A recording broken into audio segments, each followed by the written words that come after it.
Chapter 180. Jinda, Jijie, Pharmacist, Jingda, why are you all here? The afternoon of the second day, Niu Jinda, Cheng Yaojin, Li Jing, and Yuqi Jingda arrived at the Qin Manor, giving Qin Xiong a fright.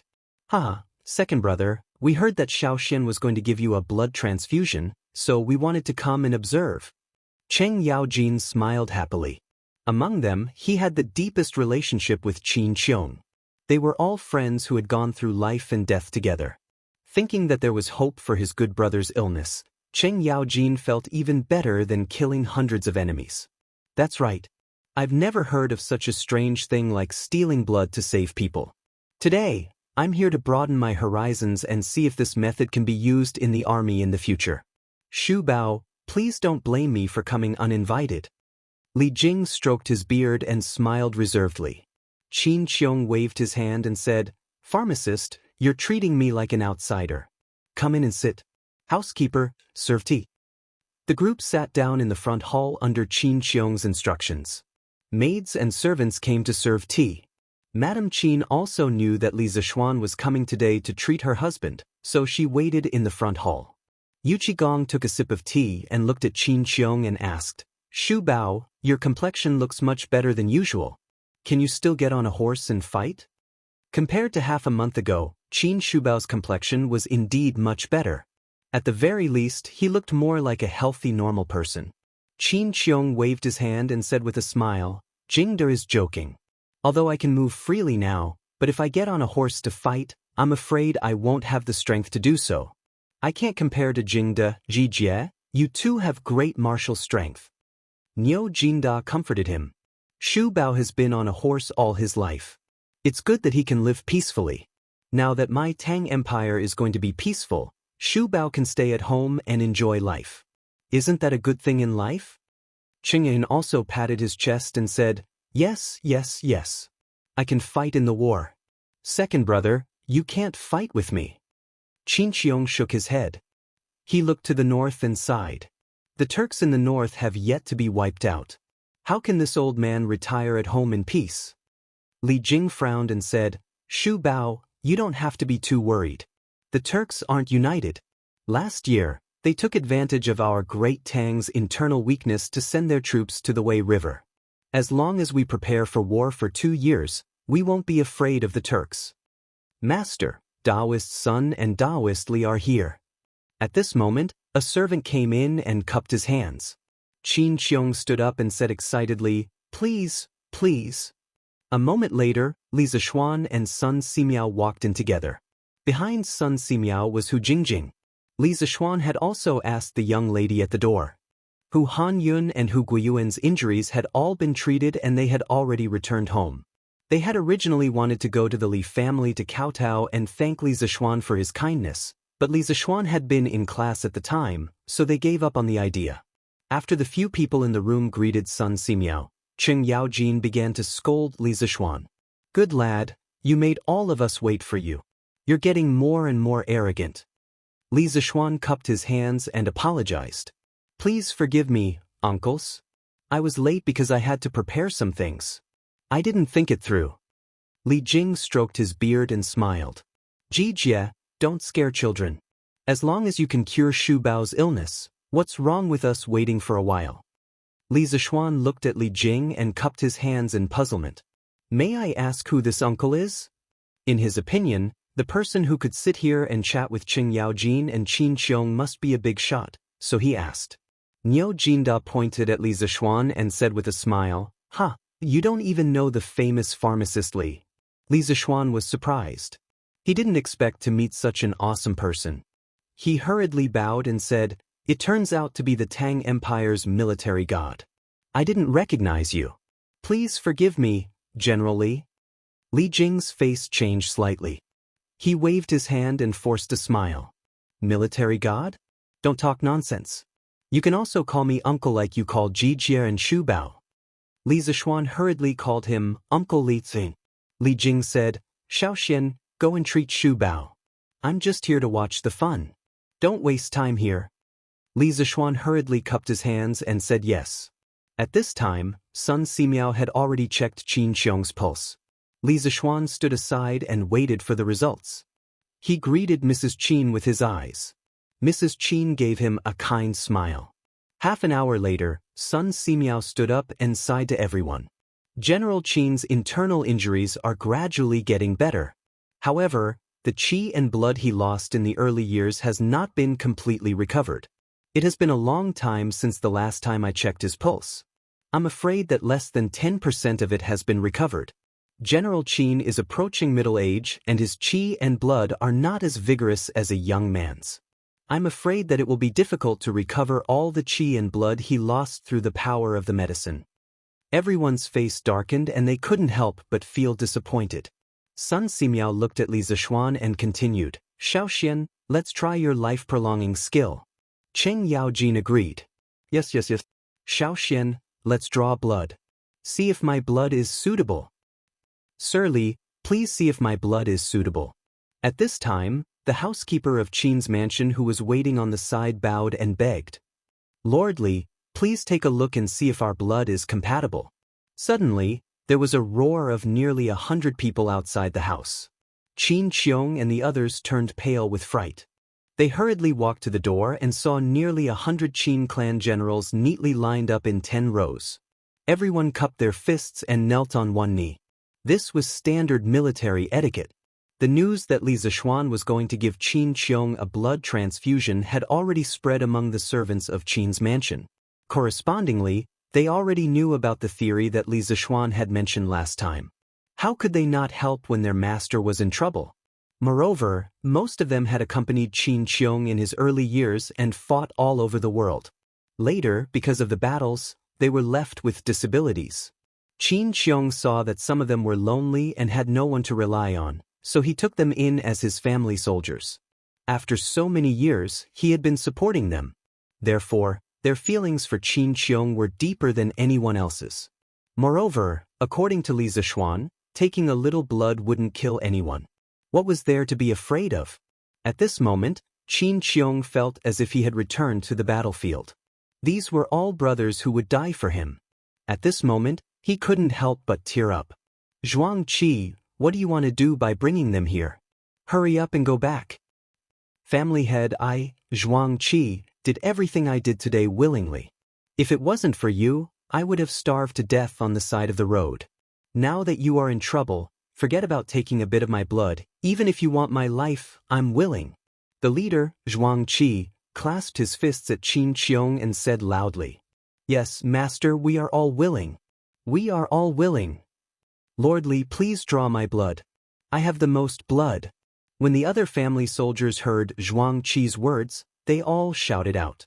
In an instant, the front yard of Qin's mansion was filled with roars. Li Zishuan was also moved by the brotherhood on the battlefield. Just as he was about to step out and persuade Qin Qiong, he heard a heroic laugh from outside the door. It is said that men on the battlefield are loyal. The family soldiers of Qin's mansion are all indomitable and loyal men. Please support me with a legal subscription. The author is about to vomit blood. Chapter 181. Following this forthright laugh, Li Er, dressed in a bright yellow uniform, strode in with large strides. Everyone was shocked and knelt down. Your Majesty! Li Er waved his hand and laughed. Rise? Shu Bao, I heard from Qin Ke that Li Zishuan is going to give you a blood transfusion this afternoon, so I came to take a look. Shu Bao, you won't mind me being an uninvited guest, right? Qin Qiong bowed. I wouldn't dare. Qin Qiong was both gratified and happy that Li Er had personally come to see him. He had stayed out of the Xuanwu Gate incident last year because he did not want to participate in the tragedy of killing his brother and seizing the throne. It had nothing to do with his position. He had always been on Li Er's side. But from the rewards of the officials after the incident at Xianwu Gate, everyone thought that Qin Qiong had lost the favor of the emperor and would no longer be valued. Usually, only Qing Yaojin and Niu Jinda, these former battle brothers, were willing to come to the Qin Fu. Now that Li Er came out of the palace to see Qin Qiong, to a certain extent, it dispelled some of the rumors. Qin Qiong didn't care about these rumors, but he was still happy that Li Er came to see him personally. Don't just stand there, continue. Don't delay Shu Bao's treatment because of me. Li Er didn't rush everyone to do what they were supposed to do. Li Zishuan looked and said to Qin Qiong, Uncle Qin, since these men are willing to donate blood for you, why don't we start the blood test first? I said before that taking a small amount of blood is not harmful to the human body, but beneficial. I'm willing to use my life to guarantee this. Qin Qiong patted Li Zishuan's shoulder and said, I believe you. Then he looked at the group of family generals in front of him and said loudly, all of you, get up. This old man owes you a favor today. Zhuang Qi stood up and grinned, family head, you're too serious. Li Zishuan had them stand in a row, but he didn't need so many people. He planned to let them leave once he found a suitable blood type. He first used a porcelain bottle to take the blood of the 10 people and put their names on the bottle. Then he took it back and tested it with Qin Qiong's blood. After a while, the results came out. Uncle Qin, Zhuang Qi and Mei Wenhua have the same blood type as you. You can use their blood. Li Er and the others watched from the side and clicked their tongues in wonder, but did not interrupt. In the courtyard, Zhuang Qi heard Li Zishuan's words and immediately grinned proudly. Ha, you're so uncultured. Don't fight with me this time. Lord Li, you can just use my blood. Your uncultured body is not as strong as mine. A lame veteran in the first row was immediately unhappy. He scolded, Zhuang Laoqi, you're F*** looking down on us veterans. If you're not convinced, come out and fight with me. Qin Qiong could not help but scold, all of you shut up. Don't be rude in front of His Majesty. Immediately, the two of them quieted down. Li Er waved his hand, indicating that he didn't care. He had been in the army for a long time and was already used to such fights. Li Zishuan and Sun Simiao looked at each other and stepped forward. Uncle Qin, just use Zhuang Qi's blood. You can ask the others to leave. Mei Wenhua was indeed a little old. His own blood production ability was not enough. If he gave Qin Qiong blood, he would probably be finished. Qin Qiong nodded and shouted, Zhuang Qi, step forward. The rest of you can leave. Master. Mei Wenhua still wanted to fight for it, but he was glared at by Qin Qiong. Everyone came to a bedroom. Sun Simiao went forward to check Zhuang Qi's pulse to see if he was healthy and if he had any medical history. This was what Li Zishuan had told him when he came. He could not let Qin Qiong get infected after the blood transfusion and have other diseases. Zhuang Qi obediently allowed himself to be checked. His expression did not reveal any impatience. After a while, Sun Simiao nodded at Li Zishuan. Li Zishuan ordered Zhuang Qi to lie on the bed. He also asked someone to bring a cushion for Qin Qiong to lie on the ground. This strange arrangement shocked Zhuang Qi. He quickly stood up and said that he wanted to lie on the ground and let Qin Qiong lie on the bed. Li Zishuan slapped him. If they really lay down like that, who would be the one to transfuse blood in the end? After the two of them were in position, Li Zishuan asked them to roll up their sleeves. He picked up the cotton swab, which was actually a ball of steamed coarse cloth tied to the front of a thin stick. In this era, cotton was still a rare ornamental flower. It was not popularized as a crop. Li Zishuan could not find cotton in a short time, so he could only do this. He dipped the cotton swab in alcohol and smeared it on the two people's arms. Suddenly, an unusually strong smell of alcohol filled the air. Cheng Yaojin sniffed hard. He was so greedy that his saliva almost flowed out. He thought to himself, this kid is not honest. He has such a good thing and yet he is still hiding it. Although Li Zishuan liked to drink, he was more concerned about the purpose of Li Zishuan's action. He thought for a long time but still could not figure it out. He could not help but frown deeply. Sun Simiao did not have any scruples. He directly asked, Shaoxian, what do you mean by smearing alcohol on their arms? As Li Zishuan busied himself, he replied, it's disinfecting. There are some small bugs on the surface of a person's skin that can't be seen with the naked eye. This strong liquor can kill them.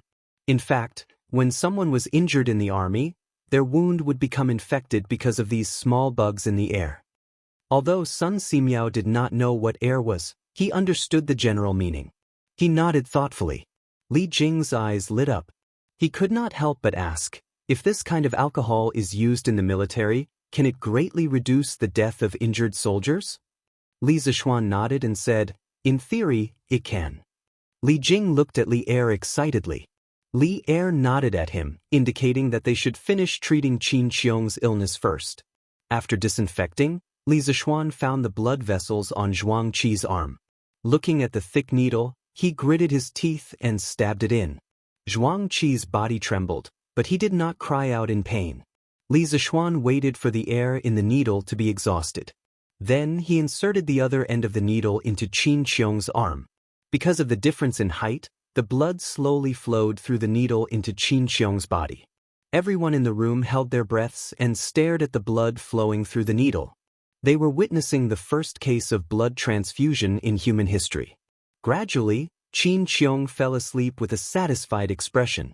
Li Zishuan stared at the hourglass on the table.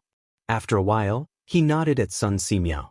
The two went forward to remove the needles from Qin Qiong's arm and used cotton swabs dipped in alcohol to press on the wound. Then, Li Zishuan stood up and started to pack up the tools. Of course, Mrs. Qin went forward to press on the wound on Qin Qiong's arm. As for Zhuang Qi, he acted as if nothing had happened. After pressing for a while, he threw away the cotton swabs. Instead, he sniffed his arm for a while and muttered, "Good wine." A few old soldiers in the room gently carried Qin Qiong to the bed. They saw that his breathing was even and he was sleeping soundly. He was not awakened by the commotion outside. Mrs. Qin stood to the side, happily wiping away her tears. Sun Simiao went forward to check Qin Qiong's pulse again. After a while, he smiled and nodded at Mrs. Qin. This was clearly not the place to talk. After Mrs. Qin reacted, she apologetically called Li Er and the others to the front hall for tea. Li Zishuan wanted to leave after packing up, but Yuqi Jingda picked him up like an eagle grabbing a little chick and brought him to the front hall. Chapter 182. Li Zishuan, can this strong liquor really prevent the wound from getting infected and suppurating as you said? In the main hall of Qin's mansion, Li Er sat alone in the seat of honor while the others sat below in an orderly manner. Li Zishuan was tired for a long time and finally sat down to rest. When he heard Li Er's question, he really did not want to move, so he directly sat on the stool and cupped his hands to Li Er. Indeed, when my teacher treated the wounds of the farmers who were bitten by wild beasts, he would use strong liquor to disinfect them. If your majesty does not believe me, you can test it in the Imperial Medical Department first. Li Er nodded. Li Jing then stood up and cupped his hands to Li Er. This old subject earnestly requests your majesty to introduce this method of disinfection into the army. Every year, the death rate of wounded soldiers in the army is as high as 70%. Many good men did not die on the battlefield, but died from infection. This old subject is truly distressed. Li Er quickly said, I also understand the situation that the pharmacist mentioned. Li Zishuan, how much of this strong liquor do you have in your winery?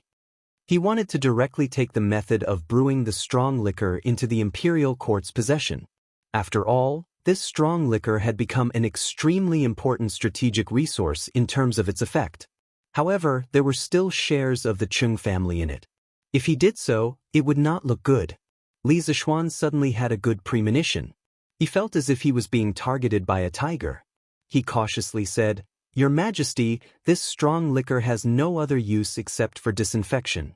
Therefore, the winery only has a few bottles. I made it on the spot. Li Er stared and said, What do you mean by no other use except for disinfection? You really don't know the severity of the situation. Just by disinfection, you can save the lives of many good men in the Tang Empire. He shook his head and muttered, Can this liquor be brewed in large quantities and supplied to the army? Li Zishuan thought for a while and asked, How much of this disinfection liquor does the Tang Empire need every year? Li Er did not know this. He looked at Li Jing and threw the question out. Li Jing was also a little confused. He knew how many injured soldiers there were every year, but how would he know how much strong liquor was needed? There are about 15,000 injured soldiers in the army every year. Little Xian, calculate how much hard liquor you need.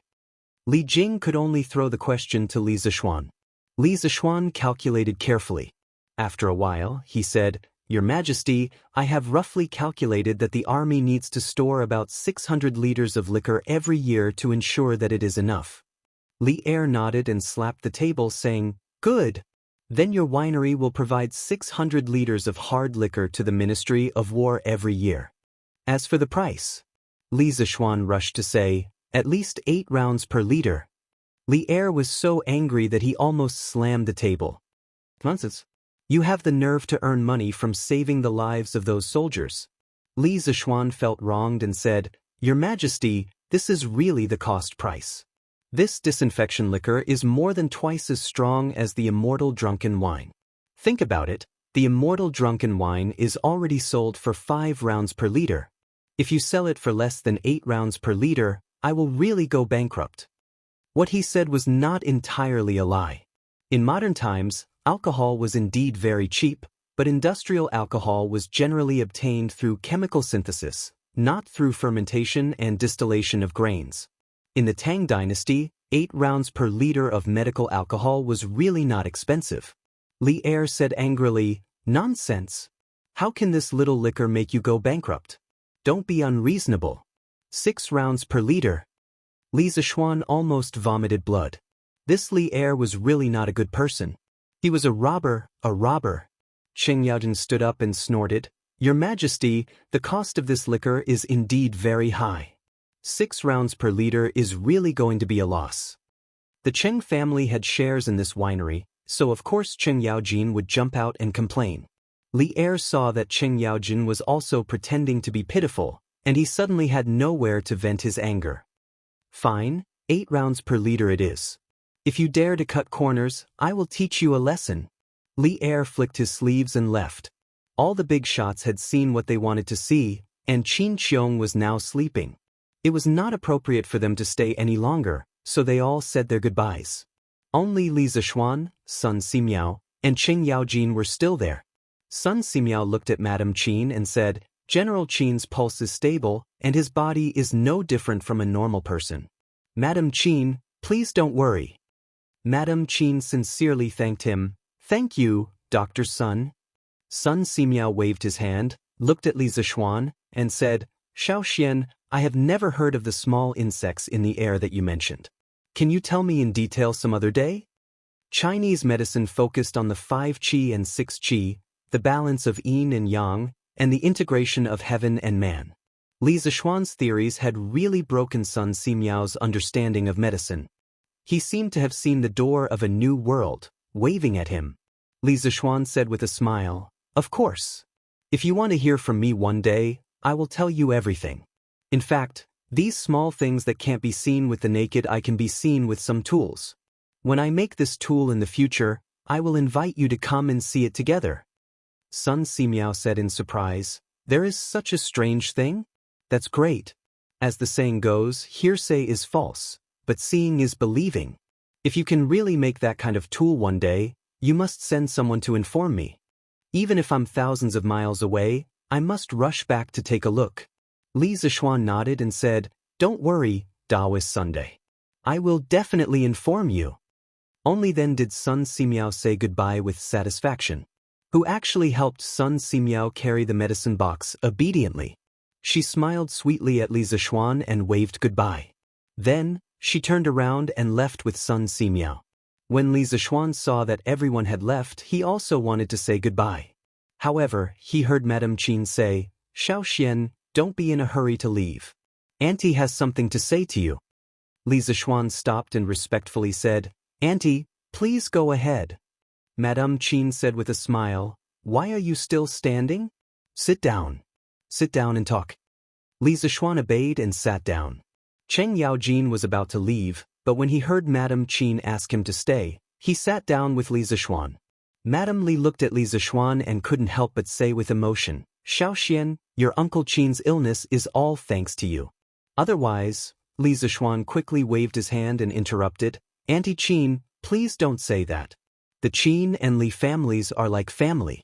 This is what I should do. Madame Qin smiled happily and said, Ha, you are right. I heard that you are going to marry Yushi. This girl is my adopted daughter. From now on, our 2 families will really be one family. Cheng Yaojin's eyes widened. At this time, he patted Li Zishuan's shoulder and laughed, Ha, no wonder you are so good to Han Tianhu. It turns out that you are interested in his daughter. You are so cunning. Li Zishuan's forehead was full of black lines. Did this old guy even know how to speak properly? Chapter 183. When Mrs. Qin heard Cheng Yaojin's nonsense, she glared at him angrily.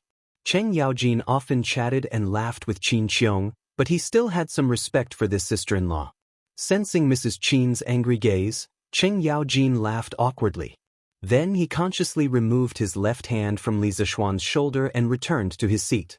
Mrs. Qin smiled in satisfaction. She looked at Li Zishuan and said with a loving expression, "Between you and Yushi, one is Auntie's nephew and can be considered a talent. The other is my adopted daughter and is also naturally beautiful. You two are a match made in heaven. Auntie is very happy that the two of you can be together. Yushi, this girl, her mother passed away early and is also a pitiful child. Our Qin family can be considered half of her family now. I love her very much. In the future, you can't bully that girl, otherwise, I won't let you off." Sweat. Li Zishuan finally remembered that Mrs. Qin could be considered half of his mother-in-law. He hurriedly cupped his hands and promised, "Don't worry, Auntie. Yushi and I are truly in love. After we get married, I'll only love and dote on her. I won't dare to bully her." Mrs. Qin heard this and beamed with joy. That's a good boy." Wiping the sweat off his forehead, Li Zishuan finally left the Qin family. Although Mrs. Qin was only half of his mother-in-law, she wasn't easy to deal with. Li Zishuan's ears almost grew calluses from listening to her nagging. When Cheng Yaojin left, he gave him a hand and walked out of the Qin family. How are you going to thank me this time?" On the street, Cheng Yaojin patted Li Zishuan and laughed loudly. Li Zishuan thought for a moment and said, "This time, I have to thank Uncle Cheng properly. Otherwise, our winery would have to pay at least 1,000 strings of coins for the 600 liters of liquor His Majesty ordered. Of course. Kid, you have to treat me to a good drink on your wedding day. Use the liquor you disinfected Shu Bao today." Cheng Yaojin laughed proudly. There were only a few people in the Tang Empire who could face Li Zishuan directly. Li Zishuan almost knelt down when he heard Cheng Yaojin's words. "Boss, you dare to drink medical alcohol? You must be tired of living." Uncle Cheng, you can't drink this disinfectant liquor. You have to tell His Majesty to strictly forbid the soldiers from drinking disinfectant liquor. This stuff can kill people," Li Zishuan said solemnly. Only now did he realize that he had forgotten to tell Li Er about this matter. Most of the heroes in the army loved to drink. It was hard to guarantee that there wouldn't be drunkards who had designs on this medical alcohol. If this person didn't die on the battlefield and instead died of alcohol poisoning, then Li Zishuan's sin would be great. Hearing how serious his words were, Cheng Yaojin stopped smiling and asked, "Are you serious?" "Absolutely. All right, I believe you. Your worries aren't unfounded. I will write a letter to His Majesty tomorrow to clarify this matter." Li Zishuan heaved a sigh of relief and cupped his hands. "Thank you, Uncle Cheng." Li Residence West Courtyard. "Shao Shi, come over quickly." Li Zishuan saw Shao Shi holding a piece of cloth and looking like she was going to the front courtyard, so he quickly called out, "Young master, what's the matter?" Since they were outdoors, Shao Shi wasn't worried that Li Zishuan would do something beastly in broad daylight. Thus, she quickly walked over and asked, "Shao Shi, what did the Taoist priest say when my mother went to the Taoist temple this morning?" Although there was a legitimate reason, cheating wasn't something to be proud of. Li Zishuan asked softly. Shao Shi smiled and replied, "Young master, so you are still worried about this matter? Don't worry." Shao Shi secretly gave the Taoist priest 200 coins when old madam wasn't paying attention. Afterwards, the Taoist priest told old madam that young master and young madam are a match made in heaven. Young madam is a blessing for her husband. After marrying her, young master will definitely be promoted and the Li family will have many children and grandchildren. Old madam was overjoyed. When old madam came back, she said that she will go to the Han family tomorrow. After a few days, she will set an auspicious date and young master will be able to get married officially. That's great, Shao Shi, you did well. When I, young master, get married, you will be greatly rewarded. Li Zishuan resisted the urge to carry Shao Shi and twirl her around. He could only clap his hands and laugh excitedly. Xiao Xian, who is this Xiao Ming? Big brother, I must beat this son of a bitch to death. The next morning, Li Zishuan had just finished teaching everyone and was preparing to go home for lunch when Cheng Chumo chased after him from behind and asked angrily. Li Zishuan was confused by the question and asked curiously, "What's wrong?" "Ah, this kid is really hateful. Look at him pouring water into the pond and then pouring water out. Does this son of a bitch have nothing better to do? Isn't he making things difficult for me, old Cheng? Also, this kid is always forgetful. He even forgot to bring his things to school. It's fine if he went back to take his things, but he actually asked me, 'Old Cheng, when will he meet his mother?' How the hell am I supposed to know? Also, you see." Cheng Chumo pointed at the few math problems that Li Zishuan had set in the textbook and kept complaining about Xiao Ming's crimes. Looking at this guy's crazy look, he was probably tortured by these few problems. Li Zishuan was sweating profusely in his heart. Why was this idiot's brain always wired differently from other people? Wasn't it because he wanted to save time and effort when he was setting the questions, so he directly changed all the application questions to Xiao Ming? Does this guy have to be like this? Chonyo, how can you understand it like this? Xiao Ming is just a code name.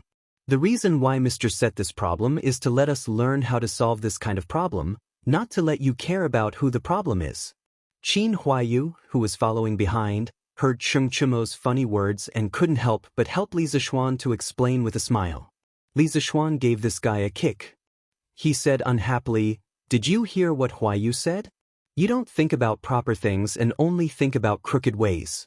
If you continue like this, I'll pay a home visit to the Cheng residence and talk to Uncle Cheng about your recent studies." Although Cheng Chumo didn't know what a home visit meant, he roughly understood after hearing the second half of the sentence. He immediately jumped up and said, "F***, Xiao Xian, are you still my brother? How can you do something so immoral? What? You can't win a battle of words, so you want to fight? Come, we brothers haven't sparred in a long time. F***, only an idiot would spar with you." After following Li Zishuan for so long, this guy already knew how to call him an idiot. Cheng Chumo was really afraid that Li Zishuan would want to spar with him, so he immediately ran away after saying that. Chapter 184. At noon, Li Zishuan finished his meal and prepared to go back to the west courtyard to take a nap. This guy was more carefree than some of the modern civil servants. He only worked half a day and rested for 2 days every 5 days. There was no one else like him. Perhaps even Li Er's quality of life was not as good as his. As soon as he arrived at the west courtyard, he saw Lan following him. Li Zishuan rubbed his head with a headache. With this little devil around, how could he sleep at noon? "Lulu, what's the matter?" Lan quickly nodded. The little girl looked around and then mysteriously pushed Li Zishuan into the room. She hurriedly asked, "Brother, have you noticed anything wrong with Iron Egg recently?" Li Zishuan patted his clothes that were messed up by his little sister's pushing and shoving. When he heard this boring question, he couldn't help but roll his eyes. What could be wrong? Of course there is. Brother, as a master, why don't you care about your disciple at all? Li Zishuan said angrily, "How do you know that I don't care? Don't I check on his progress every day?" No, I'm saying that you don't care about Iron Egg's inner feelings." Li Zishuan was a little confused by Lan Er's words. He asked impatiently, "Lan what do you want to say? Just say it." You're really unqualified as a master. Haven't you noticed that Iron Egg has become more and more silent recently?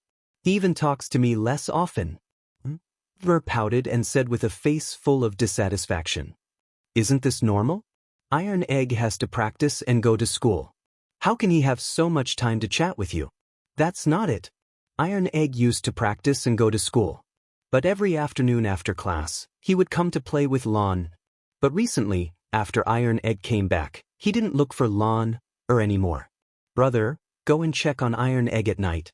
What I said is true." Lan said anxiously. The more Li Zishuan listened to his little sister, the more mysterious she became. But in order to avoid being pestered, he could only agree, Okay. I'll go and take a look tonight." Thank you, brother. Lan Smiled sweetly. Li Zishuan's heart melted when he heard that. He thought to himself that his little sister was becoming more and more coquettish. After Lan achieved her goal, she did not cause any more trouble in the west courtyard. Li Zishuan's ears finally had some peace. He moved the recliner to the entrance where he could feel the cool breeze. Then, he put on the eye mask that he asked Xiaoxi to sew for him and laid down on the recliner, taking a beautiful afternoon nap. After an unknown amount of time, Li Zishuan felt a few drops of cold water dripping on his face. He subconsciously wiped his face, thinking that it was raining. He instantly woke up and saw Lan holding a dripping towel, laughing mischievously beside him. "Oh, Lan, didn't I just promise you? What else do you want? Stop fooling around.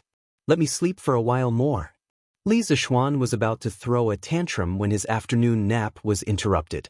However, when he saw his little sister's innocent smile, his temper instantly died down. However, he still said unwillingly, Brother, don't sleep anymore. Faubert sent someone over to say that the new car you asked for is ready. Quickly accompany Lan to sit in the beautiful new car." Lan grabbed Li Zishuan's arm and kept shaking it. She was like a little sparrow chirping in Li Zishuan's ear. Li Zishuan was just thinking that if Lan was still here, he would tell her a ghost story to scare her away. However, when he heard that the new car was ready, he immediately sat up and said excitedly, "Lan, where's the new car? Has it been sent over?" "It's still in the workshop. Faubert said that he wants you to go over and see if there's anything that needs to be changed. Brother, bring Lan along." Previously, Li Zishuan had told her about the new car a few times. According to Li Zishuan's description, Lan had always been looking forward to the new car. Now that she heard that the new car was ready, how could she hold herself back? Li Zishuan laughed heartily and stood up. He rubbed Lan's head and said with a smile, "All right, I'll bring you along." Ignoring Lan's cheers behind him, Li Zishuan went out and asked Xiaoxi to get a basin of water to wash his face. He instantly felt refreshed. Sanbao brought Dabai over. Li Zishuan carried Lan and got on the horse. He laughed loudly and said, "Let's go. Let's go look at the car. Hee, I can't afford a BMW, Mercedes-Benz, or Ferrari in the modern era. Then I'll make my own luxury car in the Tang dynasty." Li Zishuan thought proudly in his heart. Accompanied by the clatter of the horse's hooves on the ground, the siblings arrived at the workshop in a short while. When they walked into the workshop, they saw a huge four-wheeled carriage that was about 12 feet long and 3 feet wide. The sides of the carriage were angular and there were some exquisite carvings. The dark red paint on it gave people a sense of low-key luxury. Compared to the current 4-foot-long and 2-foot-wide ordinary carriage, this luxury car looked like a huge beast from afar. Moreover, it had 4 wheels, so it looked more stable. Li Zishuan was very satisfied just by looking at its appearance. Only then did he have the time to look around the carriage. He discovered that other than Uncle Fu, Yan Xiaoning had also come today. This guy had not been seen for a while, so he did not know where he went. "Hey, Brother Xiaoning is here today. It's rare. We haven't seen each other for a long time. Brother Xiaoning, how have you been?" Li Zishuan held Lan's hand and walked over quickly to greet Yan Xiaoning. Yan Xiaoning said with a bitter face, "The workshop has been so lively recently. Of course, I wanted to come and take a look. However, some time ago, His Majesty ordered the Ministry of Works to mass-produce curved plows and promote them to other provinces and counties. The Ministry of Works is short of manpower. My father recruited temporary craftsmen from the public and took me to be a supervisor. I was released today and heard that you made something good, so I came to take a look." Li Zishuan looked at this poor kid sympathetically and patted him on the shoulder. He smiled and said, "It's good that you're here. You're the technical director of our workshop. Without you, our workshop's progress has slowed down a lot." Yan Xiaoning's mechanical talent was undeniable. He was even better than Faubert. In the future, he could become a god. With such an awesome engineer, Li Zishuan was very assured about the workshop's future development. Yan Xiaoning could not help but roll his eyes. He had just jumped out of the pit that his father had dug for him. Why did he feel that he had jumped into Li Zishuan's pit? This kid was obviously treating him as a coolie. However, he still had 10% of the workshop's shares. This counted as working for himself, right? Yan Xiaoning's mood improved a little when he thought of this. He was too lazy to care about Li Zishuan. He came over and pulled Lan. He smiled gently and said, "Let's go, Sister Lan. Brother Xiaoning will take you to see the new carriage." The two of them jumped directly into the carriage. Li Zishuan was immediately stunned and hurriedly cried out, "Hey, this is my carriage." After saying that, he hurriedly chased after them. Chapter 185. After entering the carriage, Li Zishuan looked at the interior furnishings. Even though this was designed by him, he was still shocked. He saw two single sofas placed on both sides of a small long table. Due to the hot weather recently, Faubert specially placed a bamboo mat on top of the sofa to make it look cooler. Li Zishuan secretly praised Faubert's quick-wittedness. Behind the long table, there was a long sofa. It was about 2 feet wide and 8 feet long. It looked like it was just enough for one person to rest on. If there were 2 people, then they could only lie on top of each other. Li Zishuan suddenly had an unhealthy thought in his mind. Faubert was quite thoughtful. He even placed a bamboo mat on top of the sofa to make people want to lie on top of it and sleep. In the innermost part of the carriage, there were 2 compartments side by side. Li Zishuan pushed open the door and looked inside. He found that one was the bathroom and the other was the water storage room. The water storage room's container was a large rectangular iron can. It looked like it was specially designed to save space. The iron can could store about 70 to 80 pounds of water. There was an iron pipe at the bottom of the iron can. There was a simple switch at the top of the iron pipe. Although it was not as professional as the modern faucets, its functions were similar. TSK, perfect, too perfect. Li Zishuan looked around and couldn't help but exclaim. Other than the lack of air conditioning, sound system, and electric lights, the interior of the carriage was perfect. It was simply a must-have for traveling with a family. "Oh my God, Xiaoxian, you have sinned. Such a luxurious carriage, only a rich person like you can enjoy it." Yan Xiaoning couldn't help but exclaim while touching the sofa and the window. Brother, I will sleep here tonight." Lana seemed to have discovered a new world. She lay on the sofa and rolled around while laughing happily. Li Zishuan was speechless. This girl was really a little overlord. "Young master, is there anything else that needs to be changed in this carriage?" At this moment, Faubert had also boarded the carriage. He chuckled at Li Zishuan. Li Zishuan waved his hand in satisfaction. "No need, Faubert. I'm very satisfied with this carriage. Let's pull it back now and see if it's comfortable to run on." Faubert nodded and said, "All right, this old man will go and saddle the young master."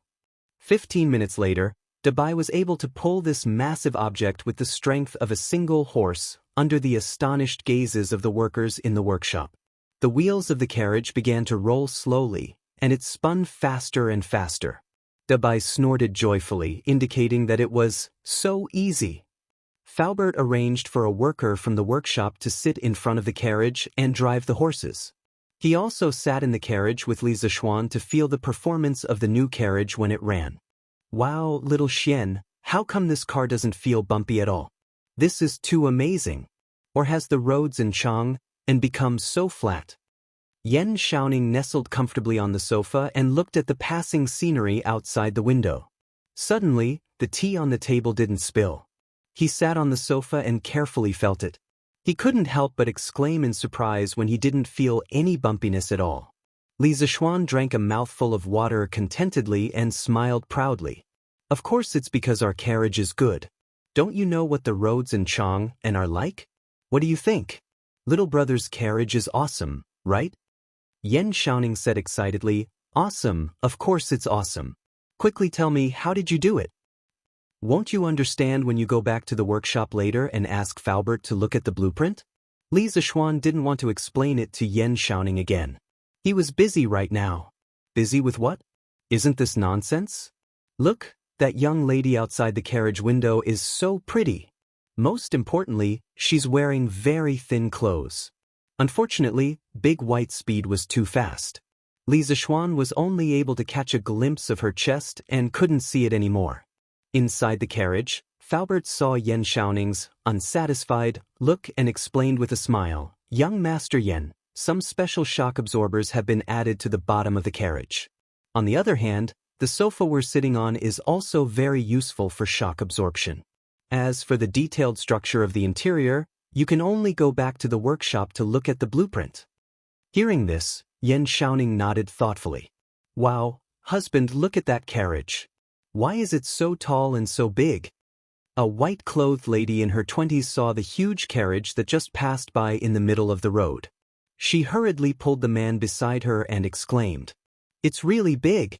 I've never seen such a huge carriage before. Husband, should our family buy a carriage like this too? Otherwise, you'll have to accompany me back home every year. It'll be so hard on you." The man was speechless. He wanted to say that it wasn't hard on him, but looking at his wife's pleading face, he couldn't help but soften his heart. He hurriedly nodded and agreed.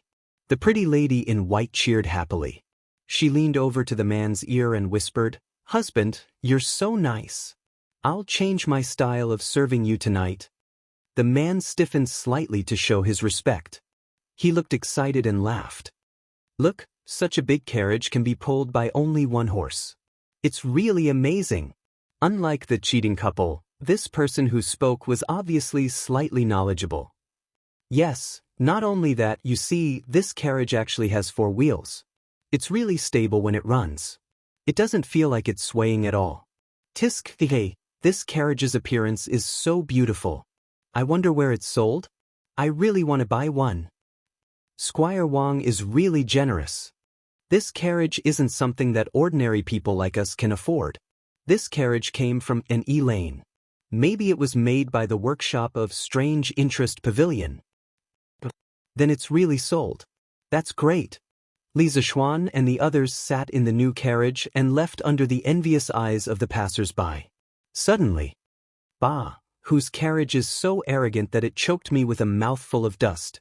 Damn, this carriage's size is too coquettish. There's actually such an arrogant person in Chang. Hey, the carriage in front, stop." Cheng Chumo, who had just returned home after class, was caught off guard by the rolling carriage on the roadside. He choked on the dust and was instantly furious. There was actually someone more arrogant than him in Chang. He immediately ran wildly and chased after the carriage, shouting all the way, "It's Virgo!" Yen Xiaoning stuck his head out of the window and looked back. Then he turned back and said to Li Zixuan, "Damn, Yen Xiaoning, it's you. Stop the carriage quickly. I'm going to rob you. This carriage is mine." Cheng Chumo's eyes were sharp. He recognized Yen Xiaoning the moment he stuck his head out of the window.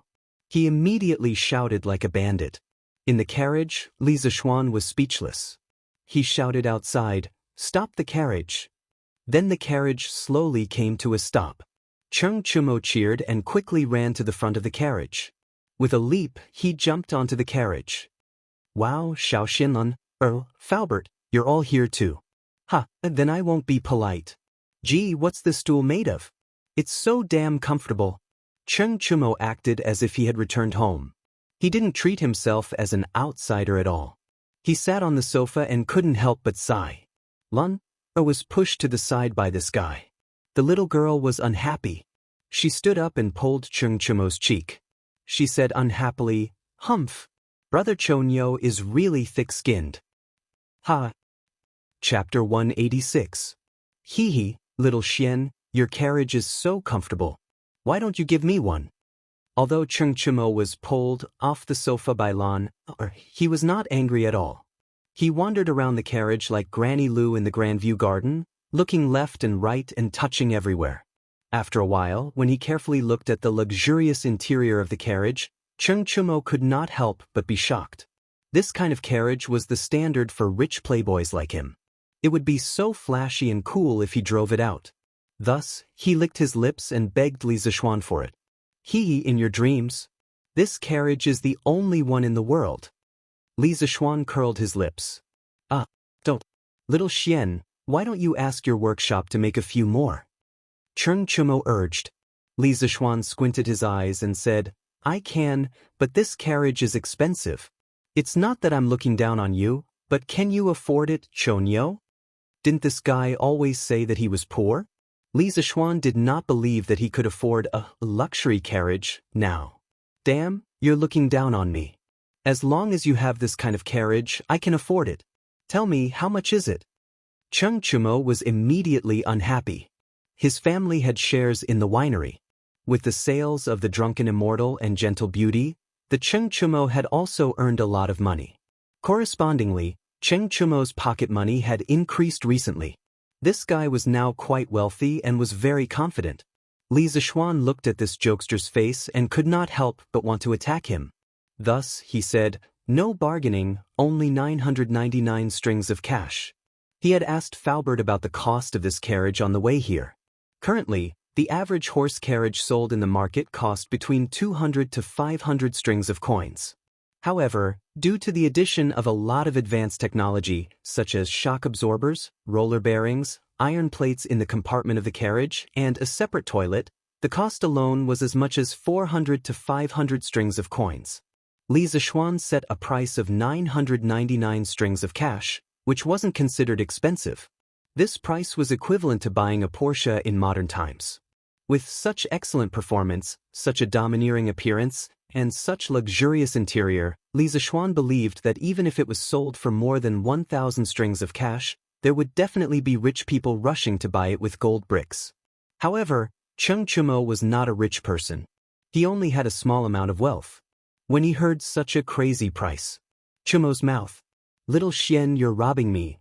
Damn it, this carriage is not made of gold." "Is it expensive?" "Cho Nyo, if you think it's expensive, our workshop will release a cheaper version of the carriage. There's no sofa like the one you're sitting on. There's also no water storage where you washed your hands. It's only 666 strings of cash. If you still think it's expensive, we will release a beggar's version. There's no sofa, no water storage, no toilet, and no iron plates in the compartment. We'll sell it for 555 strings of cash. How about that? You can afford it, right?" Li Zishuan sipped a mouthful of water and said slowly, "Damn, I don't want a beggar's version." Cheng Chumo was furious. This beggar's version was not a good thing just from the name. He, Cheng Chumo, would rather not buy this carriage than make a beggar's version and embarrass himself. "Ahem, little Xian, money is just a worldly possession. Do we need to be so calculative? If your workshop makes another one, give it to me. How about it?" If the hard way did not work, he could only use the soft way. After all, everyone knew that Cheng Chumo was thick-skinned. So what? Since money is a worldly possession, why don't you give all your pocket money to me for safekeeping, Chonyo? Bah, no way. Cheng Chumo expressed that he was not an idiot. Why would he give away his money to someone else? "Damn, little Xian, if you don't give me one, I'll go to your house and not leave. I'll eat and drink your food. Let's see if you lose out." Cheng Chumo saw that Li Zishuan was unmoved by force or persuasion, so he had no choice but to use his ultimate move, shamelessness. Yan Shaoning and Faubert were trying hard to hold back their laughter. Lan did not have so many scruples. The little girl was so happy that she kept giggling and kept saying, "Brother Chonyo, you're shameless." Li Zishuan was also speechless. He had never seen such a shameless person. "Our house is short on rooms recently. We can only sleep in the woodshed." "Damn, you're so unrighteous. You're the one who wanted to stay. Oh, I forgot to tell you. I see that Uncle Cheng and Uncle Chin are getting old, and it's not convenient for them to go out. I plan to give each of them one of these carriages in the near future. Choox, you can stay in our woodshed. Little Xianyor." Before Cheng Chumo could finish cursing, he heard the second half of Li Zishuan's sentence and finally understood that Li Zishuan was just teasing him. He didn't even bother to get angry and hurriedly corrected himself. "Little Xian, you're such a good brother." "Ha." After laughing for a while, Yan Shaoning asked seriously, "Little Xian, do you want to give this carriage a name? In the future, when we sell it, it can be better differentiated from other normal carriages." Li Zishuan thought about it and agreed. Just as he was about to speak, Cheng Chumo interrupted, Of course. Shaoning is right. If it were up to me, we should give it a more impressive name. Only then can it match such a perfect carriage. How about we call it Little Tyrant? Isn't this name domineering enough? After saying that, he proudly winked at Li Zishuan. Li Zishuan cursed in his heart. Little tyrant? This guy really knows how to think. Nothing much. I've already thought of a name. Let's call it this. As he said that, he dipped one finger in water and wrote 3 letters on the table, BMW. Cheng Chumo went over and was stunned. What does this mean? Yan Shaoning frowned and muttered, Is this pinyin? Li Zishuan raised his eyebrows and said in surprise, Oh? Brother Shaoning actually knows pinyin? Yan Shaoning shook his head and said, His Majesty mentioned in the morning court a few days ago that you invented something called pinyin. It can help children learn to read. He also showed it once in court. I also heard it from my father when he came home. The shape of your characters is very similar to what my father described that day. Li Zishuan nodded in realization. He wasn't surprised at all as to how Li Er knew pinyin. If it wasn't Li Tai who said it, then it was that little fatty Li Chengqian. What pinyin? Little Xian, just tell me what it means. I'll see if it's better than my little tyrant. This guy still couldn't forget about his little tyrant. Li Zishuan rolled his eyes and said, These 3 characters mean, don't touch me. Cheng Chumo grinned and laughed, I thought it was a good name. It's really not as good as my little tyrant. Yan Shaoning didn't know whether to laugh or cry. He wondered, that's right. Little Xian, isn't this name a little too weird? Li Zishuan insisted, just use this name. Ugly ox, if this carriage could speak, do you know what it would say to you? Cheng Chumo touched the exquisite carvings on the carriage wall and replied, What would it say? F***ck off, don't touch me. F***ck. Chapter 187. Along the way, the carriage was filled with laughter and laughter. It didn't take long for the carriage to enter Yongla Lane and arrive in front of the Li residence. Cheng Chumo reluctantly got down from the Don't Touch Me carriage. He had never sat in such a comfortable carriage before. Li Zishuan angrily slapped his hand away. Along the way, every part of the carriage was touched by this fellow. Fortunately, the carriage was sturdy. Otherwise, he really suspected that the carriage would be fractured by this fellow. In the end, Cheng Chumo still turned around and left. Li Zishuan asked someone to bring the carriage in. He followed Faubert and Yan Shaoning to the front hall. Li Zishuan asked in satisfaction, Shaoning, how does it feel to sit in this carriage? Comfortable, comfortable. I feel that this carriage is very suitable for long-distance travel. Sitting in it, I don't feel tired at all. Yan Shaoning thought for a while and replied, even Brother Shaoning said it's good. Then it will definitely sell well. Faubert, the workshop will organize people to speed up the production of this new type of carriage. First, make 20 of them and send them to me. I have a use for them. Li Zishuan thought for a while and said to Faubert with a laugh. Faubert was dumbfounded and stupefied. Young master, what do you need so many carriages for? The cost of 20 carriages was more than 10,000 strings of cash. Faubert couldn't help but be surprised. A part of it is to give to people. In the past few months when I returned to Chang, and I owed a lot of people. It's easy to repay money, but it's not easy to repay a debt of gratitude. This carriage can not only repay a part of the favor, but also make a name for myself in the circle of nobles. As for the other part of the carriage, I have a use for it. Li Zishuan thought in his heart. This young master is about to get married. When I pick up the bride, how can I do it without a grand carriage? Faubert was speechless and could only agree. Oh right, Faubert, how's the paper machine? Are there any difficulties? After talking about eating, drinking, and having fun, Li Zishuan finally remembered what he wanted to do. Young master, the paper machine structure is complicated and the amount of work required to build it early is quite large. It's not difficult to build it according to the blueprint, but it will take some time. Faubert thought for a moment and replied. How long will it take? 7 days. Li Zishuan frowned and muttered to himself, Are there not enough ordinary craftsmen in the workshop, or are there too few skilled craftsmen? Of course it's because there are too few skilled craftsmen. Young master, skilled craftsmen are too hard to find. I'm afraid there are less than 10 skilled craftsmen in the workshop. Faubert said with a bitter face. Li Zishuan thought for a while, but he didn't have any good ideas. He could only say, Faubert, send more people to other states and counties to look for craftsmen. As long as they are skilled and are willing to come to our workshop, we can talk about the benefits and treatment. As for the paper machine, you guys should try to speed up the progress. Ma Zhou is almost done with the preparations, and we're just waiting for you guys to start.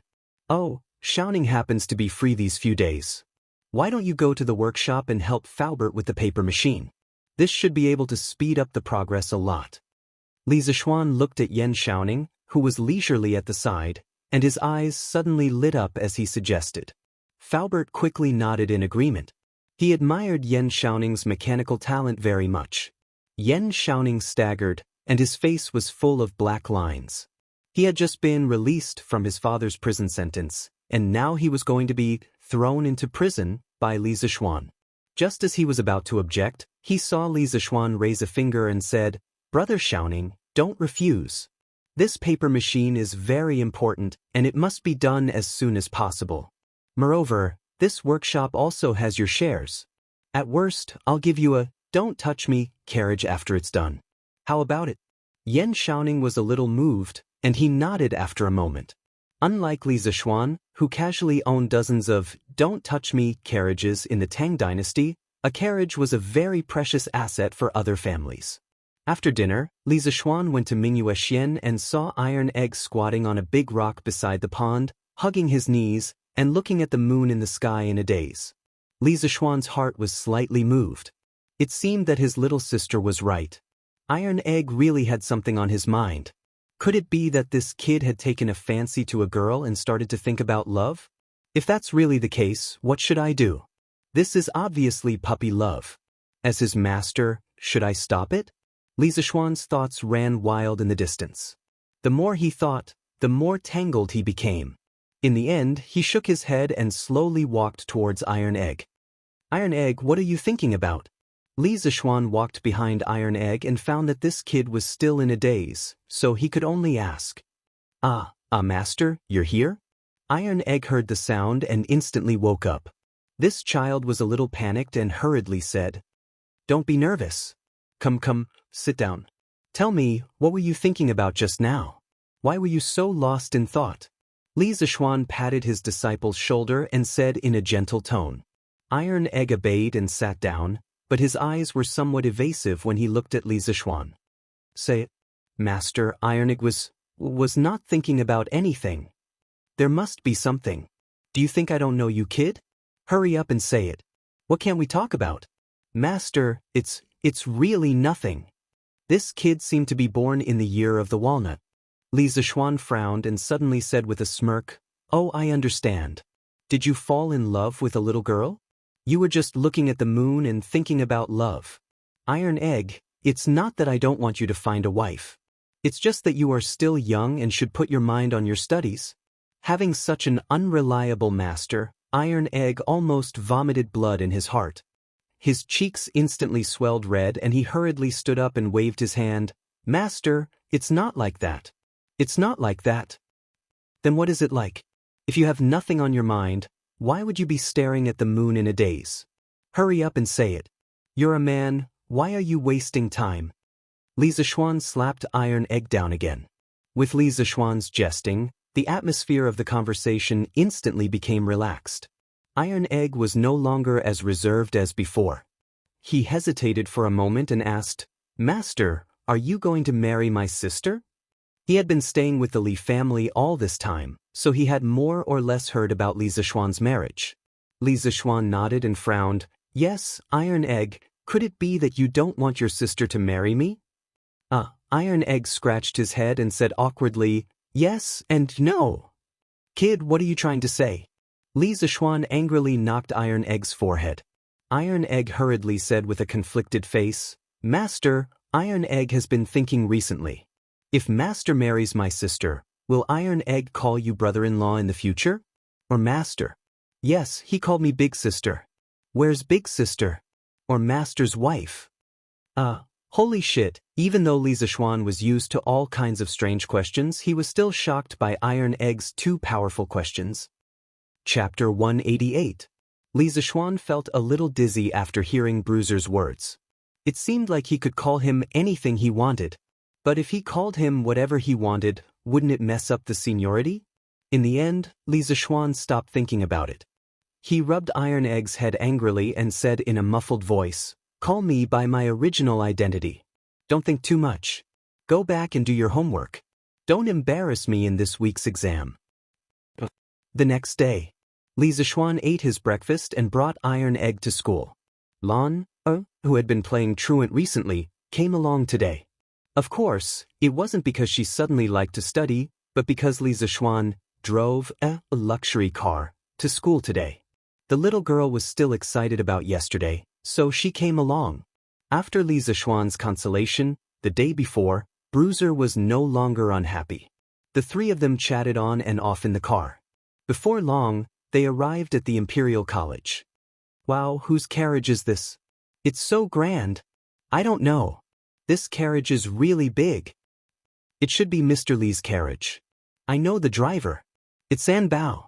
The person who spoke was a student of the School of Mathematics.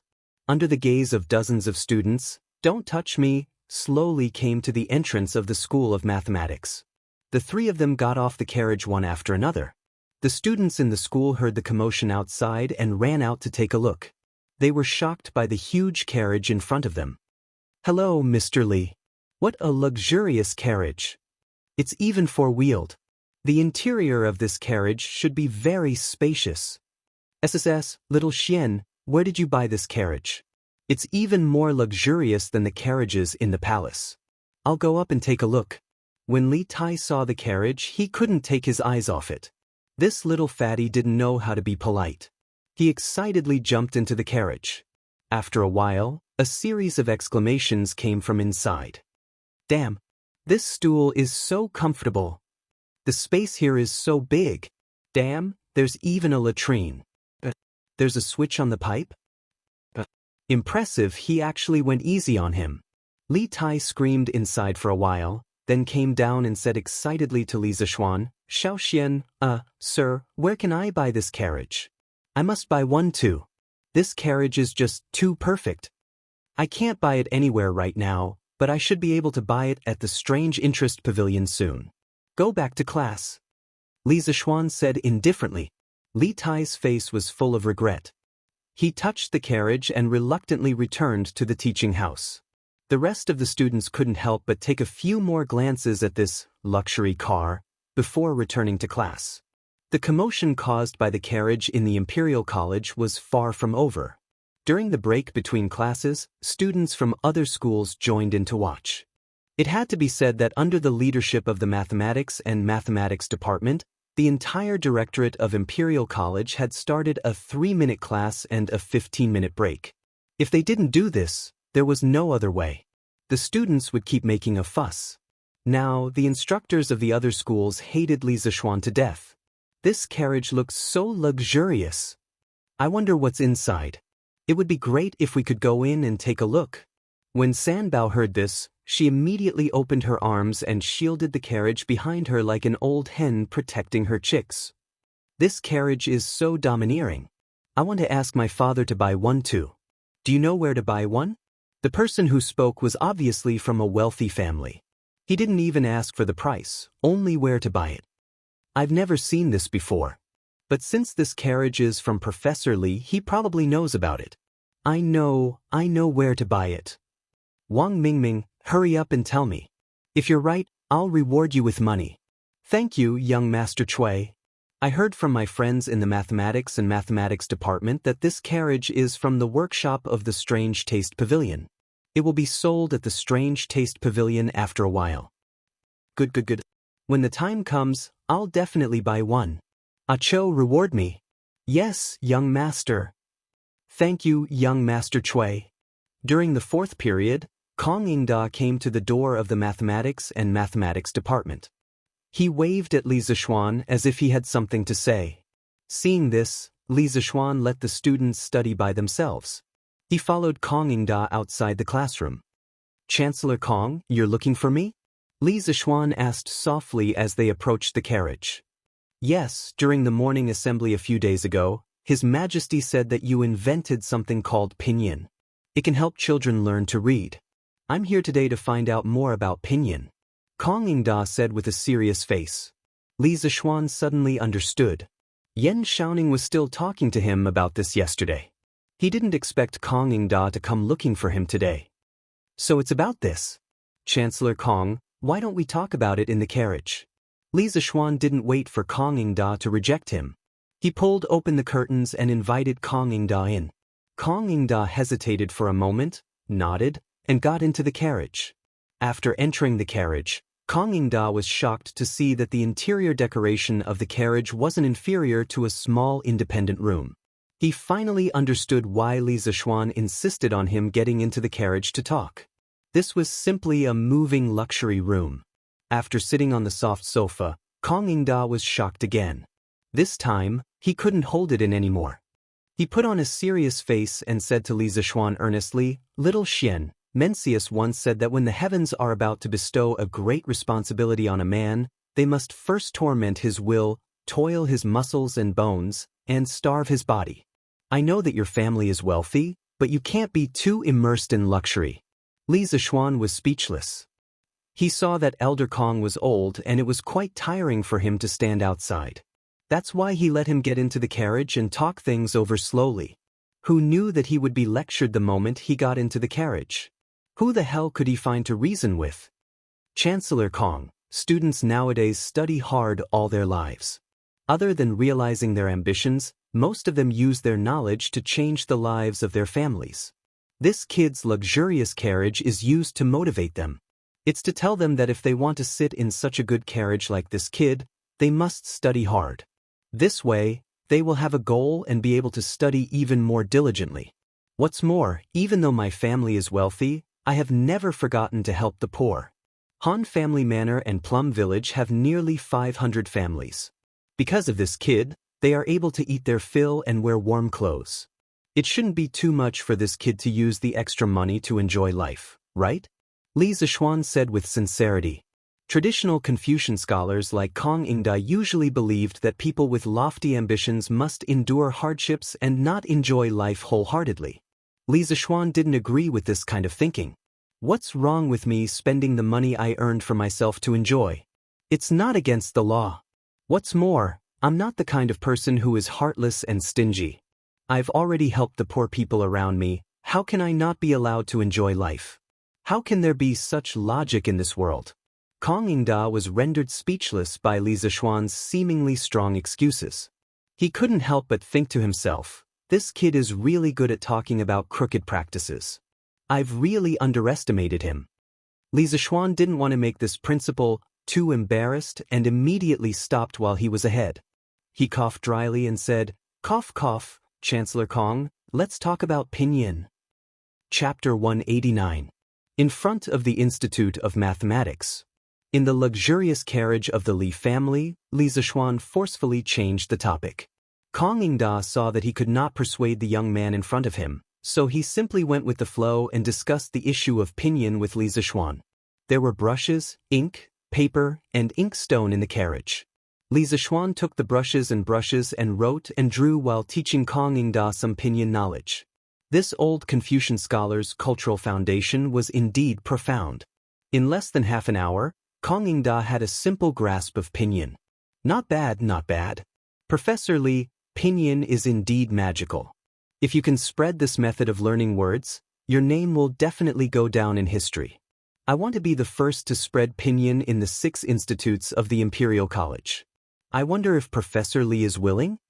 After Kong Yingda understood the magical effects of Pinyin, he could not help but praise. Li Zixuan pondered for a moment and nodded. Of course. Although the students of the Imperial College had long learned how to read, there was still a need to teach them how to read. Most of the students belonged to the elite class of the current young people.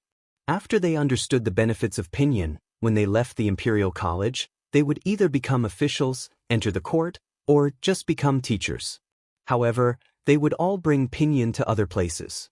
They would also be the first batch of seeds to spread Pinyin. Thus, Li Zixuan agreed with Kong Yingda's idea very much. Then from tomorrow onwards, I'll have to trouble Professor Li to teach Pinyin to all the instructors, professors, and teaching assistants of the Imperial College every afternoon. I estimate that after 4 or 5 days, all of them will have mastered the pinyin literacy method. At that time, they will teach the students of the Imperial College. What do you think? Kong Ingda thought for a moment and said the pinyin teaching plan that he had been considering for a long time.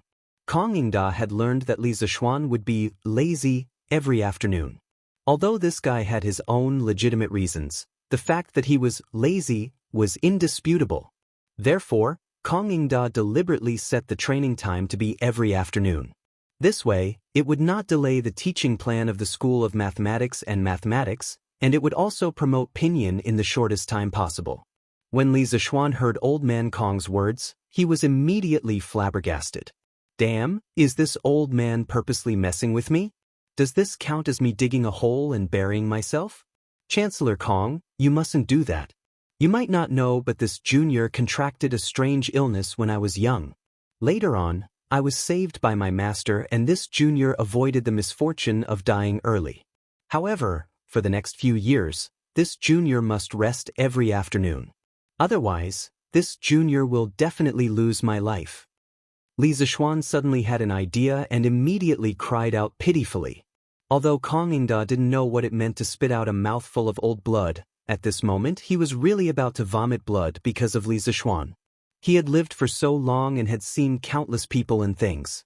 What kind of strange things had he not heard? As soon as he heard Li Zishuan's words, he knew that this kid was talking nonsense. Kong Ingda pointed at Li Zishuan with a face full of anger. He was so angry that he trembled and couldn't say anything. When Li Zishuan saw the situation, he felt that he had gone overboard. He immediately stood up and patted Kong Ingda's chest to soothe his heart. Chancellor Kong, calm down, calm down. This kid was just joking with you, please don't take it seriously. Kong Ingda drank a cup of tea and only then did he catch his breath. He lectured Li Zishuan with a solemn face. Brat, I know that you have some attainments in mathematics and have some smarts in other areas, but you have to know that a Taoist also has a conscience. At the beginning, a man's nature is good because he has a conscience. Therefore, a teacher should follow a person's good nature and promote their good nature while suppressing their evil. This is to pass on Taoism. As a teacher, if you don't study how to teach and educate people wholeheartedly, how can you be a role model for others? The spread of pinyin is extremely important to the education of our great Tang. You have to do it diligently. Otherwise, in the future, you will have to stay in the Imperial College to teach and not go anywhere. Kong Ingda's voice was stern and he was so frightened that he spat at Li Zishuan's face. Li Zishuan's face was full of helplessness. It seemed that old Kong was really angry this time. Yes, Chancellor Kong's lesson is right. This kid will definitely teach pinyin to the teachers of the Imperial College. In order to ensure that he could continue to rest in the afternoon, Li Zishuan could only compromise and sacrifice these few days to teach pinyin to the teachers of the Imperial College. Otherwise, what else could he do? He couldn't go up and fight with this old man. Although he was sometimes a little muddle-headed, he still knew how to respect the old and love the young. Moreover, Kong Ingda had the moral high ground and his words weren't without reason. The spread of pinyin was indeed very important. Kong Ingda nodded his head in satisfaction and prepared to get off the carriage. Suddenly, he turned his head and said, I heard from His Majesty that you, the Crown Prince, King Wei and the others are working together to compile a dictionary that includes pinyin.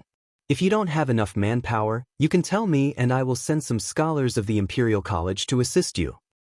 Thank you for your kind intentions, Chancellor Kong, but I have enough manpower. He had received news yesterday that Su Shizhang, Xue Shou, Yan Xiangzuan from the Eastern Palace, as well as Xiao Dian, Gu Yin, Jiang Yaqing, Xie Yan and the other scholars of the Literature Hall under Li Tai were all in the back hall of the workshop. The compilation of the Great Tang Dictionary was already in full swing and they had enough manpower. Yes, this dictionary is very important. Professor Li, you must pay attention to it. After the compilation of the dictionary is completed, you must inform me. I must go and take a look at such a grand literary event. Of course, of course. Rest assured, Chancellor Kong. Li Zishuan hurriedly cupped his hands and promised. He only hoped that the Chancellor would leave quickly and not create any more trouble. A moment later, Li Zixuan wiped the sweat off his forehead. He had finally sent away the old-fashioned great scholar of the present age. He thought to himself, it seems that this brother's good days are about to come to an end. This is really King miserable. But it should only take a few days of hard work. He hoped that the instructors of the Imperial College could learn pinyin fast enough. After a while, the bell for the morning class rang. Li Zixuan went home with Iron Egg and Lanner in a low mood. The two little guys could see that Li Zixuan was not in a good mood, so they did not talk and laugh along the way. They were very obedient and accompanied Li Zixuan. After lunch, the two little guys continued to go to school. Of course, it was still the luxury car that picked them up. Li Zixuan enjoyed this last leisurely afternoon alone in the west courtyard. He could not help but start to think about spring again. If only my baby Yushi was here. He could hug his wife every day, sleep and play with Daodu. This kind of life, even the gods would not change. As he thought about it, he could not help but drool. Chapter 190. Li Zixuan was a little drowsy by the summer breeze. When he was on the verge of waking up and falling asleep, he saw Xiaoxi in a bright yellow dress, walking over gracefully. She said softly to Li Zixuan, "Young master, Wang Renbiao and his father want to see you. Butler Wang is waiting in the front hall." "Oh!" Li Zixuan's expression changed. He stood up and said, "Well, Xiaoxi, come with me to have a look." At the same time, there was a touch of coldness in his heart. The Wang family should give me an explanation for the kidnapping of Xiefeng's stockade. In the front hall of Li Mansion, Wang Renbiao and a middle-aged man with thick eyebrows, big eyes, and a stocky waist were sitting on both sides. The two of them looked at each other and did not say a word. The hall was very quiet for a while. Wang Zhong looked at the tea table beside the two of them. Some of the tea was about to turn cold. He hesitated for a moment and was finally forced to retreat by the oppressive atmosphere. He retreated to the side and did not dare to say a word. The main reason was that the pressure on the middle-aged man was too strong. In a moment, Li Zixuan came to the front hall. Wang Renbiao took the lead to stand up and said to Li Zixuan, "Mr. Li, long time no see. How have you been? Let me introduce you. This is my father. He just arrived in Chang and yesterday. Today, he went to the palace to see His Majesty and then came to visit Li Mansion with me. According to the rules of the imperial court, the provincial governor of a state could not leave the territory under normal circumstances. Wang Renbiao's father came directly to Chang and had to report to the Ministry of Personnel. However, he was also a relative of the imperial family. If he directly reported to Li Heir, no one dared to say anything. Li Zixuan's eyes stopped on the middle-aged man. He thought that this man turned out to be Wang Yu, who married Li Yuan's sister. Cheng Yaojin had told him a lot about the Wang family in Taiyuan-Qi County. Today, he finally saw the real person. This person's facial features were resolute and sharp. From his face, one could vaguely see the shadow of Wang Renbiao. There was also a dignified aura around him. It was probably because he had been in a high position for a long time. Regardless of what he was thinking, Li Zixuan still cupped his hands towards Wang Yu and bowed. This humble official pays his respects to Governor Wang. In the first year of Zhenguan, Li Heir divided the world into 10 provinces. There were a total of 360 provinces in the country. These provinces were divided according to their population into Upper Province, Middle Province, and Lower Province. The provincial governor of Upper Province was secondary grade 3, the provincial governor of Middle Province was primary grade 4, and the provincial governor of Lower Province was primary grade 4. The Sui province that Wang Yu was in charge of belonged to the Central Province. As the provincial governor of Sui province, if calculated according to rank, he belonged to the upper 4th rank. Li Zixuan, on the other hand, was a secondary class 5th rank official, regardless of whether he was a county founder of the country or a doctor of the Imperial College. But logically speaking, it was already a miracle that he was able to reach secondary class 5th rank at his age. Because Li Zixuan was a full 4 ranks lower than Wang Yu, he had to open his mouth and address himself as a humble official. In the officialdom, one had to abide by the rules of the game. If one casually treated a superior with disrespect, then one would not only offend one person, but also the entire official class. At this moment, a faint smile appeared on Wang Yu's tense face. He raised his hands and said with a smile, "Sir Li Zishuan, there is no need to be so courteous. Although this official is far away in Sui province, I have long heard of Sir Li Zishuan's matter. The curved Yuan divine plow has spread throughout the world, benefiting the millions of poor commoners of my great Tang.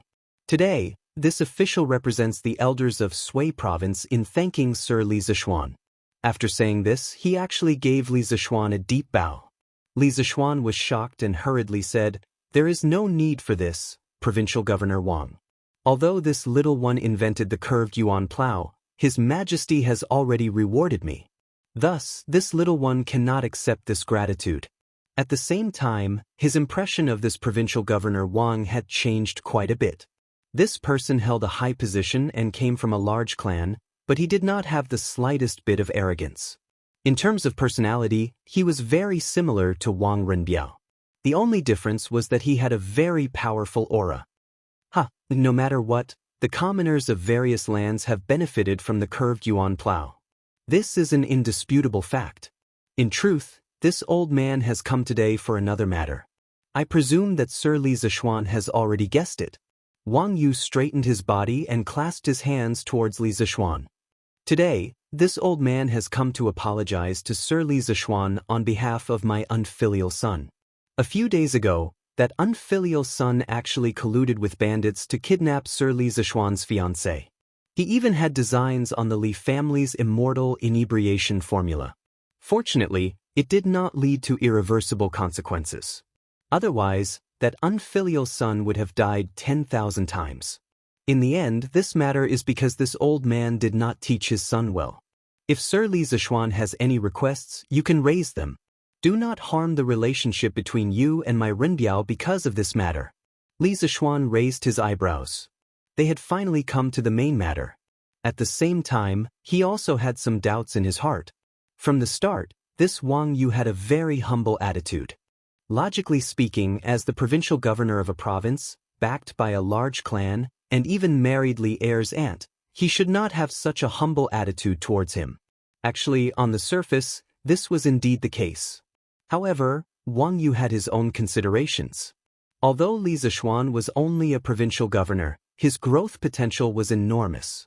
Not only did he have a good relationship with Qing Yaojin, Qin Qiong, and a bunch of other military veterans, he also had a close relationship with Li Chengqian and Li Tai. From the current situation, first of all, Li Chengqian's position as crown prince was very stable. Even if something happened in between, the throne would only fall on Li Tai's head. However, no matter what, Li Zishuan would at least be able to survive through 2 dynasties. His official position would only soar to the skies. Moreover, Li Er's intention to weaken the power of the large clans was already clear. Although Wang Yu had married Li Er's aunt, under the teeth of the storm, his every move would be infinitely magnified. Thus, Wang Yu's current standard of conduct was, don't cause trouble, don't cause trouble. If he caused trouble, quickly turn it into a small one, and a small one into nothing. What if I want Wang Rini to die? Regardless of the meaning behind Wang Yu's humble attitude, Li Zishuan still wanted to sound him out. Of course, if he could directly have Wang Rini die, that would be the best. He had always harbored killing intent towards those who dared to touch his woman. Hearing this, Wang Yu's body clearly trembled. A trace of paleness and struggle flashed across his wrinkled old face. No matter how mischievous his son was, he was still his son. Even a vicious tiger would not eat its cubs. How could he watch his son die before his eyes? Wang Renbiao looked at his father's pale face from the side. He hurriedly went up to Li Zishuan and clasped his hands. Sir Li, although my younger brother did some foolish things, in the end, you arrived in time to save Miss Han. There was no tragedy. Thus, I hope that Sir Li will be magnanimous and spare his life. Li Zishuan stared into Wang Renbiao's eyes and asked, the person who showed me the way at Rhinoceros Slope that day, was it one of your people? When he heard the second half of Wang Renbiao's words, his heart suddenly moved. He remembered that day when he was in despair. A piece of silk with words written on it flew to him. Wang Renbiao looked at Wang Yu, then nodded to Li Zishuan. It was Yu Yao who was by my side. The day before the incident, Yu Yao found out that my younger brother was sending people to harm you. However, she did not hear their specific plans. Thus, I had Yu Yao follow Xiaoying. When I found out that they were going to harm Miss Han, I ordered Yu Yao to help you save Miss Han. Thus, I hope that Sir Li can give me face and spare my younger brother's life. Chapter 191. In the hall, the atmosphere was a little tense. After Wang Renbiao finished speaking, he stared at Li Zishuan, hoping that he would agree. Wang Yu was silent for a moment and said, "Our Wang family was in the wrong in the kidnapping of Xiefeng Stockade. We are willing to pay some price in exchange for forgiveness. If Mr. Li has any requests, you can tell me. I just hope that you can save my son's life." Wang Yu paused and said with a sad expression, "No matter what, Ren-Yi is my child. I'm almost 50 years old. To be honest, I've already become indifferent to fame and fortune. I only hope that Ren-Yi and Ren-Yi can be safe and sound. I hope that Li Xiannan can understand me from a father's point of view. If Mr. Li can be merciful this time, our whole Wang family will remember this kindness in the future." Li Zishuan was speechless. Although Wang Yu had been in a high position for many years, at this moment, he was just like an old father. Only, Li Zishuan didn't understand. With such an irresolute and indecisive personality, how had he managed to get to the position of patriarch? In the novels in his previous life, the heads of the big families should be indifferent and ruthless. Everything should be based on the interests of the family. Provincial Governor Wang, since you said so, and Cousin Rini did provide me with a lot of help in the kidnapping that day, then let's forget about this matter. But I don't want Wang Rini to jump out and harm my relatives in the future. Otherwise, I will definitely kill him at all costs. At that time, even if the Cui and Wang families attack me together, I will not be afraid. The 7 big families have been high and mighty for thousands of years. Others are afraid of them, but I am not. At worst, I will pierce a hole in the sky. Li Zishuan thought about it. This time, he really could not kill Wang Rini. Putting aside the friendship between Wang Yu and Wang Renbiao and the pressure from the Cui and Wang families, Li Er had protected Wang Rini before. Moreover, after the incident that day, Wang Rini, a villain, had escaped in advance. Now, except for Wang Yu and Wang Renbiao, no one knew where Wang Rini was. Fortunately, he gave up and did Wang Renbiao a favor. However, he still had to take precautions. If there was a next time, even if Li Zishuan had to chase him to the ends of the earth, he would still kill Wang Rini with his sword. Wang Yu was delighted at first, but when he heard Li Zishuan's murderous words, he was shocked. This young man was only 14 or 15 years old, but he had such a strong murderous aura. Don't worry, County Magistrate Li. That unfilial son has already been imprisoned by the clan's punishment hall. He won't come out to do evil again. For this matter, our Wang family owes you a favor. If Li Xiannan needs any help in the future, feel free to let Renbiao know. Once this old man receives the news, I will definitely do my best to help. Li Zishuan nodded his head silently, but his heart was in turmoil. He did not expect the Wang family to have a law enforcement hall. This plaything sounded similar to the Cultivation sects in some Cultivation novels. There were Law Enforcement Hall, Elder Hall, Law Enforcement Hall, Law Enforcement Hall, Law Enforcement Hall, Elder Hall, Law Enforcement Hall, and so on. It seemed that none of these traditional aristocratic families were simple. In order to express my sincerity, this old man has specially prepared some humble gifts. I hope County Magistrate Li can accept them. After saying this, Wang Yu took a red sandalwood box from Wang Renbiao's hands and handed it to Li Zishuan. Li Zishuan was really overwhelmed by the favor. The matter had already been discussed and the misunderstanding had been cleared up. Wang Yu, as the provincial governor of a province, actually still wanted to give a small 5th-rank official like him a gift. What was he trying to do? Was this old man really the Wang family's patriarch? Why was he so low-key? No need, no need. Provincial Governor Wang is too polite. Li Zishuan hurriedly waved his hand to refuse. After all, one's mouth was too soft for others. There are only some worthless things inside. County Magistrate Li's refusal, could it be that you are still unwilling to reconcile with the Wang family? Wang Yu pushed the box in front of Li Zishuan again. After a few more times, Li Zishuan finally accepted. In any case, Wang Yu said that the things inside were worthless. Since he had accepted them, then so be it. After chatting for a while, Wang Yu and his son tactfully took their leave. During this time, the two sides naturally reached many agreements. For example, the cooperation that Li Zixuan and Wang Renbiao had previously discussed. After the kidnapping incident, Li Zixuan had unilaterally stopped the supply of wine to the Strange Interest Pavilion and the winery. At that time, Wang Renbiao felt that the Wang family was in the wrong, so he did not raise any objections. Now that the relationship between the two sides had been mended, the cooperation was restarted. After returning to his room in the west courtyard, Li Zixuan was no longer sleepy. His eyes inadvertently glanced at the dark red sandalwood box beside his hand. His heart skipped a beat, and he picked it up and weighed it in his hand. Hey, it's quite heavy. I wonder what's inside it. Li Zixuan carefully opened the wooden box, and was immediately blinded by the light. The wooden box was divided into 2 rows and 4 rows, and there were 8 small compartments. In each compartment, there was a fist-sized luminous pearl lying quietly. Inside the luminous pearl, the fluorescent light flowed like liquid. If there was only one, it might not be so dazzling, but when all 8 of them were placed together, it was really dazzling. Oh my God! That old geezer Wang Yu actually said that these were just some worthless playthings. If they weren't valuable, then what was valuable about them? The Wang family seems to be richer than me. Li Zixuan had only seen these genuine luminous pearls in some documentaries in his previous life. Although the principle of the luminous pearl was very simple, and there were many artificial luminous pearls that cost 6 yuan on certain treasures, these natural luminous pearls in front of him were really priceless.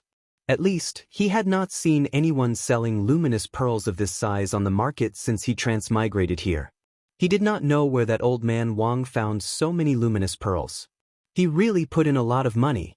Father, are you going to give those 8 luminous pearls to Li Zixuan just like that? Wang Renbiao asked Wang Yu in a vermilion carriage on the street. Wang Yu had been resting with his eyes closed. At this moment, he said without opening his eyes, they are just some inanimate objects that emit light. If we keep them in the family's treasury, they will only gather dust. It's better to use them to ease the relationship between the two families. Father, is the situation of the aristocratic families really so bad?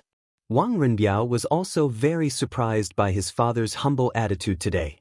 But after thinking for a while, he guessed why Wang Yu was like this, but he still did not quite believe it. Wang Yu finally opened his eyes. He looked at Wang Renbiao and said in a deep voice, "Today, I have an audience with His Majesty. His Majesty has also indirectly warned me to restrain the children of the family. And according to His Majesty's intention, I'm afraid that it won't be long before he makes a move on the aristocratic families. Renbiao, remember, His Majesty is a man of great talent and bold vision. He will definitely not allow the aristocratic families to surpass the imperial court. And I believe that even if all the aristocratic families were to join forces, they would not be a match for His Majesty. The other aristocratic families cannot see the situation clearly and are futilely trying to stop the chariot with their arms. But our Wang family must see the situation clearly and learn to protect ourselves. Otherwise, no matter how strong the imperial favor is, the Wang family will be destroyed in an instant." Wang Renbiao nodded with a solemn expression. "Yes, father, I will remember." Wang Yu looked at the endless stream of people outside the carriage. After a moment of silence, he sighed with a tired face. "Sigh, the tree wants to be quiet, but the wind will not stop." Chapter 192. The rain was pitter-patter, and the sky was gloomy. Due to the lack of light in the classroom, it was dark and gloomy. Li Zixuan sat at the lectern, his eyes fixed on the students who were doing their test papers. There was no lectern in the classroom, but he felt that it was uncomfortable to lecture on flat ground, so he had someone build a lectern and moved it in.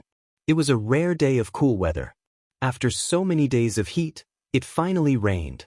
Li Zixuan was wearing a thin white gown. He was lying on the tall and long desk in front of the lectern, looking at the students who were doing their tests. He felt very satisfied. Once upon a time, he was like them, sitting upright and still, racing against time to answer the questions. Not only did he have to ensure that his answers were correct, but he also had to ensure that they were correct. That was not a normal kind of hard work. Now, he could be considered to have opened up a god's perspective. He was high up watching others take their tests. Naturally, he felt different. That's right. Today was the small test that was held every 7 days. However, Li Zixuan habitually called it a weekly test in his mind, even though people in the Tang dynasty did not know what a weekly test was. His thoughts flew back to 2 days ago. Under Kong Yingda's strict supervision, Li Zixuan had no choice but to conduct 2 afternoons of pinyin, special training sessions, for all the instructors, teaching assistants, and professors of the Imperial College. Letting a 14-year-old child teach to these old scholars who were mostly in their 40s, and there were even some who were in their 60s, was bound to cause some people to express their dissatisfaction. However, this time, Kong Yingda personally supported Li Zixuan and made it clear that if anyone did not pay attention and did not learn pinyin in the end, Kong Yingda would personally report to His Majesty and expel them from the Imperial College. This kind of extremely strict punishment system directly nipped in the bud the restless instructors who wanted to jump out and cause trouble in the bud. One had to know that the positions of instructors, teaching assistants, and professors of the Imperial College were a great honor for scholars. Speaking of which, these positions were even more awesome than being a professor at Peking University or Tsinghua University in his previous life, because these positions all had ranks. In this lifetime, they had studied hard for decades, and it was not easy for them to get to where they were today. How could they bear to be stripped of this glorious position just like that? Therefore, during the 2 afternoons of classes, there was no such thing as showing off or slapping people in the face. Instead, each of them was more serious than the other, and with the help of the blackboard, the learning efficiency of these teachers of the Imperial College was surprisingly high. However, their attitude towards Li Zixuan had completely changed after they had grasped the basics of pinyin. After so many years of teaching, how could they not see the greatness of pinyin? As a result, their attitude towards learning became more and more correct. During class, the expressions on their faces were as fanatical as if they were on a pilgrimage. Sigh, these teachers learn things really fast. But this is even better. I estimate that in another afternoon, they will all be able to grasp pinyin. At that time, wouldn't she be able to return home every afternoon to sleep and tease the servant girls? How carefree would that be? Li Zixuan propped up his cheek with one hand and sat there thinking happily. Suddenly, he caught a glimpse of movement below. His position had a high platform view. Some students might think that Li Zixuan wouldn't be able to see what they were doing under the table, but what they didn't know was that sitting on the podium, he could use the high platform view to see every single movement below clearly. Li Zixuan used his fingers to pick up a piece of chalk, folded it half an inch, weighed it in his hand, and threw it in a certain direction below. That half-inch piece of chalk was like a cruise missile, accurately smashing into Cheng Chumo's head. Cheng Chumo, who had been sneaking glances at Qin Huayu's paper, was shocked by this sudden attack. He quickly looked toward the podium and met Li Zixuan's fierce gaze. Humph! If there's a next time, I'll give you 0 marks. Li Zixuan coldly harumphed and said this arrogantly. In his heart, he thought that this was the catchphrase of the invigilator in his previous life. It felt so good to use it. The students in the classroom all raised their heads, trying to figure out who Li Zixuan was talking about. Cheng Chumo rubbed his forehead as if nothing had happened. Then, this fellow acted as if Li Zixuan was not talking about him and pretended to calmly look at his paper. Even though he did not understand some of the questions at this time, he definitely could not let everyone know that Li Zixuan was talking about him. Even though he was thick-skinned, plagiarism was too shameful. Cheng Chumo expressed that he still wanted to show some face. Seeing that Cheng Chumo had calmed down, Li Zixuan did not continue to pursue the matter. He walked down from the podium and began to patrol. The first place he came to was Li Tai's position. This little fatty was writing at a rapid speed. He did not seem to be affected by the commotion just now and was quickly doing calculations on the draft paper. Li Zixuan glanced at his paper and was slightly surprised. This little fatty had actually finished the second to last question. His speed was really fast. There was still nearly an hour before the exam ended. He just did not know how accurate this kid was. Li Zixuan paused for a while before continuing his patrol. He found that most of the students were still stuck at the fifth or sixth last question. Qin Huayu, Iron Egg, and Kushirqing had all finished the third to last question. Moreover, Li Zixuan saw that they had all answered the questions correctly.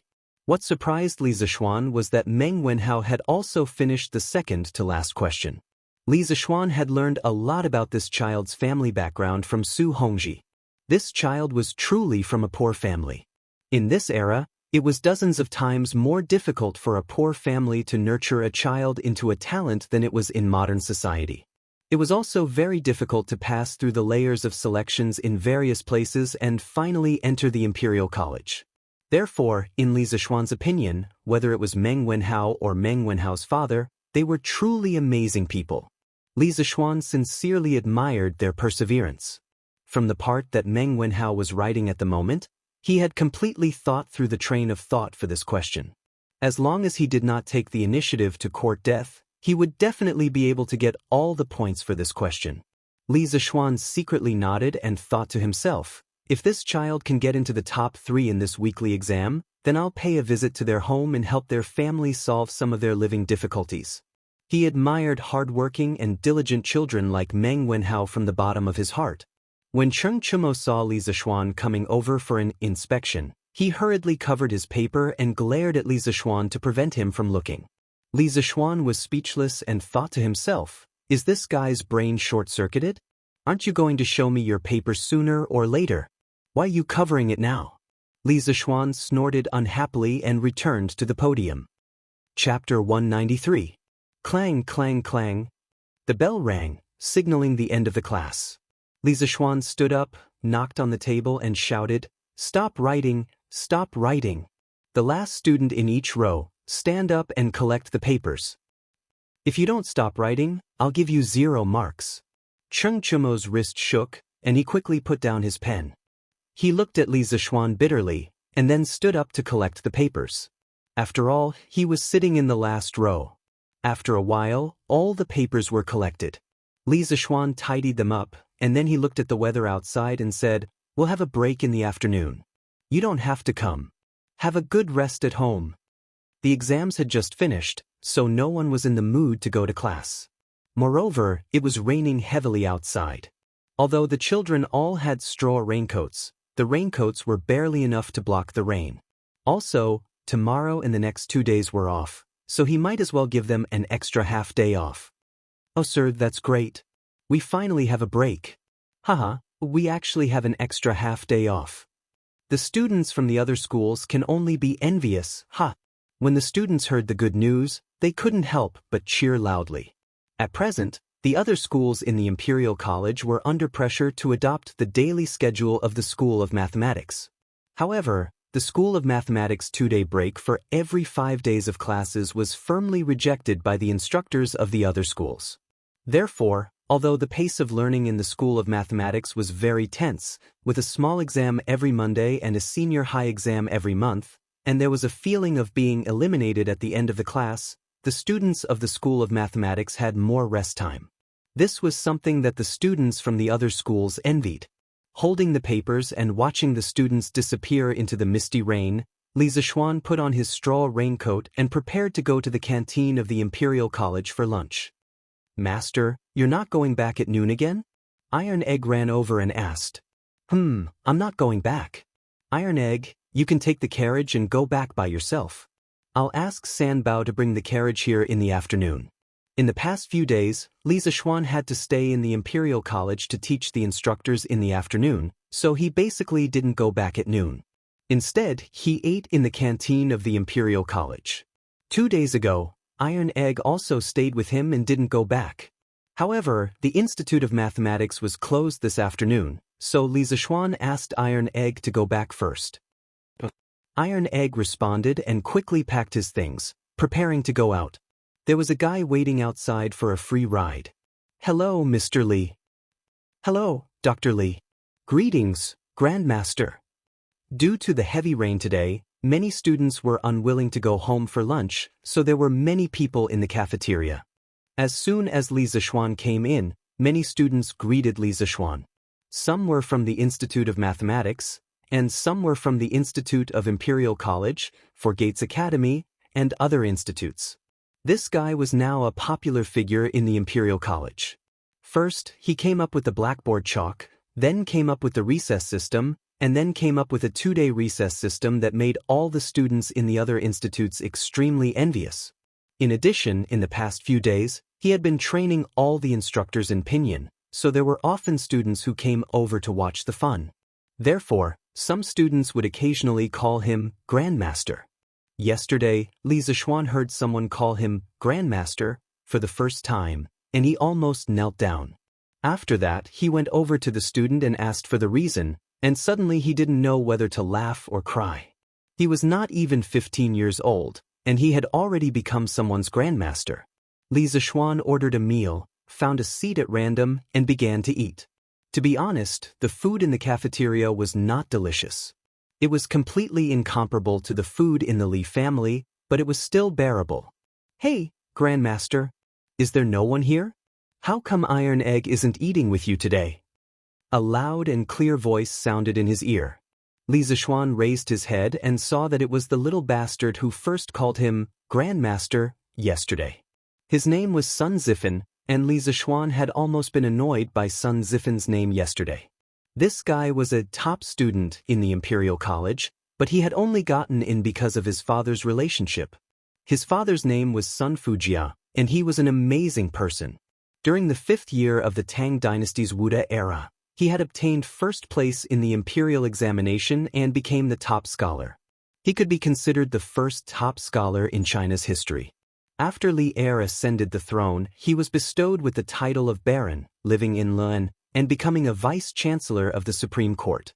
The Supreme Court was equivalent to the modern Supreme People's Court, and the vice-chancellor of the Supreme Court was equivalent to the vice-chancellor of the Supreme Court. It was a lower third-rank official, and there were usually 2 of them. Yuan Wendao, who had impeached Li Zixuan last time, was also a vice-chancellor of the Supreme Court.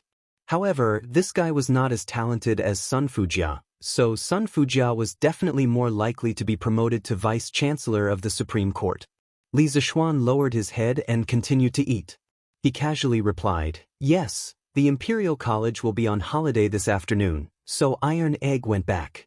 Sun Zifen had just sat down unceremoniously when he heard Li Zixuan's words. He immediately exclaimed, "Damn, why is the Imperial College on holiday early?" Sun Zifen immediately expressed that he could not accept the fact that the Imperial College was on holiday at the weekend. Li Zixuan pursed his lips. Sometimes he really wondered if this unlucky kid was Sun Fujia's biological son. Logically speaking, since Sun Fujia could be the top scorer in the exam, even if his son's results were not top-notch, he should at least be polite, right? In the end, this guy was obviously the same as Cheng Chumo, a careless and rash person. However, he was much younger than Cheng Chumo, probably only in his teens. They just finished the exam this morning. I saw that they were working too hard, so it's not too much to give them half a day off, right? Even if Chancellor Kong knows about it, he can't say anything. Li Zixuan said faintly, but his words really attracted some hatred. "Mr. Li, how can you do this?" "That's right, Professor Li, how can you give the people from the Imperial College such a long holiday? I can't take it anymore." When the students from the other schools who were eating nearby heard Li Zixuan's words, they all started to denounce him. Li Zixuan had been eating in the canteen recently and had become familiar with many students. As his personality was more casual and he was very young, about the same age as most of them, many students liked to talk to him.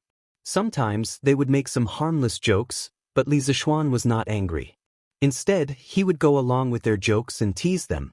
This led to everyone calling him teacher, but they would always talk to him as if he was a good friend.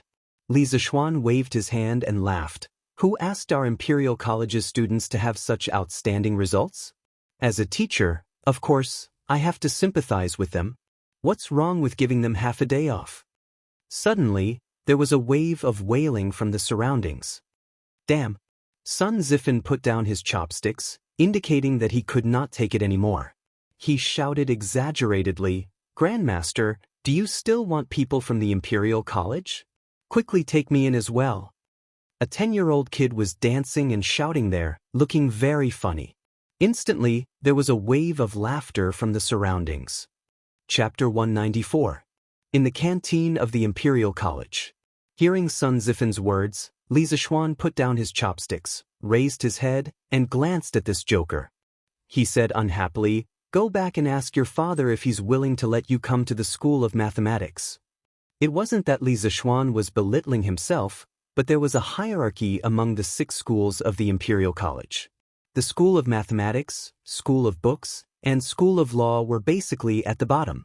The students of these 3 schools had to stand out in the annual assessment to have the chance to be promoted to the 4 gate schools, then the School of Imperial College, and finally the School of Imperial College. Sun Zifin was able to enter the School of Imperial College because his father was a 3rd-rank vice-chancellor of the Supreme Court. However, if his father was more powerful and was promoted to a 3rd-rank vice-chancellor of the Supreme Court, then he might be able to enter the Imperial College directly. Under the current hierarchy of the Imperial College, it would be strange if Sun Fujia was willing to let Sun Zifin go to the School of Mathematics. Sun Zifin chuckled and said, "Hee hee, Grandmaster, my father already knows that you invented pinyin. He also admires you very much. Moreover, the Prince of Wei and the sons of the 3 dukes are currently studying in the School of Mathematics. Why wouldn't my father want me to go? Just tell me if you'll accept me as a student or not." Even if the sky collapsed, there would be a tall person watching over it. With Li Tai, Cheng Chumo, Qin Huayu, and Yuqi Baolin, these awesome 2nd-generation hedonistic sons of rich families leading the way, what other people had to worry about? Although Sun Zifan, this fellow's mouth was unrestrained, his heart was clear. When the other students heard this joker's analysis, they all felt that it was reasonable. In this way, not only did the School of Mathematics have good benefits, the teachers were friendly, and there was also Li Tai, Cheng Chumo, and these hedonistic sons of rich families supporting them. They didn't have to worry about their future. Only a fool wouldn't go to such a good place. Therefore, Li Zixuan's surroundings immediately became lively. Yes. Mr. Li, is your school still hiring? My name is Wang Wenhua. My results in mathematics were very good back then. Wang Wenhua, you are bullsh** ting. You think your grades are better than mine? Dr. Li, don't listen to him. My grades are better than his. Please accept me. Grandmaster, please accept me. Take me in. Take me in. Collect your sister. Li Zixuan's forehead was full of black lines. He couldn't even eat. The **ck. If it were a group of female students crying and begging him to accept them, he would be very excited. At least it would prove that he was very manly. However, in front of him, there were some men clamoring for him to accept them. What the **ck was this? Ahem, I can't make the decision on this matter. The rules of the directorate don't allow you to go wherever you want. You should go and talk to the chancellor. Li Zixuan hurriedly threw away the responsibility. If he really accepted them, he would offend a lot of people. When that time comes, how would he survive in the directorate? He might as well just throw the problem to Old Man Kong and let him have a headache. He originally thought that saying this would make Sun Zifin and the rest retreat. After all, as students, how many of them dared to meet the principal?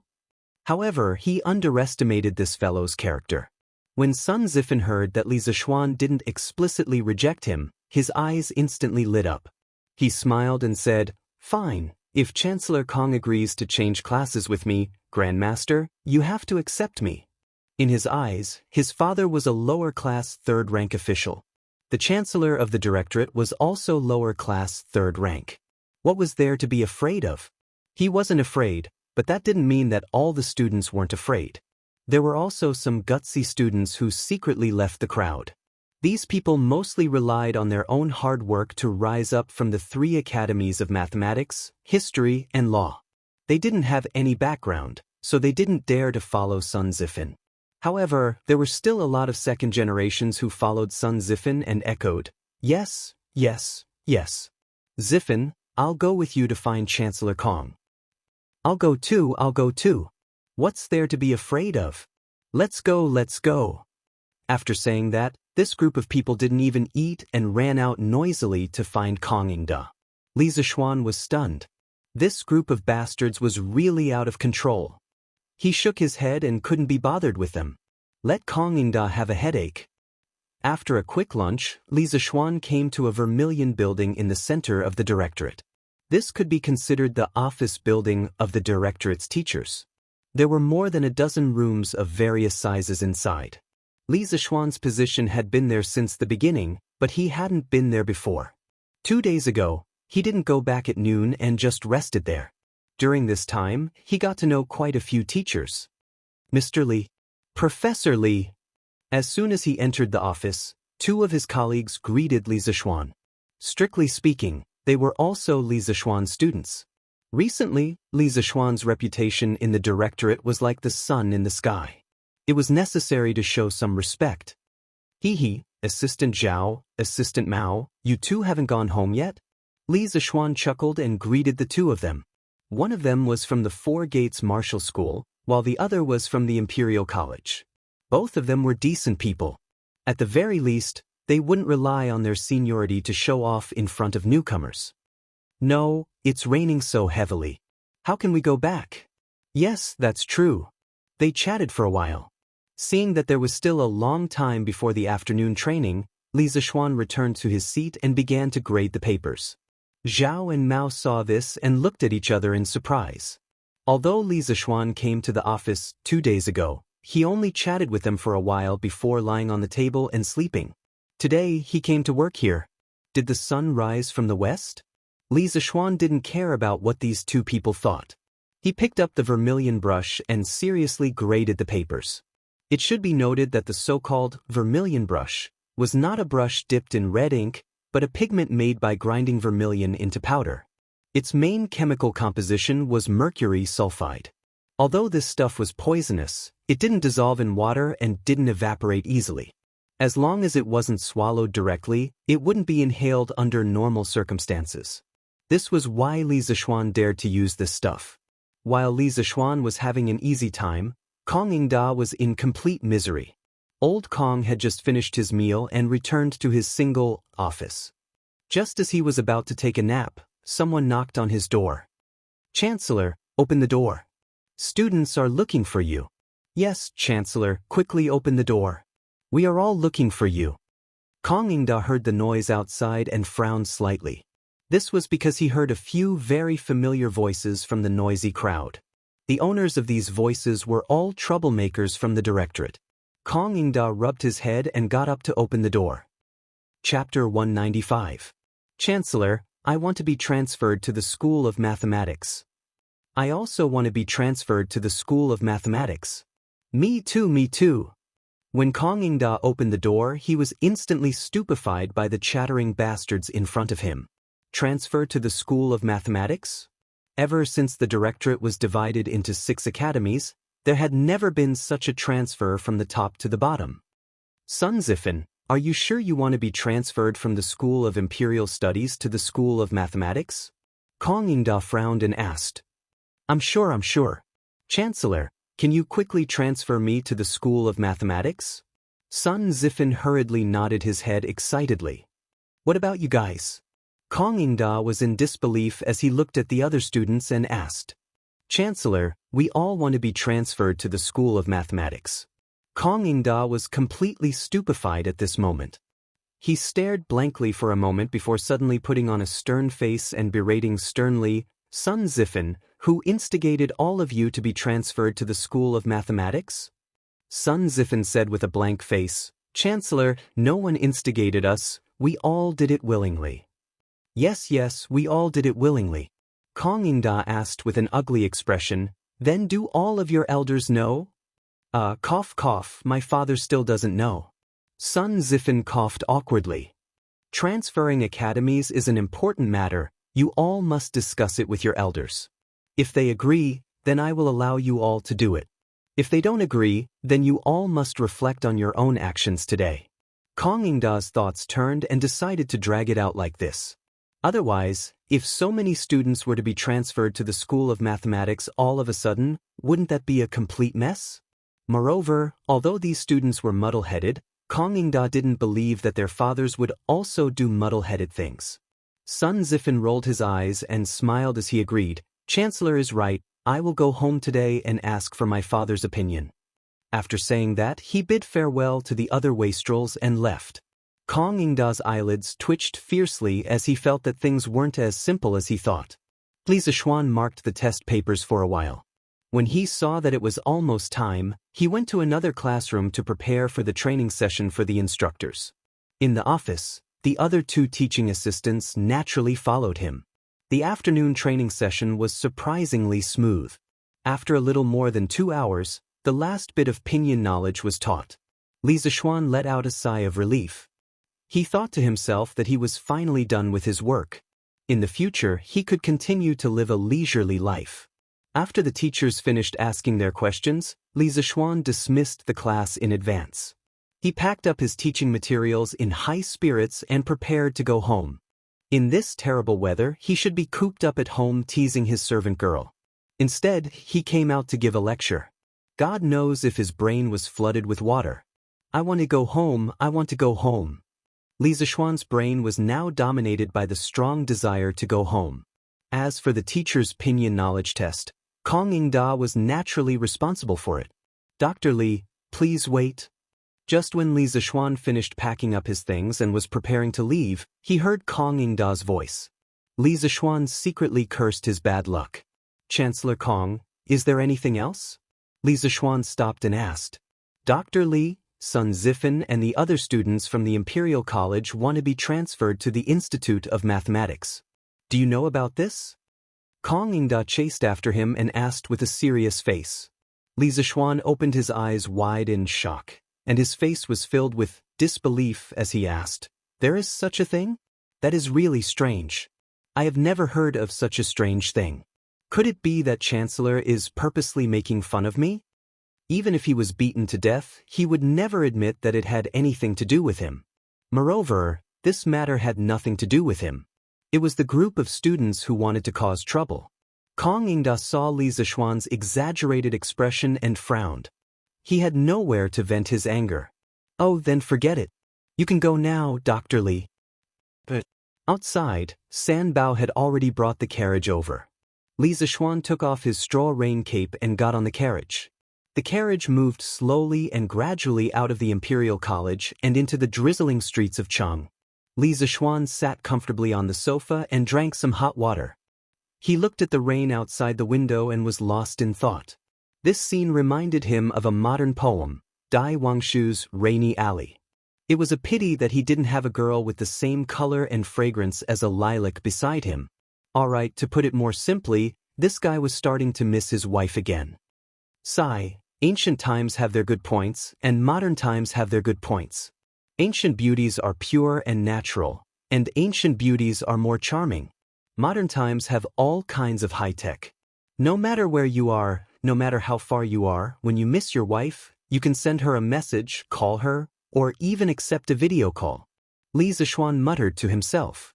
He did not expect that after experiencing so many years of long-distance love in modern times, he would still have to endure the pain of a long-distance love for a few months after transmigrating to ancient times. Although this so-called long-distance love was only a few dozen miles away, due to secular etiquette, this few dozen miles was a gap that he and Han Yushi could not cross in these few months. Young master, we are home. Just as Li Zishuan was lost in his thoughts, the carriage arrived at the Li residence. Li Zishuan came back to his senses. He got off the carriage and took the oil paper umbrella from San Bao. He walked alone to the west courtyard. San Bao looked at Li Zishuan's back and scratched his head in confusion. He felt that his young master was a little off today, but he couldn't pinpoint exactly what was wrong. Young master, you are back? Xiao Shi will go to the kitchen to make a bowl of ginger soup for you to get rid of the cold. When he returned to the west courtyard, he met Xiao Shi as soon as he entered the house. The little girl went up to Li Zishuan to wipe the rain off his face as she went to get the ginger soup for Li Zishuan. Oh, Xiao Shi. Li Zishuan called out softly. Xiao Shi could hear that her young master's voice was a little off. She was startled and asked, Young master, what's wrong? No, young master. It was Li Zishuan who turned around and hugged Xiao Shi tightly. The little girl was shocked by this sudden attack.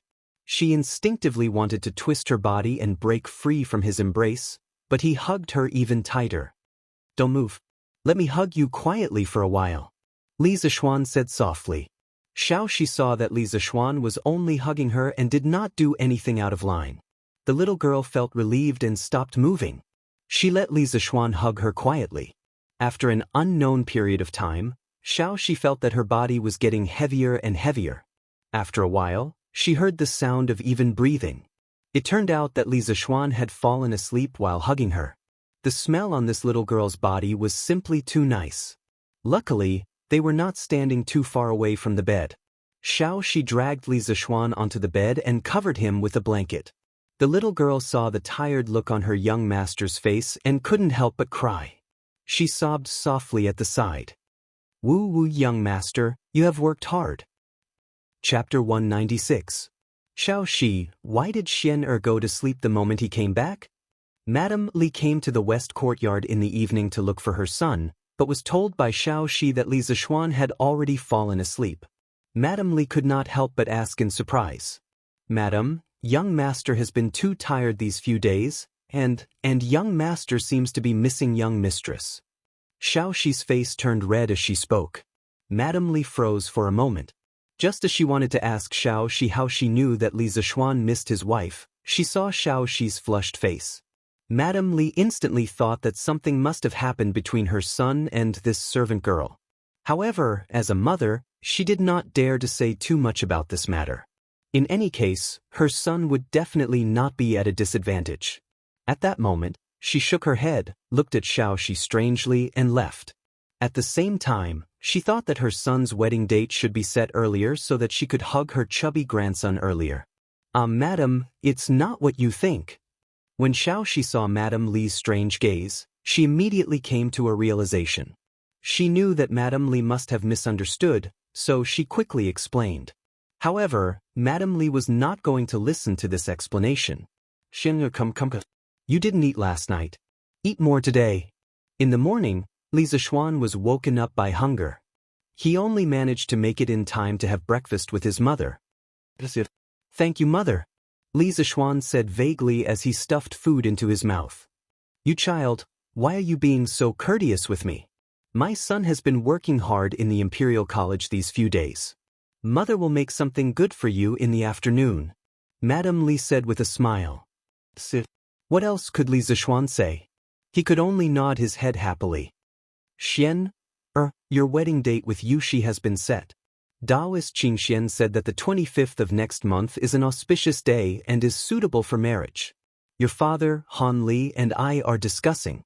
Although time is a little tight, with the manpower and resources of our Li family, we can definitely prepare it. Therefore, we have set your wedding date on the 25th of next month." Madame Li looked at her son and said kindly. Li Zixuan widened his eyes in surprise. After a moment, he reacted and said excitedly, Yes, this is great. Mother, I thought I would have to wait for at least 2 months. Ah, look at how anxious you are. Xian, when you have a wife in the future, are you going to forget about mother?" Mrs. Li couldn't help but tease her son when she saw that he couldn't wait to get married. "How could I? Mother, don't worry, you will always be the most important person in my heart." Little rascal.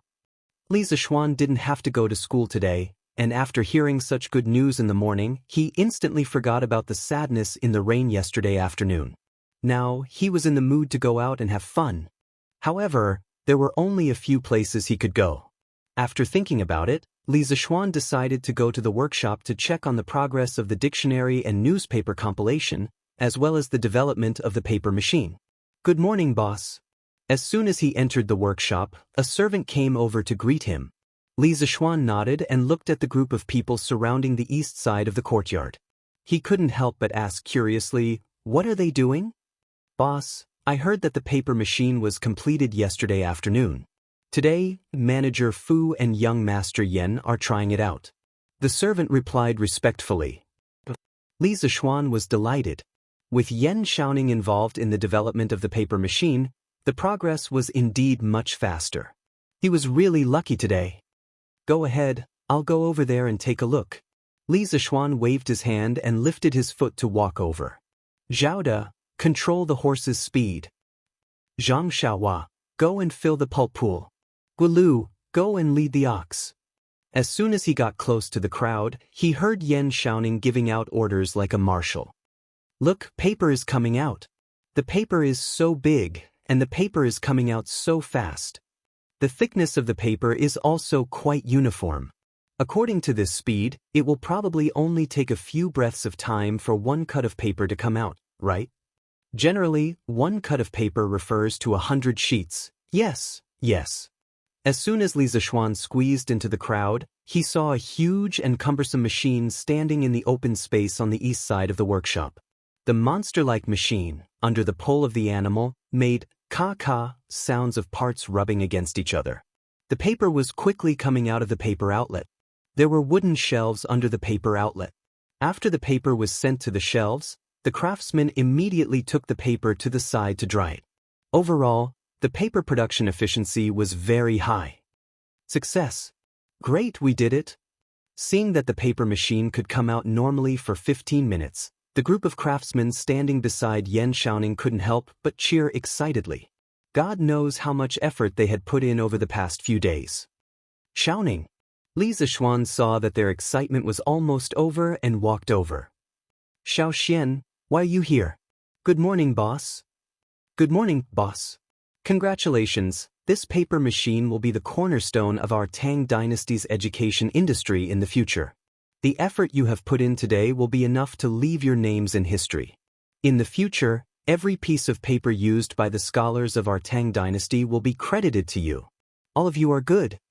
Li Zishuan looked at the true technical backbone of the workshop in front of him. Among them, the older ones already had white hair, while the younger ones had just turned 20. As craftsmen, they lived at the bottom of society, but their creativity was comparable to a regular army. They deserved to be respected. Looking at them, Li Zishuan couldn't help but think of the scientists in his previous life who worked hard on the front lines of research. They also worked hard, but a lifetime of research couldn't even compare to the money a celebrity could earn from acting in a movie. At the thought of this, Li Zishuan couldn't help but shout. He felt injustice for the craftsmen. Oh, we are good. Li Zishuan's words made the craftsmen's blood boil. They worked overtime because Li Zishuan treated them extremely well in the workshop, so they wanted to repay him. They had never imagined that the thing they made would have such great meaning behind it. Thus, these craftsmen couldn't help but cheer. All the craftsmen who participated in the development of the paper machine will be rewarded with 2 strings of cash. Now, go back and have a good rest. Your health is your greatest asset. Li Zishuan looked at the craftsmen in front of him. Although most of them had excited expressions, the exhaustion in their eyes couldn't be concealed. Thus, he hurriedly had them go back and rest. Hearing that they would be rewarded with 2 strings of cash, the craftsmen who had just been satisfied on a spiritual level were now satisfied on a material level. They bowed and expressed their thanks. Thank you, boss. Thank you, young master. Li Zishuan hurriedly waved his hand and said, Go and rest. Chapter 197. In the workshop of the Strange Interest Pavilion, the craftsmen dispersed. Li Zishuan followed Faubert and Yan Xiaoning to a room and said, Brother Faubert, Brother Xiaoning, thank you for your hard work these days. Faubert politely waved his hand and said, It's no trouble at all. Yan Xiaoning, on the other hand, snorted in dissatisfaction, It's really hard work. You were the one who came up with this idea. Logically speaking, you're the most suitable person to do this, and you'll be the fastest. But you just had to be lazy and leave everything to Faubert, causing us to work so hard. Li Zishuan pursed his lips. Why did this guy's tone sound like a disgruntled housewife? But when he heard the second half of Yan Xiaoning's sentence, he immediately complained, Brother Xiaoning, I didn't slack off these 2 days. Recently, I've been teaching pinyin to the instructors of the Imperial College. I'm almost as tired as a dog. Yan Xiaoning was teased and laughed. He pretended to size up Li Zishuan and then teased, Hey, little Xian, you really do look a little like a dog now. Li Zishuan almost spat out a mouthful of blood. He said unhappily, Chow, get lost. After joking around for a while, Li Zishuan began to talk business with Yan Xiaoning and the others. Brother Xiaoning, how much is the output of our paper machine and the cost of producing paper? Hearing this, Yan Xiaoning closed his eyes and pondered for a while. Then he opened his eyes and said, according to my preliminary estimation, the paper production efficiency of a paper machine is about 30 to 40 times that of manual labor. Moreover, the paper produced by the paper machine has a uniform thickness and is more delicate. The quality seems to be better than the current Xian paper. Overall, the cost of our paper is about 20 copper coins per cut. As far as I know, the cost of paper for other paper mills in Chang and is about 500 copper coins per cut. Moreover, their paper is still in short supply. When the time comes, not only will our paper be cheaper than theirs, but the quality will also be better. I believe that once our workshop starts producing at full capacity, the traditional Xian paper will be completely replaced by our paper. Hearing Yan Xiaoning's confident words, Li Zishuan was slightly surprised. He didn't expect that the paper production cost could be reduced to 1/25th of the original through the paper machine. It was really amazing. Marx said that if capital had 50% profit, it would risk everything. If it had 100% profit, it would dare to break all the laws of the world. If it had 300% profit, it would dare to commit any crime, even at the risk of being hanged. If Li Zishuan sold the paper from the workshop at the price of ordinary paper, he would earn more than 25 times the profit. This huge profit was enough to make anyone go crazy. The three people in the room gradually thought of this. The three of them were shocked by the high profit and their breathing became rapid. Li Zishuan shook his head and forced himself to wake up. The purpose of his paper machine wasn't to make money, but to let the poor be able to read. It wasn't that he was a saint or that there was something wrong with his brain. It was just that he had promised Ma Zhou that he would let everyone in Tang be able to read. Li Zishuan had to do what he said. As for money, it was something that he couldn't earn in his lifetime. If he really wanted to make money, there were many ways. Brother Xiaoning, Faubert, our new paper can't be sold at an expensive price. My original intention of inventing the paper machine wasn't to make money. In my opinion, the price of the new paper should be set at 30 to 40 copper coins per cut. What do you think? Li Zishuan used 20% of his internal energy and said in a deep voice. Wealth moved people's hearts. In the face of such a huge profit, even Faubert and Yan Xiaoning almost lost their minds, let alone the others. Absolutely not. Young master, if you set the price like this, wouldn't you offend all the paper mills in the world? At that time, a large number of craftsmen will lose their jobs. Faubert had just been awakened by Li Zishuan's shout and heard Li Zishuan's shocking price. His heart trembled and he quickly dissuaded him. Yes, Xiaoxian. If you set the price like this, it will be a devastating blow to the rice paper mills. Yan Xiaoning couldn't help but say. Li Zishuan frowned. Faubert and Yan Xiaoning's thoughts were still somewhat stubborn and conservative.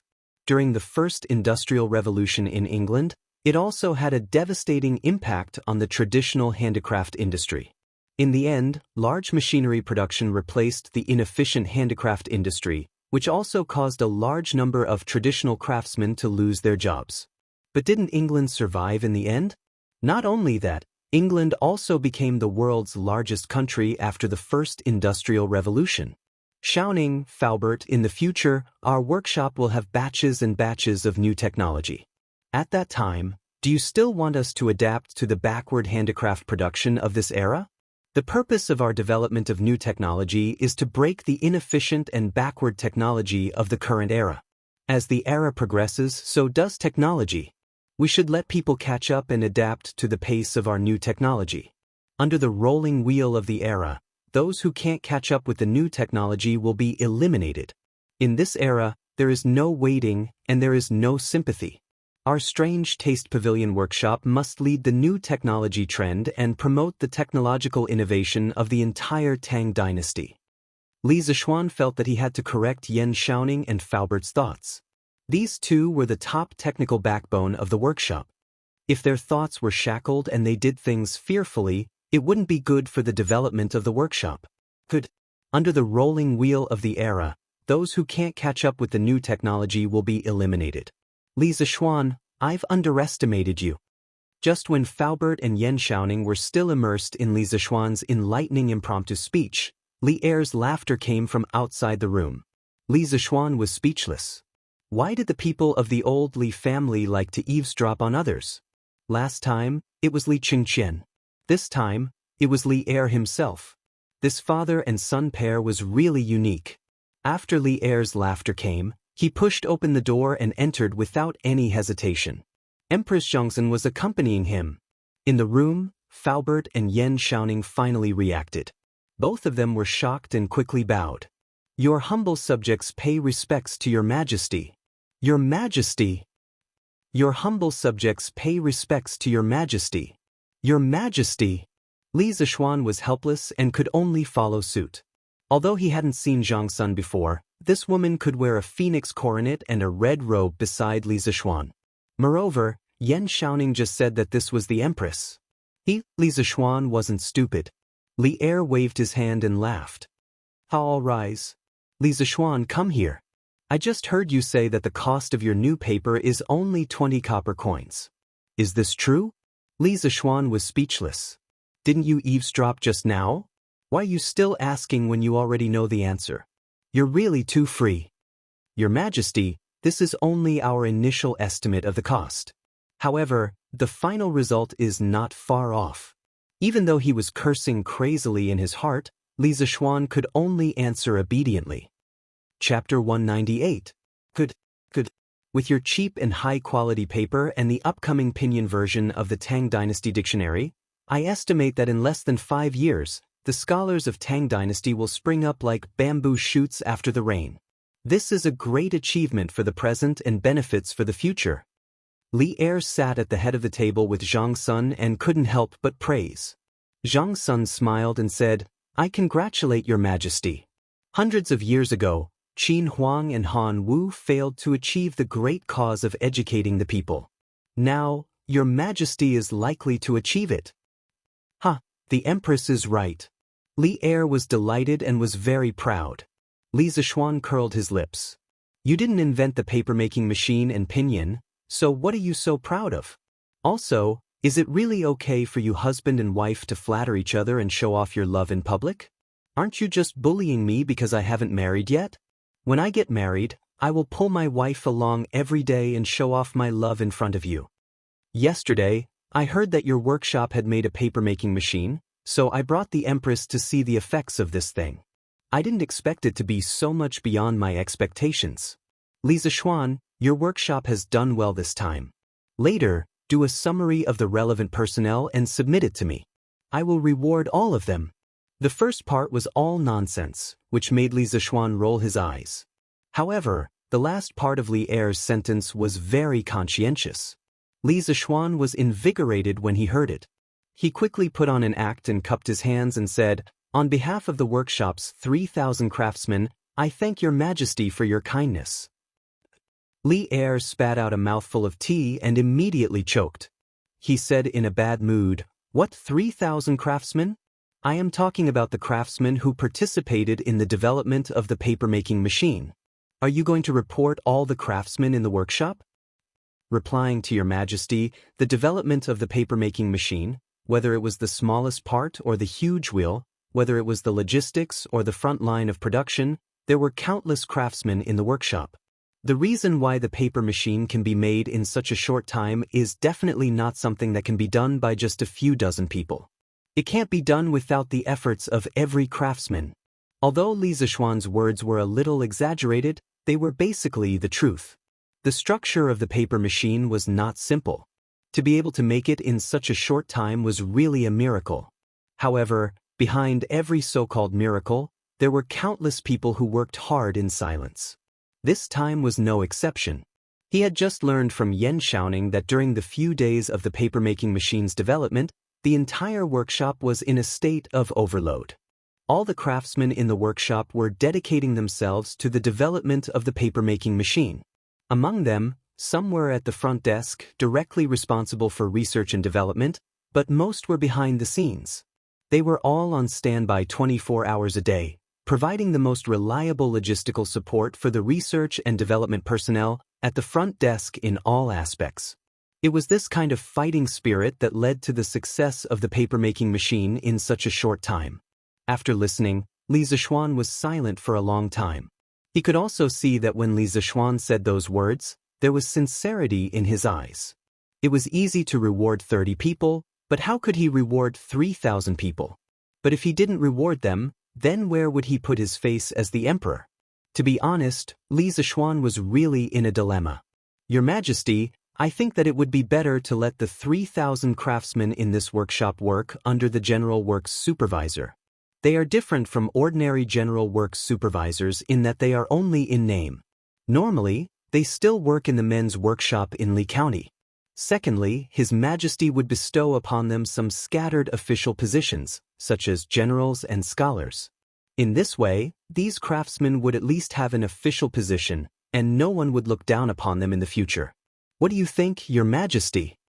Seeing that Li Zixuan was in a dilemma, Zhang Sun had a bright idea and suggested. Li Zixuan's eyes lit up. This Zhang Sun was indeed worthy of the title of Great Tang's Virtuous Empress. She really saw the problem very clearly. Her analysis was right. At present, the craftsmen in the workshop lacked the recognition of the outside world the most. Otherwise, they would still be the craftsmen living at the bottom. He raised his eyes and secretly glanced at Zhang Sun. He saw her sitting high in the seat of honor. Her facial features were beautiful, her body was graceful, and her bones revealed a graceful aura. Li Zixuan cursed in his heart, I don't know how Li Zixuan got lucky to marry such a perfect wife. Good, the Empress is right. Li Zixuan, what do you think of this? Li Zixuan smiled happily. Li Zixuan quickly replied, I have no objection. Your Majesty is wise, Your Majesty is benevolent. Li Zixuan slapped the table and said, Good, I will write the decree later. Yan Shaoning and Faubert looked at each other and couldn't help but be happy. Li Zixuan, Yan Shaoning, Fu Yuanqi, when the Tang Dictionary is finished, I will reward the three of you separately. Li Zixuan was very generous today. He had just rewarded 3,000 people, and now he promised to reward the three of them. Li Zixuan really didn't know what was wrong with Li Zixuan, but if there were benefits to be gained, only a fool would refuse. He, Yan Shaoning, and Faubert went forward to express their gratitude. Thank you, Your Majesty. Li Zixuan nodded happily. He was really happy today. No one could understand the great significance of the paper machine better than him. It could destroy the foundation of the aristocratic families. Li Zixuan, you said before that under the rolling wheel of time, whoever can't catch up with the new technology will be eliminated. In this era, there is no waiting and there is no sympathy. I agree with this very much. Do it boldly. I am looking forward to what this workshop will change Tang Dynasty into in the future. I joined the army when I was young and was about to conquer the world. I like your drive to forge ahead. Li Zixuan's blood was boiling. He thought to himself that today's trip wasn't in vain. Li Zixuan couldn't help but be excited when old Li was so sure of his radical thinking. He went forward and said, Thank you, Your Majesty, for your trust. I believe that the changes that the workshop will bring to Tang Dynasty in the future will definitely surprise Your Majesty. Zhang Sun couldn't help but cover her mouth and chuckle. Your Majesty, this child is young, but his tone is really big. Li Zixuan held Zhang Sun's hand and stood up with a smile. Li Zixuan, I will wait and see. Farewell, Your Majesty, farewell. The few people in the room bowed again. Xiaoxian, we did well this time. I guess it won't be long before our workshop is famous in Chang'an, right? Not only that. This time, we gained both fame and profit. Li Zixuan laughed and said, You are satisfied with just this? Don't worry, there will be more opportunities in the future to make you even more satisfied. Chapter 199. Hey, Shaoning, I still want to make another type of paper machine. Hey, don't go. Come and take a look. Li Zixuan suddenly thought of toilet paper. Now that the paper machine had been made, he only needed to add a scraper to it to make toilet paper. Therefore, he wanted to ask Yan Shaoning to make a toilet paper machine. Who knew that this guy would turn around and leave before he finished listening? Li Zixuan quickly pulled him back. It's easy for you to say that. We worked tirelessly for so many days to make a paper machine, and you want to do something new? If you're so good, then do it. Don't call me, I have to go back and rest. Yan Xiaoning spat in exasperation. Cough cough, Xiaoning, listen to me first. This paper machine doesn't need to be troublesome. Its general structure is similar to the paper machine you made before. It's just that its dryer is more special. It's a dryer with a large diameter. On the other side of the dryer, there's a scraper to remove the wrinkles from the paper. Li Zishuan pulled Yan Xiaoning and explained. Yan Xiaoning was puzzled. If you do it this way, won't the paper be soft and fluffy? How do you write on this kind of paper? Faubert thought for a while and nodded in agreement. Yes, young master, the paper you make can't be used at all. Li Zishuan immediately retorted. Who said it can't be used? This kind of paper is soft and fluffy. Wouldn't it be extremely comfortable to use it to wipe your butt in the toilet? Yan Xiaoning's face was full of black lines.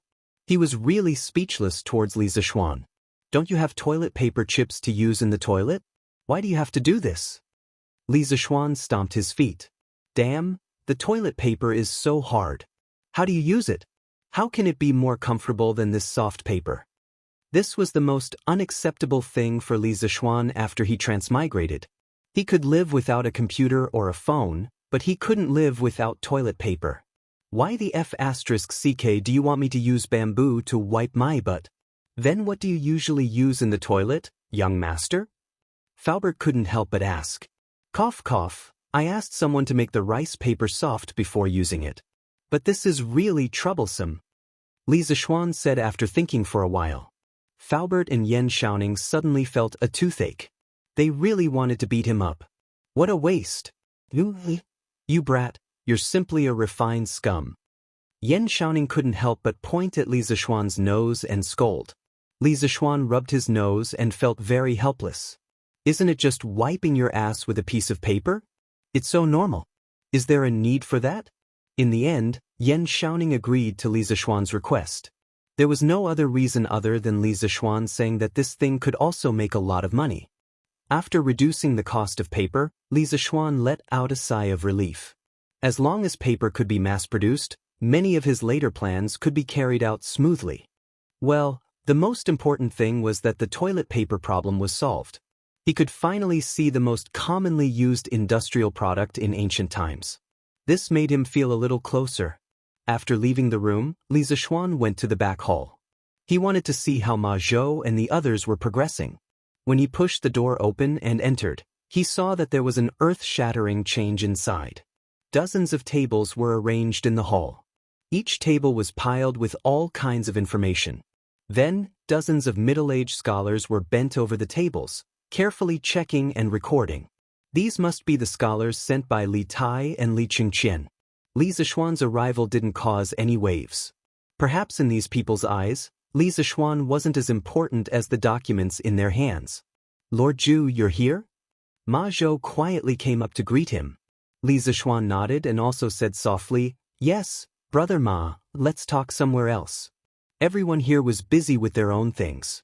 Li Zishuan really didn't have the heart to break the silence. When they came to the next room, the two of them sat down. Li Zishuan asked, Brother Ma, how is the compilation of the dictionary going? Ma Zhou cupped his hands and answered, Lord Zhu, His Highness the Crown Prince and His Highness the King of Wei attached great importance to this matter. They sent a total of 12 scholars. A few days ago, the compilation of the dictionary was fully launched. Currently, it is steadily being carried out. Brother Ma, did these scholars deliberately make things difficult for you? Were they arrogant and rude? Ma Zhou looked a little embarrassed. He hesitated and said, They didn't make things difficult. The compilation of the dictionary is more important than anything else. Presumably, Crown Prince and King of Wei have already told them. However, most of these scholars are knowledgeable people. They are more or less arrogant. I can understand. Li Zishuan frowned slightly. He had deliberately emphasized to Li Qingqian and Li Tai that the main person in charge of the compilation of the dictionary was Ma Zhou. He didn't expect that when it came to the final moment, those people would secretly look down on Ma Zhou. Brother Ma, who has been rude to you before? Tell me. I will tell Crown Prince and King of Wei. Li Zishuan had always attached great importance to Ma Zhou. Now, how could he sit by and do nothing? Ma Zhou quickly waved his hand and said, Lord Zhu, there is no need to do this. Ma Zhou is just a commoner. Those scholars belong to the rank 6 imperial residence or the Eastern Palace. It is natural for me to be looked down on. However, I should be the one to fight back. Ma Zhou believes that with his talent and knowledge, I will definitely be able to make these scholars look down on me. Ma Zhou's meaning was clear. He would get back the face he lost in the future. Li Zishuan smiled and said, "Brother Ma is so bold. Just based on this point, those scholars can't compare to Brother Ma." "Lord Zhu, you flatter me." "Ha, that's good. If Brother Ma needs help in the future, just let me know." "Oh, the workshop has finished the paper-making machine today. Our paper cost has been greatly reduced. Brother Ma, you can start the newspaper and the copying of ancient books." The most basic and most important technology of Chitsu culture had been prepared. The copying of ancient books for sale and the publishing of newspapers had been completed. There were no more obstacles. Yes, Lord Zhu is right. I have heard about the trial production of the paper-making machine today. I am also preparing for it. A few days ago, I have selected 10 ancient books from the King of Wei's residence. We can start printing them. In less than 5 days, we can print 400 to 500 books and sell them at Chitsu Culture Bookstore. Ma Zhou spoke slowly as if everything was under his control. Li Zishuan nodded and smiled. "Yes, that's great. Brother Ma, it seems that we will be able to let all the scholars in Tang be able to read books soon." Ma Zhou said happily, "That is true. Every time I think about participating in the cause of universal education, I am very excited. Now that I think about it, joining the workshop was probably the best decision I have made in my life. Oh, by the way, according to Lord Zhu's previous suggestion, I have made a new edition of the newspaper. Lord Zhu, do you think it is suitable?" Chapter 200. In the back hall of the workshop. Li Zishuan's eyes lit up when he heard Ma Zhou say that he had made a new edition of the newspaper. He said impatiently, "Brother Ma, let me take a look." "Please wait a moment, Lord Zhu." Ma Zhou replied and went to get the materials. After a while, he came back in and handed Li Zishuan a stack of papers. "Lord Zhu, this is the new edition of the newspaper. Please take a look." Li Zishuan smiled and nodded as he took the papers. He opened them and looked at them carefully. Detailed explanation of punctuation. This was the first section of the newspaper. It seemed that Ma Zhou had thought about it thoroughly. He wanted people to accept punctuation as soon as possible. Next was the interactive section of the literati. Li Zishuan had said that this section could be written in classical Chinese. The content and format were not much different from last time. On Taizong Shu, in ancient times, those who were not subjects were all subjects to His Majesty. Those who were not under His Majesty's control were all under His Majesty's control. Explanation of Zhengguan law. It is said, "Man, 3 talents and 10,000 things are divided. Qi contains spirit and man is the leader." Li Zishuan felt that this section was boring. He thought to himself, "I'll leave this section for the literati of Tang Dynasty to spit at each other. In any case, this young master will not read it in the future." The second section was the current news. Li Zishuan was excited. He wanted to see what Ma Zhou would write this time. As soon as he saw it, he could not take his eyes off it. Shocking. Murderer is so deranged, exterminating an entire family. This content was considered normal. It only talked about a massacre that had just been solved in Xinfeng County not long ago. The process was quite complicated. As Ma Zhou did not use classical Chinese this time, Li Zishuan was very interested. He carefully read the whole story. Next article. The drunken scholar met the courtesan of the brothel and did such a despicable thing. When Li Zishuan saw the title, he thought that the drunken scholar had used the alcohol to force himself on the brothel's top courtesan. But when he looked down, he immediately vomited blood. It turned out that the drunken scholar had drunk too much and had the urge to pee, so he had peed on the side of the road. Who knew that the brothel's top courtesan had seen him and scolded the scholar for being vulgar. As a result, the two had an argument, which finally alarmed the Chang and Marshal Marty. Chang and Wu Ho rushed to the widow Zhao Zhuangyi's house in the middle of the night, and the reason was actually like this. Seeing this title, you will definitely think that Wu Ho went to the widow's house to have an affair, right? Li Zixuan also thought so at first, but in the end, it was not the case.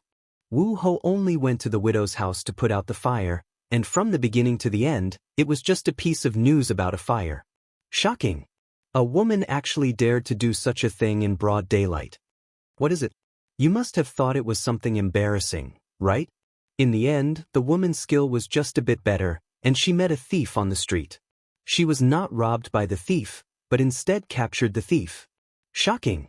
Shocking! Men will be silent, women will cry. Alright, after reading up to this point, Li Zixuan was already immune to it. As expected, the content was just a notice that Chitsu culture was offering a large sum of money for a literary competition. Ma Zhou was F***king trying to stir up trouble. After seeing the current news section, Li Zixuan was really shocked, and his mouth was wide open. At this moment, he really wanted to say to Ma Zhou, "Brother 666666666, tomorrow please come to the UC shock department to work." Even if you beat him to death, he would never have thought that Ma Zhou, who had received a traditional Confucian education, would be able to use the shocking words he had said last time, and so quickly learn how to use it. This was simply too much of a prank, okay? He wondered if Li Er would come and kill him if he knew that his future prime minister had been trained to such a state by him. How is it? How is it? Lord Zhu? When Ma Zhou saw that Li Zixuan had finished reading the current news section, he hurriedly asked with a face full of expectation. For this new version of the current news, he had pondered over the words Li Zixuan had said that day for a long time before he understood some of the essence, and then he tried to change it into this. Li Zixuan covered his face and said, "Oh, Brother Ma, your change this time is really great. This little brother really admires you. Just print it like this, the faster the better. Now we can make our own paper. You better have Master Lu arrange for the first batch of newspapers to be printed within these 2 days. The first batch of newspapers should be printed in 1,000 copies. When the time comes, remember to recruit a group of children from poor families to help sell the newspapers." Li Zixuan was a little flustered at this moment. He was originally such an excellent and honest great scholar. How did he become like this? Whose fault is it? Anyway, it's not my fault. This young master didn't mean to be like this. Ma Zhou felt that Li Zixuan's expression was a little strange, but he couldn't figure out where the problem was at the moment, so he could only agree, "Yes, Lord Zhu, now the workshop has a lot of ready-made technologies. I estimate that I can rush out the first batch of newspapers tomorrow, and by the morning of the day after tomorrow, it can be sold in Chang'an City." Li Zixuan nodded. He had introduced another modern product into the Tang dynasty. In the future, when he had nothing to do at home, he could read the newspaper. In this era where entertainment and culture were extremely lacking, to be able to lie on the chair and read the newspaper was already a great enjoyment for Li Zixuan. Brother Ma, newspapers and dictionaries are the most important things in the future of Chitsu culture. During this period of time, you have to work hard and pay attention to these 2 things. After this period of busy, you can go and find a group of assistants. As long as you think that it's suitable, no matter how much it costs, you have to hire them. This way, you won't have to work so hard in the future. Li Zixuan instructed. "He, thank you for your concern, Lord Zhu." Li Zixuan couldn't be bothered to read the last section of Dehua Jianghu. Although he had high hopes for this section, because he could read novels from here in the future, but currently, there was only one novel written by him, so it wasn't very interesting to read it. After a while, when someone submitted a novel, he would pay more attention to this section. When he thought about it, countless scholars would fight to submit to Chitsu culture, and countless wonderful novels would appear. He just had to stay at home, sleep on the chair, and listen to Xiao softly reading the novel to him. If he was happy listening to the novel, he would spend a lot of money and give the novel author a big reward, so that he could quickly release more chapters for him. Damn, this kind of life, just thinking about it makes me feel good, right? This is the life of a nouveau riche second-generation otaku. Li Zixuan couldn't help but drool as he thought about it. He seemed to have discovered something amazing. Chapter 201. Selling newspapers. Selling newspapers. Freshly printed De Tong Daily. Only 5 copper coins per copy.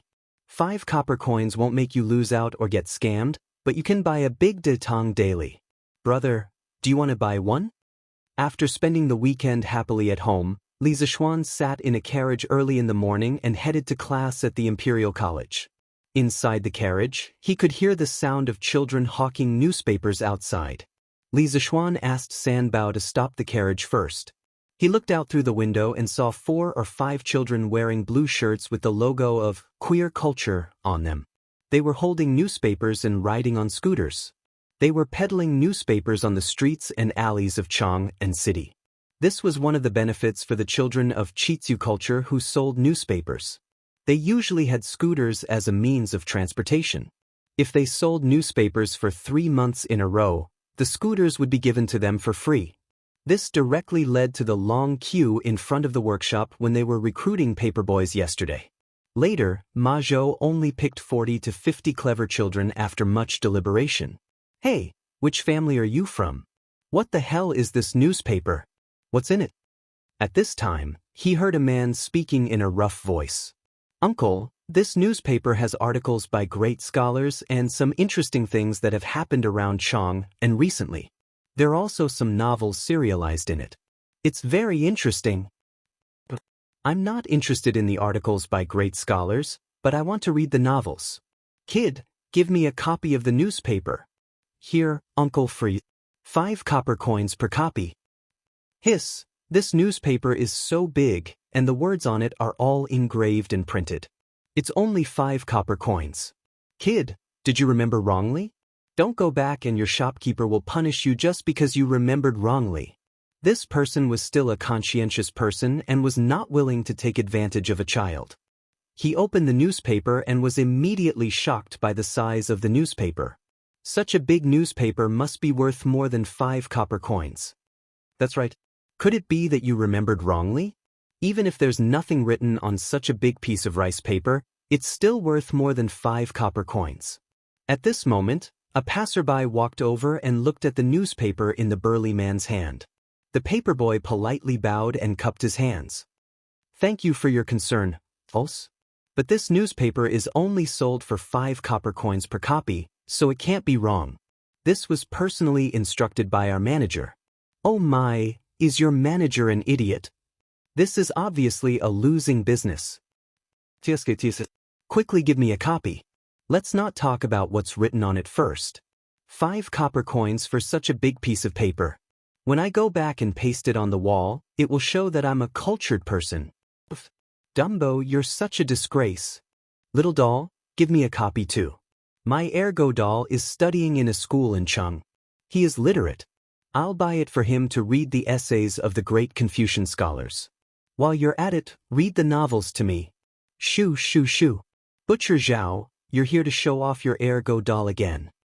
Ha! Li Zixuan shook his head. This was the first time these people bought a newspaper, and they bought it for the cheap price. It was really, San Bao, let's go. Let's go to the Imperial College. Li Zixuan said aloud. The people who bought the newspaper now were just some people who liked the novelty. The real popularity of the newspaper was definitely not because of these people. However, this was a good start.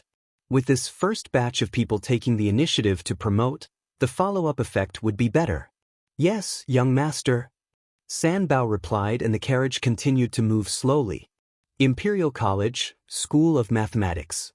In this weekly exam, there are a total of 3 people who scored full marks. They are Li Tai, Kushirqing, and Iron Egg. There are 2 people who scored 99. They are Zheng Ziren and Meng Wenhao. These students are the top 5 of this weekly exam. Excellent. Everyone, give them a round of applause.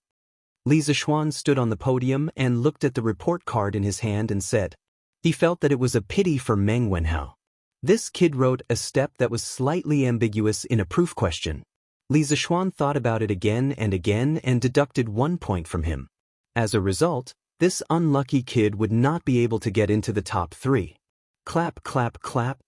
The students in the classroom, regardless of what they were thinking, whether they were jealous or not, all of them applauded together with Li Zixuan. Although Meng Wenhao was a little annoyed, he had just looked at the paper that was handed out. There were indeed some small problems in that part of the paper. He was sincerely convinced by the deduction of 1 point. As for the last 5 of this weekly exam, as the applause gradually stopped, Li Zishuan said loudly again. However, he deliberately paused for a moment and then looked at the back row. Cheng Chumo's chrysanthemum, ah no, his heart suddenly tightened. He then repeatedly winked at Li Zishuan, hinting him not to say it out loud. As for the last 5, I won't mention them today. You should know who they are. Ah no, you should know who they are. Li Zishuan's heavy breathing almost scared Cheng Chumo to death. However, when he heard that Li Zishuan still did not mention his name, he could not help but feel a little happy. Here, this is the solution to the last question. Those who did it wrong, take a good look at it and clear your thoughts. You must make sure that you will not make a mistake the next time you encounter the same question. After a simple introduction of the results, Li Zishuan began to explain the test paper to them. The questions were relatively simple, so he explained them quickly. In less than 1 class, he had finished explaining. Damn, this is great. This novel is so F***ing great. This brother is too good. Suddenly, a roar came from the classroom, scaring all the students. Li Zishuan was also a little startled, but then he became angry. He quickly found the source of the sound and shouted angrily, "What the hell? Wang Meng, stand up." Wang Meng suddenly shivered. In fact, after he shouted, he had already sobered up. Now that he heard Li Zishuan's angry voice, how could he not know that he had already eaten a pill? But I was wrong. Wang Meng's face was bitter, and his voice was trembling. Li Zishuan sneered, "Oof, now you know you were wrong. What were you doing just now?" Wang Meng hesitated and did not dare to say anything. Li Zishuan sternly shouted, "What are you waiting for? Do you want to quit school?" Wang Meng did not dare to hesitate anymore. He quickly took out a piece of paper from under his seat and said anxiously, Don't, sir, I'll tell you. I was reading a novel just now. This is what I bought from a newspaper boy on my way to school. It said, it's called a newspaper. The other students looked at it curiously, wanting to know what kind of magical item this newspaper was. On the other hand, Li Zishuan's old face darkened. Of all his calculations, he did not expect that running a newspaper would make students addicted to novels and affect their studies. In modern times, bad students often did this in class. He did not expect to encounter it in ancient times as well. Wasn't this like shooting himself in the foot? Chapter 202. Inside the School of Mathematics. Li Zishuan's face turned from green to white, then from white to red. Wang Meng was so scared that his heart was trembling. He had never seen Li Zishuan so angry before. "Wang Meng, tell us how many points you got this time," Li Zishuan said with hatred.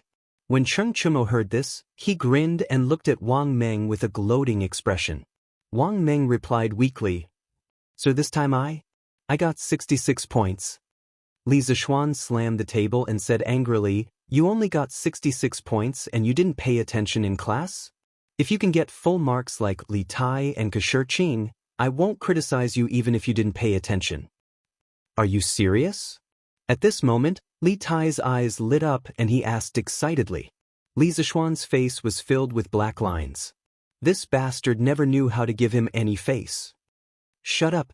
I'm talking about Wang Meng," Li Zishuan said angrily. Wang Meng couldn't be angry anymore. He said softly, "Sir, I was wrong." "Is the novel good?" Li Zishuan asked fiercely. Sir, it's not good. It's not good at all. It's not good at all. It's terrible. I was obsessed with it." Wang Meng was about to say that it was good, but he quickly changed his words. Li Zishuan nodded, but he suddenly realized that something was wrong. He was the one who wrote the novel. Wasn't Wang Meng scolding him by saying that? He couldn't stand it anymore. A piece of chalk hit Wang Meng's forehead accurately. Li Zishuan said even more angrily, "Why did you read it if it wasn't good? You'll be standing in class today." Feeling wronged, Wang Meng scratched his head and thought to himself, "I've already said so, is it wrong? What did Sir mean by that?" Wang Meng, what are you reading in class? Take it out and show it to me." During the break, Cheng Chumo saw that Li Zishuan wasn't in the classroom. He quickly went to Wang Meng and asked him for the newspaper. No, I won't be able to see it if I give it to you. Even though Wang Meng's legs hurt from standing for an entire class, his brain was still working fine. When he heard Cheng Chumo's words, he immediately reacted. He picked up the newspaper and hugged it tightly. Wang Meng, you're such a disloyal brat. I'm just looking at it. I don't want your newspaper. Take it out and show it to me. Cheng Chumo was so anxious that he scratched his ears and cheeks like a monkey. That's right, that's right. Wang Meng, why don't you take it out and let everyone have a look? We definitely won't take yours. If it's really good, we'll go and buy another set. Yuchi Baolin chimed in. That's right, that's right. Take it out and let us have a look. We're all classmates. Don't be so stingy. Li Tai, the little fatty, also brought some students over to join in the fun. At this moment, Wang Meng suddenly felt a lot of pressure. He felt like he was alone. All right, I'll let you have a look. But you must remember to return it to me. I haven't finished reading it yet. Wang Meng could only reluctantly hand over the newspaper. Otherwise, he really suspected that he would be attacked by the crowd. Don't worry, don't you dare ask around. I, Cheng Chumo, am the most trustworthy person in Chang'an City. Cheng Chumo waved his hand nonchalantly and said arrogantly. Then he couldn't wait to take the newspaper and sat down next to him to start reading. The surrounding students also curiously surrounded Cheng Chumo and began to bend over to read the newspaper. Chonyo turned the page. What's so good about this scholarly article? That's right, that's right. Time is of the essence. Let's read the rest of the novel. Wang Meng was so engrossed in it last class. Turn the page and let me see if this story is interesting or not. That's right, that's right. Hurry up and read the novel. Otherwise, class will start soon. All right. I, Cheng Chumo, am not interested in these scholarly articles anyway. Cheng Chumo felt that it made sense. Hence, he turned the page. Instantly, the words "a record of a mortal's journey" came into view. Wow, a record of a mortal's journey? Just the name alone sounds impressive. Cultivation? Could this novel be about cultivation? Could there really be people who can cultivate? I suddenly feel a surge of emotions. The students wanted to continue reading just by looking at the name of the novel. Chapter 1. A mountainside village. Dumbo's eyes were wide open as he stared at the black roof made of straw and mud. The old quilt covering his body had already turned a deep yellow, and its original appearance could not be seen. There was also a faint musty smell. After a moment, Cheng Chumo finished reading the first chapter. He smacked his lips and said doubtfully, I, Cheng Chumo, don't feel that this first chapter is very interesting. How could Wang Meng have been so engrossed in it before? It's really ordinary. However, this Seven Mysteries sect seems to have some tricks up their sleeves. It seems like this world can really cultivate. If that's the case, then it's really interesting. All right. Stop talking nonsense. Hurry up and read on. What they did not notice was that after Li Tai saw the title and the author of the novel, he curled his lips and secretly left the crowd. He had read this novel before, but he was very puzzled by the author's name on the newspaper. Chapter 2. Black Ox Town. This is a small town. Although it's called a small town, it's actually just a slightly larger town called Black Ox Town. Only those ignorant natives who live in the nearby ravines call it Black Ox Town. After a while, the surrounding students began to discuss again. This is interesting. I'm guessing that the Seven Mysteries sect and the Feral Wolf Gang will have an earth-shattering battle in the future. Let's fight. Old Cheng's saber is already thirsting for blood. Hurry up and read the next chapter. Seeing that the others were enjoying the novel, Wang Meng could not help but come over. He had also just finished reading the third chapter. Chapter 3. Seven Mysteries Sect. The smell in the carriage was obviously not pleasant. It's no wonder that there were nearly 30 children squeezed into the carriage. Although a child is much smaller than an adult, it still makes the car unbearably crowded. Damn, this Seven Mysteries sect seems to be very powerful. Indeed. I just don't know if this Han Li will be able to pass the examination. It's a pity that it's gone. The author of this novel is really asking for a beating. He only wrote so little at a time. Mr. is here. Hurry up and leave. Immediately, all the students hurriedly returned to their original seats. Chung Chumo cleverly spread out the side of the newspaper that had the novel printed on it and directly spread it on Wang Meng's table. Then he immediately slipped away. *CK. Wang Meng looked at Chung Chumo and then looked at Li Zixuan, who had just entered. Immediately, he cursed Chung Chumo countless times in his heart and hoped that Li Zixuan would stop messing with him. Chapter 203. Li Zixuan went to the outhouse during the break. When he came back, he saw a group of people crowding around the classroom. When he walked to the door, the group of little bastards scattered like birds. He had good eyesight and naturally saw that Chung Chumo had tricked Wang Meng. However, he did not say anything this time. He only looked at Wang Meng indifferently and then continued with his lecture. Wang Meng hurriedly put away the newspaper and let out a big sigh of relief. He felt a little strange. He was not afraid of anything before, but when he faced Li Zixuan, he always felt an inexplicable fear in his heart. Imperial College Building. Damn, awesome, awesome. Ziffin, quickly turn the page. In a corner of the building, a chubby little boy sat next to Sun Ziffin. The two bastards had their arms around each other's shoulders and lowered their heads as if they were looking at something together. The little fatty couldn't help but urge in a low voice as he watched on. What's the hurry? I haven't finished yet. Wait a minute. Sun Ziffin impatiently mumbled. Damn, damn, damn, the Seven Mysteries sect is awesome. I also want to cultivate. Is there any cultivation sect in Great Tang? Sun Ziffin unhappily said, Kid, are you drunk? Aren't you afraid that your father will beat you to death when you go back? Forget it. A moment later. That's it? Damn, it's over already? Sun Ziffin could not help but shout. However, his voice was a little too loud, and Assistant Master Mao finally noticed the commotion.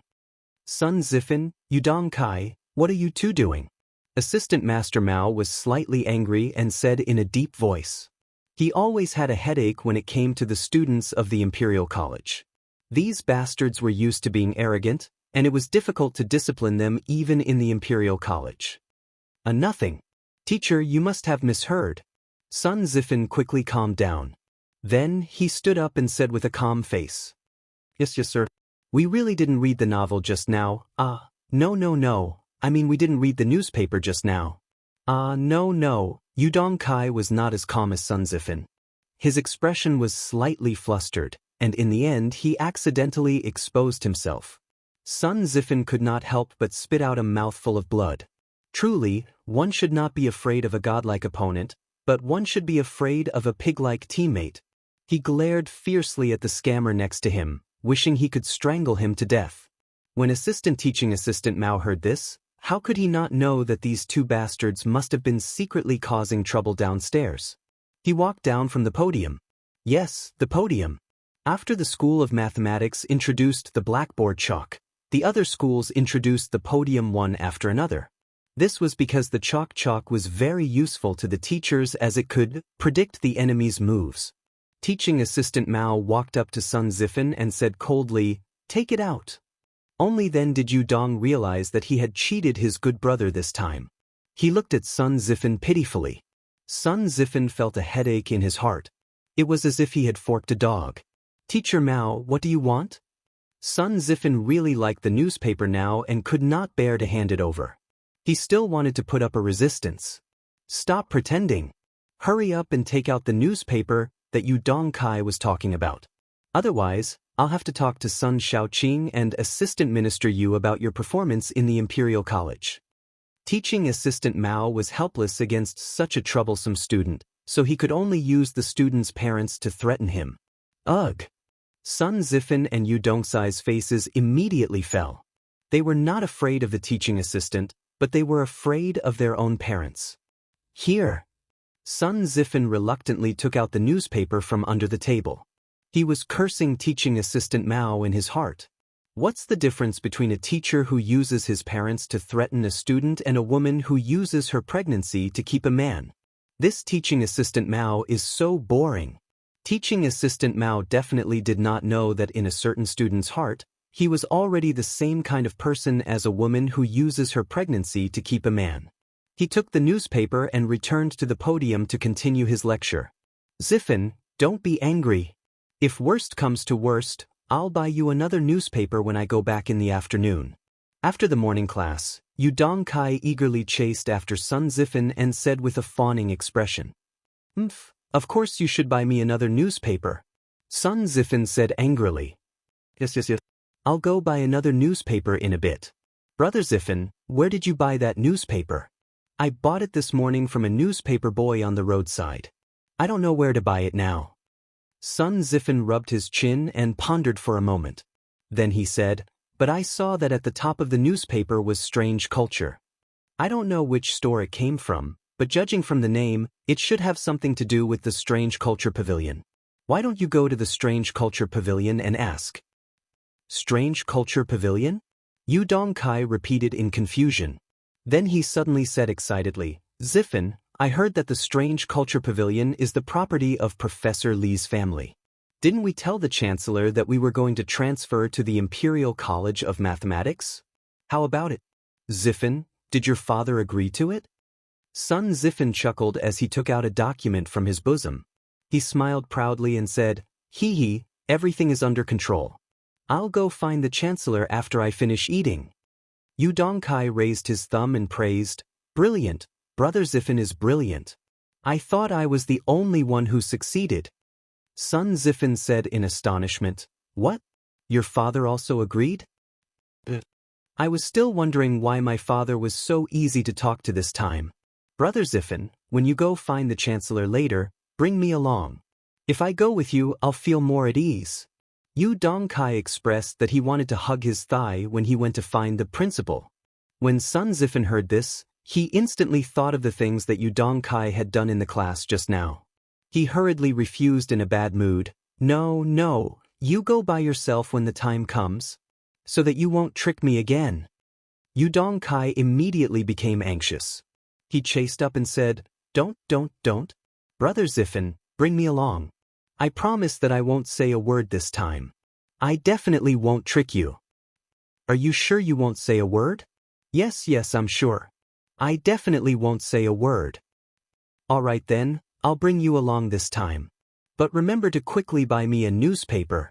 Yes, I'll send my errand boy to find out where to buy the newspaper. Yu Dongkai hurriedly said excitedly. On the other side, teaching assistant Mao finished his class and went to the canteen of the directorate. He took a meal, went to a seat by the window and began to eat. Suddenly, he caught a glimpse of the newspaper in his hand and his heart skipped a beat. He thought that it would be better to eat while reading what was written in the newspaper. It actually made his students so fascinated in class. But once he opened the newspaper, he couldn't stop reading. Chapter 204. In the dining hall. Teaching assistant Mao's eyes gleamed as he read the article titled, Detailed Explanation of the Use of Punctuation Marks. TSK, this punctuation mark is quite novel. It seems very practical. I wonder who came up with it? Should I suggest to the Chancellor that we should popularize this punctuation mark? Teaching assistant Mao couldn't help but mutter to himself after reading the explanation of the punctuation marks. He couldn't help but stop eating. He had been teaching for many years, so he naturally understood how important punctuation marks were to a student's reading efficiency. This was why he wanted to popularize them. After sighing for a while, teaching assistant Mao continued reading. Interaction between scholars? What is this so-called newspaper trying to do? Are they trying to gather all the scholars of the Great Tang together for a debate? When teaching assistant Mao saw the words interaction between scholars, he was a little confused. Hiss on Taizong's commentaries. The person who wrote this article is quite bold, daring to talk about court politics. Ma Zhou? Who's Ma Zhou? This person is a little too arrogant. Unlike Wang Meng, Cheng Chumo, Sun Ziffin, and Yu Dongkai, who had skipped over the other parts and directly read the novel, teaching assistant Mao was naturally very interested in the article on the meaning of the classics. But when he saw the title of the first article, he couldn't help but feel a toothache. Looking at the successes and failures of the past generations, the Li Shu rebelled and gathered together as bandits, and all the countries were destroyed. Although the rulers of the country wished to change their ways, none of them were safe. For those who practice politics and religion, when they are at the point of being able to practice it, it is useless to regret it as soon as an accident occurs. Thus, whenever the rulers of the country see the death of their predecessors, they know the cause of the loss of their politics and religion, but they do not know the loss of their own bodies. Thus, Yinzhou laughed at the death of Xia Jie, and Yu and Li laughed at the destruction of Yinzhou. At first, teaching assistant Mao thought that Ma Zhou, a commoner, was being too impudent in discussing court politics, but as he read on, he immediately put away his contempt. His expression grew more and more solemn, and he couldn't help but murmur to himself. Since ancient times, the rise and fall of a country is not dependent on the accumulation of wealth, but on the happiness of the people. Taking recent events as an example, the Sui family stored the Luoco storehouse, and Li Mi used it. The eastern capital accumulated cloth and silk, and Wang Shichong occupied it. The western capital's treasury was also used by the state, and has not been used to this day. Xiang Shi Luoco, Dongdu does not have grain or silk, that is, Shichong and Li Mi may not necessarily be able to gather the masses. But stockpiling is a common thing in a country. One must wait until one has excess strength before withdrawing it. If we take it by force and use it to fund the bandits, it will be useless. Good. Unique insight. This person is a great talent, a great talent. Based on this article alone, we can see that Ma Zhou's ability to govern the country is not inferior to some of the officials in the imperial court. When he reached the end of the article, teaching assistant Mao couldn't help but slap the table and laugh wildly. When a scholar comes across a good article, he is more excited than when he sees a beautiful woman. In history, Ma Zhou, in the 11th year of Zhengguan era, wrote an article called Shangtai Zong Shu and presented it to Li Er. The Comprehensive Mirror for Aid in Governance had a very high evaluation of this article, and it could be called the #1 article in public security policy since ancient times. Although some of Ma Zhou's ideas had yet to reach the realm of Mahayana, it already contained many of his later political ideas. Therefore, this article could be considered an extremely rare masterpiece. How can such a great talent be unknown? Alas, there are so many talented people in the world who have been buried. It seems that this Datang daily can also be used to discover talents, right? Teaching assistant Mao's interest in the newspaper was growing. He carefully smoothed out the wrinkles on the paper as if he were caressing a beautiful woman, and continued reading. Chancellor, we have something to talk to you about. The miserable Kong Ingda was once again woken up by those little bastards during his lunch break. He went to open the door with a gloomy mood. What do you want? Anyone who was interrupted during their lunch break would be unhappy.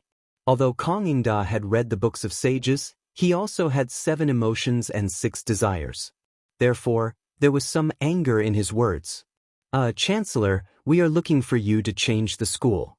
Although Sun Zifan could see that Kong Ingda was unhappy, he wasn't afraid and still told him the purpose of his visit. Oh! Kong Ingda looked at these little bastards in confusion and asked with a frown, "Didn't I tell you before that you need to get your father's permission? Why are you here again today?" Sun Zifan restrained the complacency in his heart and smiled faintly. "Chancellor, we went home and got our father's permission before we came to look for you." "Chancellor, look, this is the statement written by my father to change the school. There is absolutely no mistake." Yes. "Chancellor, my father also agreed. This is the statement written by my father. This is written by my father. Chancellor, please take a look." The 7 or 8 students behind him immediately scrambled for the documents in their hands and stuffed them into Kong Ingda's hands. Compared to the last time, the number of students who came to look for Kong Ingda this time seemed to be less. It was obvious that some of the students' parents didn't know much about the current school of mathematics. Kong Ingda was really a little Spartan at this moment. He suspected that he had heard wrongly. How could the fathers of these little bastards agree to their ridiculous request? No matter what angle he looked at it from, it was impossible for them to agree. Kong Ingda was in a daze for a long time before he was woken up by Sun Zifan. He sorted out his emotions and opened up the document that Sun Zifan gave him. He looked at it carefully and saw that the handwriting was horizontal and vertical, vigorous and powerful. This was indeed Sun Fujia's handwriting. Sun Zifan was still unable to imitate it. At this moment, the last trace of luck in Kong Ingda's heart was instantly shattered. He found it hard to understand why these people's fathers would agree to transfer their children to the school of mathematics. However, before he could think about it carefully, the surrounding students had started to urge him. It was still Sun Zifan who took the lead and said, "Chancellor? Look, we have the document to change the school of mathematics. Can the students be transferred to the school of mathematics?" "That's right. Chancellor, you promised us before that as long as our fathers agree, you will let us transfer to the school of mathematics." That's right. Chancellor, your knowledge is the best in the world. You can't go back on your words. Chancellor, quickly tell us, can we do it or not? At this moment, Kong Ingda really felt that there were hundreds of flies buzzing around his ears. He waved his hand with an extreme headache and said in a deep voice, "Quiet. What I said before naturally counts. After 2 days, your application to change the school of mathematics will be approved." Even though Kong Ingda was extremely unwilling, but as the Chancellor of the Directorate, how could he do something like going back on his words? "Oh, Chancellor, that's great. Thank you, Chancellor." "Chancellor, then shall we return to class? There are still some fellows here pretending to be obedient." Just as Kong Ingda's voice fell, the surrounding students immediately cheered. Kong Ingda hurriedly waved his hand and said, All right. Quickly return to class." Chapter 205. Kong Ingda heaved a sigh of relief after sending the brats away. However, when he thought about the fact that he would have to switch schools for them, he felt a headache coming on. So, what were the fathers of these students thinking? In the cafeteria, the food in front of teaching assistant Mao had already turned cold, but he didn't care at all. Ma Zhou's brilliant articles had completely captivated him. At this moment, he had truly entered a state of oblivion. He no longer cared about what was happening in the outside world. An interpretation of the law of Zhengguan states, "Man, 3 talents and 10,000 things are divided. Qi contains spirit, and man is the leader." Good. Ma Zhou's summary is so incisive. Chen Dynasty's political commentary states, looking at the previous generations from the Xia, Yin, Zhou, and Han dynasties to the world, it has been passed down from one generation to the next. Some have been passed down for more than 800 years, while some have been passed down for less than 400 to 500 years. Since the Wei, Jin, Zhou, and Sui dynasties, most have been passed down for no more than 50 to 60 years. How thorough! I really want to drink and chat merrily with Ma Zhou and discuss his grand ambitions. I wonder if my articles can be published in this newspaper? When the time comes, I can discuss my political views with the world's literati. Teaching assistant Mao read several of Ma Zhou's political essays in a row. He was so excited that his hands were red from clapping. Of course, he was slapping the table. The servants next to him were scared witless. They were very worried that teaching assistant Mao would break the table. Most of the students and teachers who were eating in the cafeteria were scared away by teaching assistant Mao's crazy shouts from time to time. A few of the bolder teachers leaned forward to read the newspaper in teaching assistant Mao's hands. As soon as they read it, they were immediately immersed in Ma Zhou's literary feast. Gradually, 7 or 8 people surrounded teaching assistant Mao. However, teaching assistant Mao was completely unaware of it. He was still slapping the table and cheering.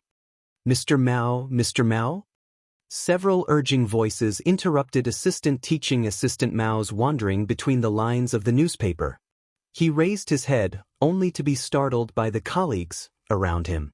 Aya!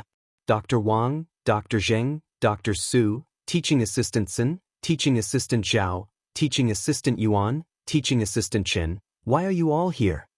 The white-haired old man smiled gently and said, Assistant Instructor Mao, such a masterpiece is like fine wine in a dark alley. For people like us who have been immersed in literature for years, it's extremely attractive. Another scholarly scholar also stroked his beard and said with a smile, Brother Yaluan's words are true. This Ma Zhou quotes from the classics, scrutinizes the past and present, and picks and delves into the complex. His essay is reasonable, not a word can be added, and not a word can be subtracted. Listening to it makes people feel comfortable and tireless. Even the ancient Su Qin, Zhang Yi, Zhongjun, and Jia Yi were like this. Gentlemen, it's past lunchtime for this cafeteria. It's time to close. The page boy at the side could not help but muster up his courage and ask. Oh, I'm sorry. Gentlemen, please follow me out. Teaching assistant Mao only just noticed the errand boy in the cafeteria. He hurriedly said with an apologetic expression. Although they were teachers and were a cut above the rest, teaching assistant Mao had always been well educated. He could not bully the errand boys. That's great. Let's talk about this De Tong daily together. Wang Yeluan nodded in agreement. With this old scholar's words, the other teachers did not dare to object. They all followed him out of the cafeteria. The page boy bowed and thanked them profusely. Eastern Palace. Illustrious Virtue Hall. Li Qingqian leaned against the couch, carefully reading the newspaper in his hand. Since he also had 20% shares in Chitsu culture, he knew a little about the newspaper. However, he did not know the details. Therefore, when he learned that the newspaper was officially released today, he specially sent someone to buy a copy and come back to read it. This Ma Zhou's ability to conduct affairs is impeccable. He's even better than some of the scholars in my Eastern Palace. It was no wonder that Li Zishuan had been so confident in Ma Zhou's abilities back in the workshop, sparing no effort to support Ma Zhou. Now, it seemed that Ma Zhou would be able to shock the world with a single feat, and he might even alarm Imperial Father. Should I recommend this person to my father? After reading Massachusetts Zhou's article, Li Qingqian fell into deep thought and could not help but murmur. After a while, he shook his head and decided to continue reading. Shocking. The culprit is actually so deranged as to exterminate an entire family. Oh, Great Tang's laws are strict. How can there be such an outlaw? Li Qingqian whispered doubtfully. After a while, he finished reading the article. Not bad. This county magistrate of Xinfen County is quite quick-witted. The person who wrote this article is also not bad. The title is very attractive. Li Qingqian praised. But in an instant he regretted what he had just said. Drunken scholar encounters brothel courtesan and actually does such unbearable things. What kind of title is this? How could such vulgar and unbearable content be published in this newspaper? Let me take a look. Half an hour later. Damn, this was written by Ma Zhou? This is simply not right. It's not what I thought before. Even someone as calm as Li Qingqian could not help but curse after reading the content of this article. But when he read the other articles, he realized that he was too young. Qing and Margaret rushed to Widow Zhao Zhuangyi's house in the middle of the night for this reason. Shocking. A woman actually does such things in broad daylight. Shocking. Men will be silent, women will cry. Is this still the Ma Zhou that I know? Is this still the Ma Zhou that wrote so many beautiful articles before? Li Qingqian was about to vomit blood at this moment after encountering headlines, one after another. But even though he knew that some of the headlines were a trap, Li Qingqian could not help but continue reading. He even had a faint trace of expectation in his heart. Perhaps this was, let him abuse you 1,000 times, but you still treat him as your first love.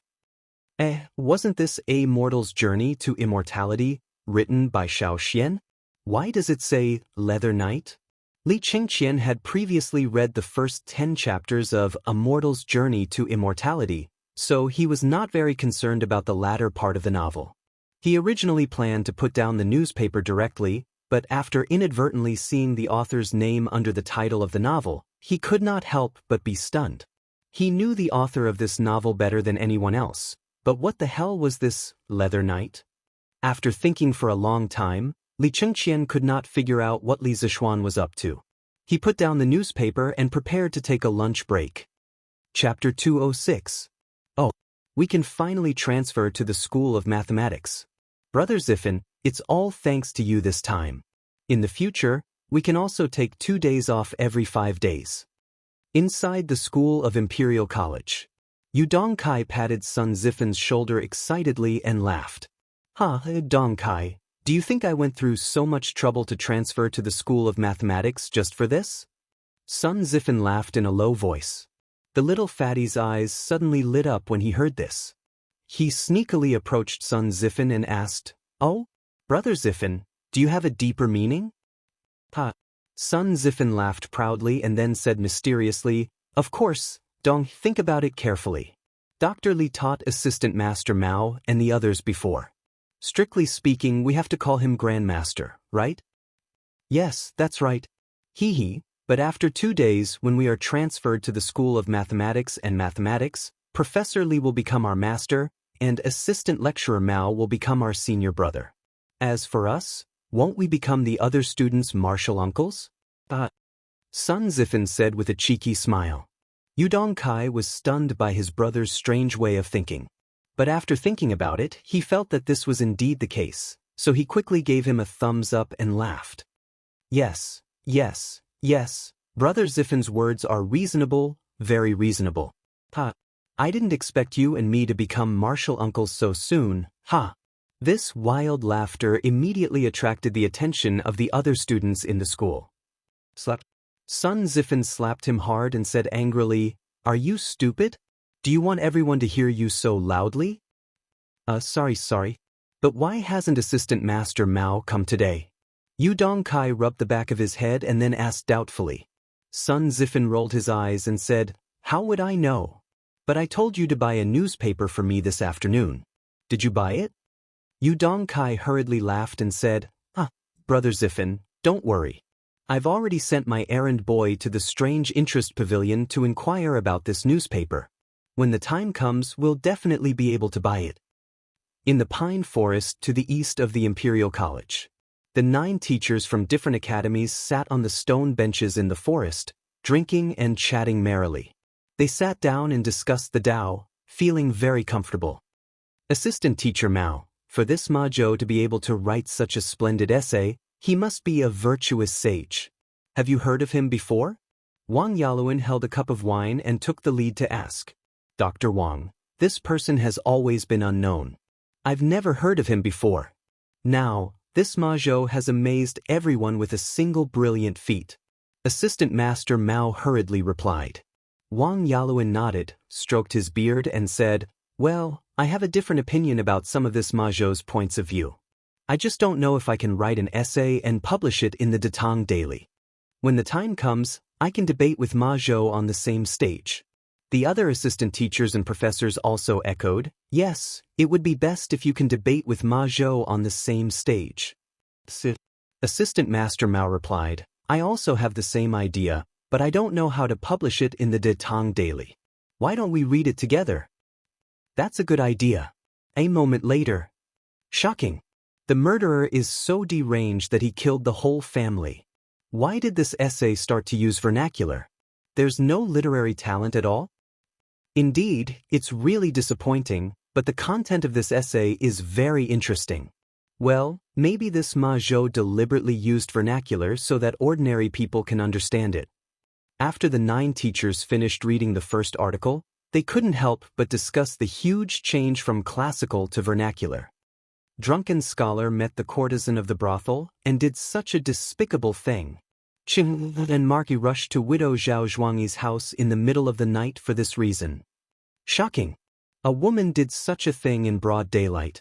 However, the following 3 pieces of news left everyone dumbfounded.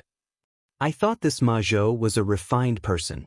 I didn't expect him to be so vulgar. Yes, the titles of the following articles are exaggerated and vulgar. It's really a disgrace to the refined. As scholars, how can we be so shameless? It's really abominable. The voices were almost one-sided. Almost all of them condemned Ma Zhou.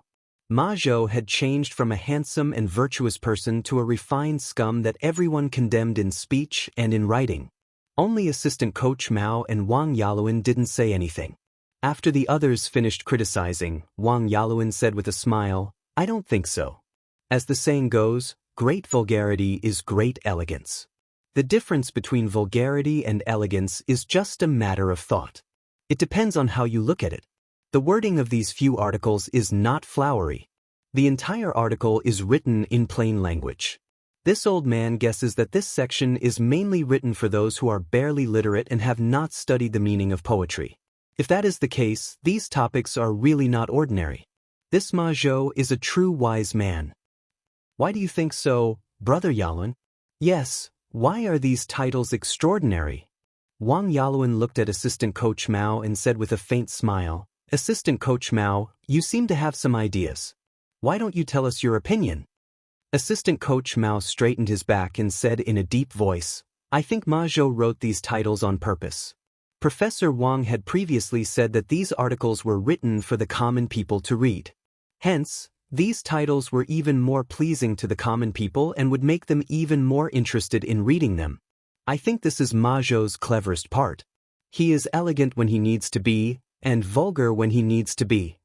Wang Yaluan clapped his hands and said with a smile, Assistant Coach Mao is right.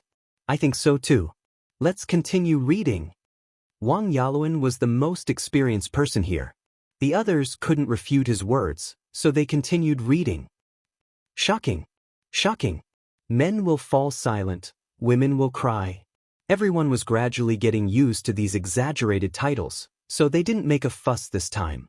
However, when they saw the content, they were all shocked. Datang Daily is collecting manuscripts from everyone? It's not limited to men or women, and the pay is very generous. This is a very novel idea. Dr. Wang, do you want to send your masterpiece to this strange culture to try? That's right.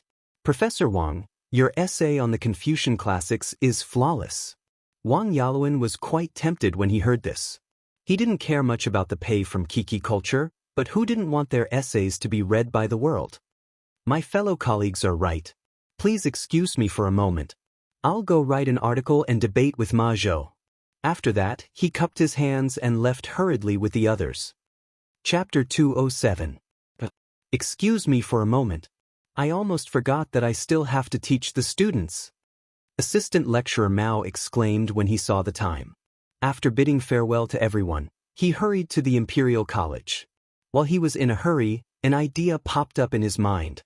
Since Datang Daily is offering a high price for everyone's essays, should I give it a try? Unlike Wang Yaluan, who was well off, Assistant Lecturer Mao's salary was relatively low. If his essay was accepted, he could become famous and earn money to support his family. Wouldn't that be perfect? With that in mind, Assistant Lecturer Mao quickened his pace. Good morning, sir. Assistant Lecturer Mao had almost doubled the usual 30-minute journey.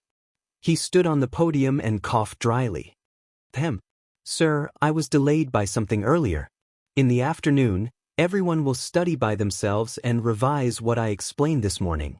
Assistant Lecturer Mao's mind was elsewhere. He cleverly copied Li Zishuan's lazy trick and told the students to study by themselves. Although the students were puzzled, they did not ask too much and could only obey obediently. Assistant Lecturer Mao saw that everything was settled. He asked a few students to keep an eye on the situation and then hurried to his office. He remembered that Datang Daily had written that submissions should be submitted as early as possible. If he went back now and sent it to Chitsu Culture, it might be published tomorrow. In a restaurant in Dongshi City. So there was a massacre in Xinfeng County recently. No wonder I saw so many officials when I went to my child's second aunt's house last time. That's right. This family is so pitiful. Big Dog Wang, what are you talking about? Why don't I understand? Zhao Lao, didn't you read today's newspaper? What newspaper? Here. That's the one. This morning, there were children hawking this all over the capital. Didn't you buy one? Oh my, it's such a big piece of paper with so many words. I can't afford it. What's written on it? Is it as good as what you said? Zhao Lao, you're wrong this time. This newspaper isn't expensive. It only costs 5 copper coins. How is it? Are you surprised? Let me tell you, the things written in the newspaper are really King interesting. For example, let me read to you. Drunken scholar encounters brothel's top courtesan and actually commits such a despicable act. What do you think? Do you want to see it? The eyes of the man named Zhao Er immediately lit up. He hurriedly nodded like a chick pecking at rice and said with a lewd smile, Yes, yes, yes. Brother Dago, quickly tell me what happened next. Seeing Zhao Laoer's anxious face, Wang Dago's vanity was greatly satisfied. He smiled proudly and said, "Hee hee, then let me tell you. 2 days ago, a drunken scholar wandered into Peace Square. As Wang Dago spoke, more and more people gathered around the table. The newcomers didn't know what Wang Dago was talking about. After asking, they understood that it was an interesting story from Datong Daily. After getting to the bottom of it, they were naturally surprised by the low price of Datong Daily. They all secretly made up their minds that if they met a child selling newspapers tomorrow, they would definitely buy a copy. It would be stupid not to buy such an interesting and cheap newspaper. This interesting phenomenon was rapidly spreading to all parts of Cheng. The novel thing called newspapers was also quietly entering the lives of the people of Tang Empire. Brother Ma, how's the sales of today's newspaper? Li Zixuan went straight to the workshop after class. He went to the back hall and found Ma Zhou. Lord Zhu, you're here? Ma Zhou first bowed to Li Zixuan. Then he said with a flushed face, "This morning, the sales of the newspaper weren't good. After all, it was just launched. Many people still don't know what a newspaper is. Those who were willing to spend money to buy it at that time were mostly greedy for the cheap price of the newspaper, not because of the content of the newspaper. Therefore, in one morning, only less than 400 copies of the newspaper were sold. However, when it was close to noon, a few groups of people suddenly came. They all seemed to be from rich and powerful families. Each of them bought dozens of copies, and they seemed to already know the content of the newspaper. Before Lord Zhu came, all the newspapers today were sold out." The more Ma Zhou spoke, the more excited he became. He was indeed excited. First of all, the good sales of the newspaper were an affirmation of his hard work. Second of all, in the first edition of the newspaper, there were many proud works that he had been brewing for a long time. Now, they were widely praised in Cheng. His political views and ambitions would be read by countless people. He was very likely to become famous in one fell swoop. Li Zixuan looked at the excited Ma Zhou and smiled meaningfully. Now that Brother Ma is going to become a big celebrity in Cheng, and it won't be long before the officials in the imperial court know that there is such a talented and virtuous person among the people. At that time, maybe His Majesty will also be alarmed. Brother Ma's day of meteoric success will not be far away. Li Zixuan was right. Gold would shine no matter where it was. If Li Er knew about Ma Zhou, this kind of genius, he would definitely spare no effort to recruit him.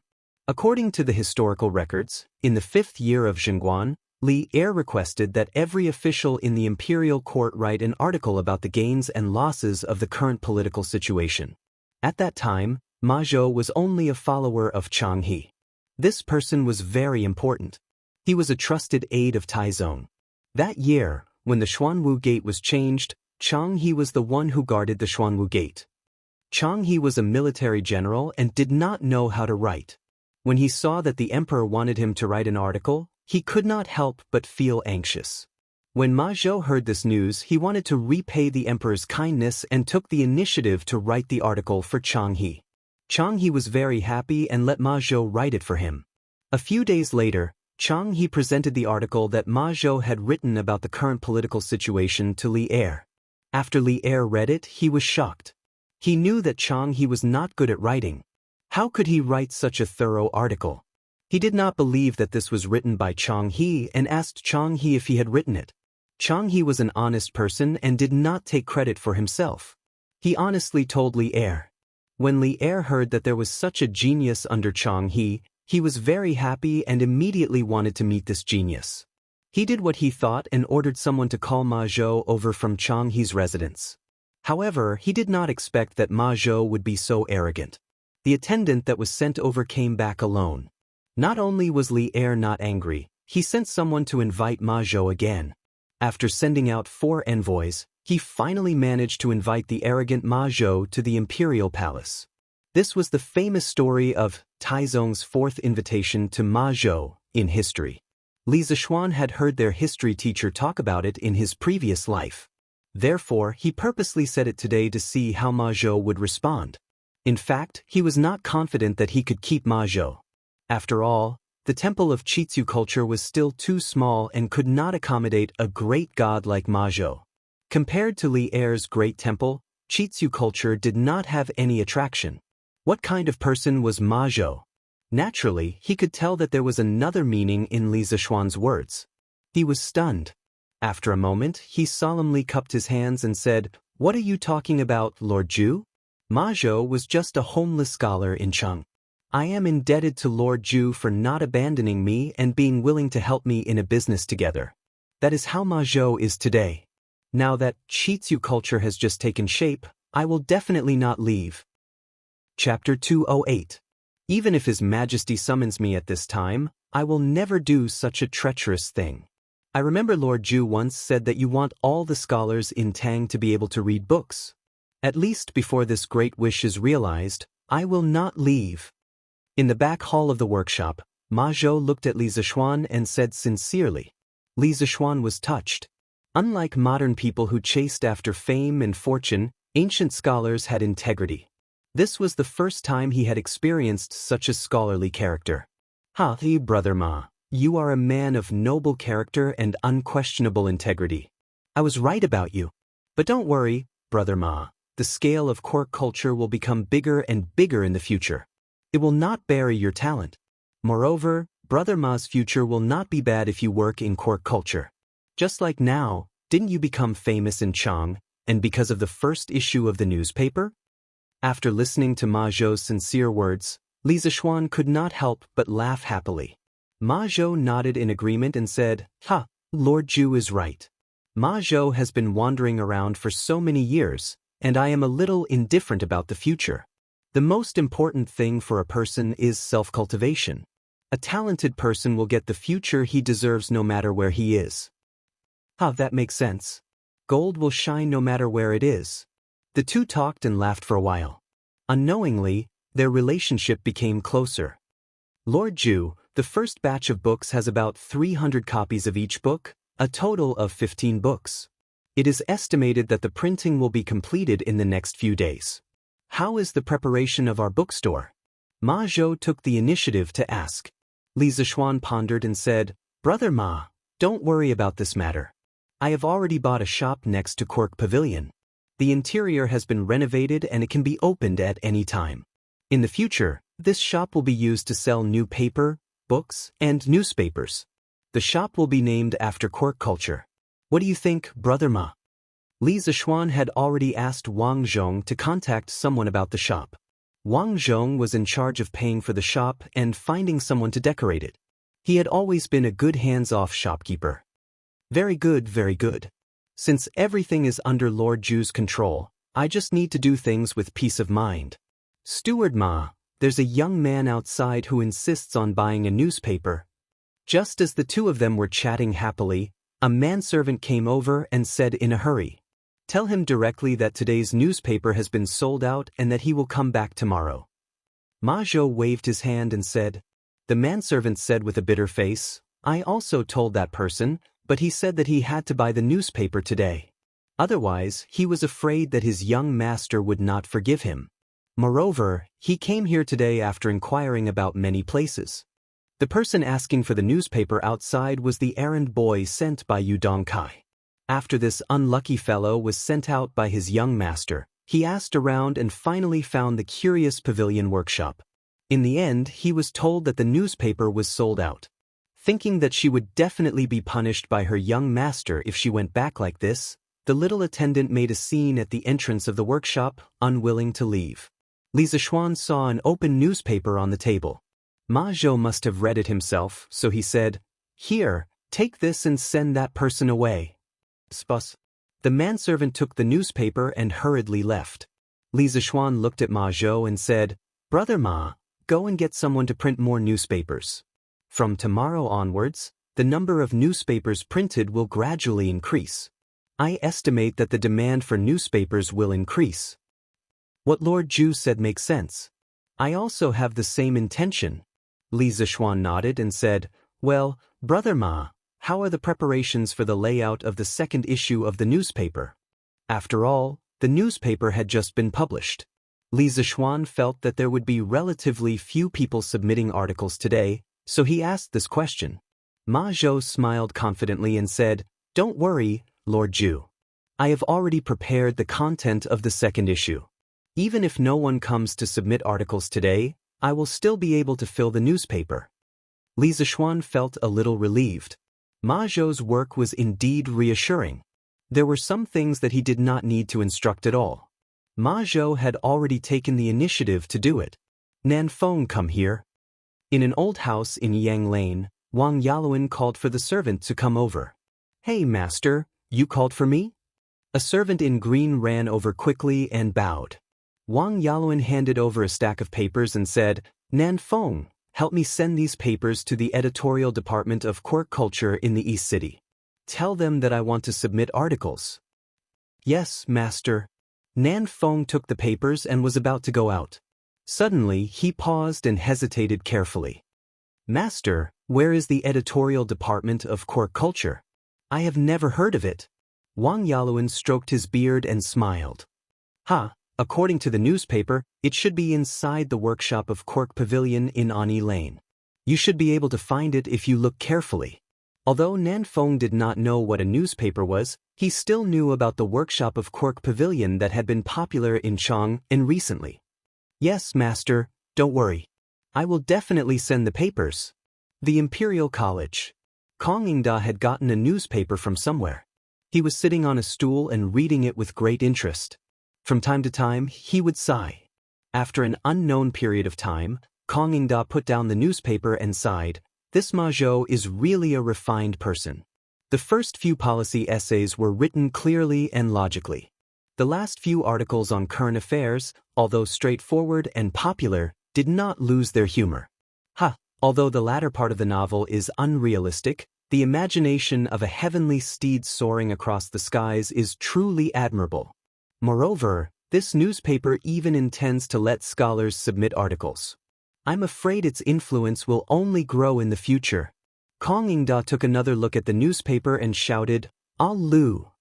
A moment later, a young servant came in and bowed. "Master." "Ah Lu, every morning, when you see a child selling newspapers, remember to buy a copy of this newspaper for me."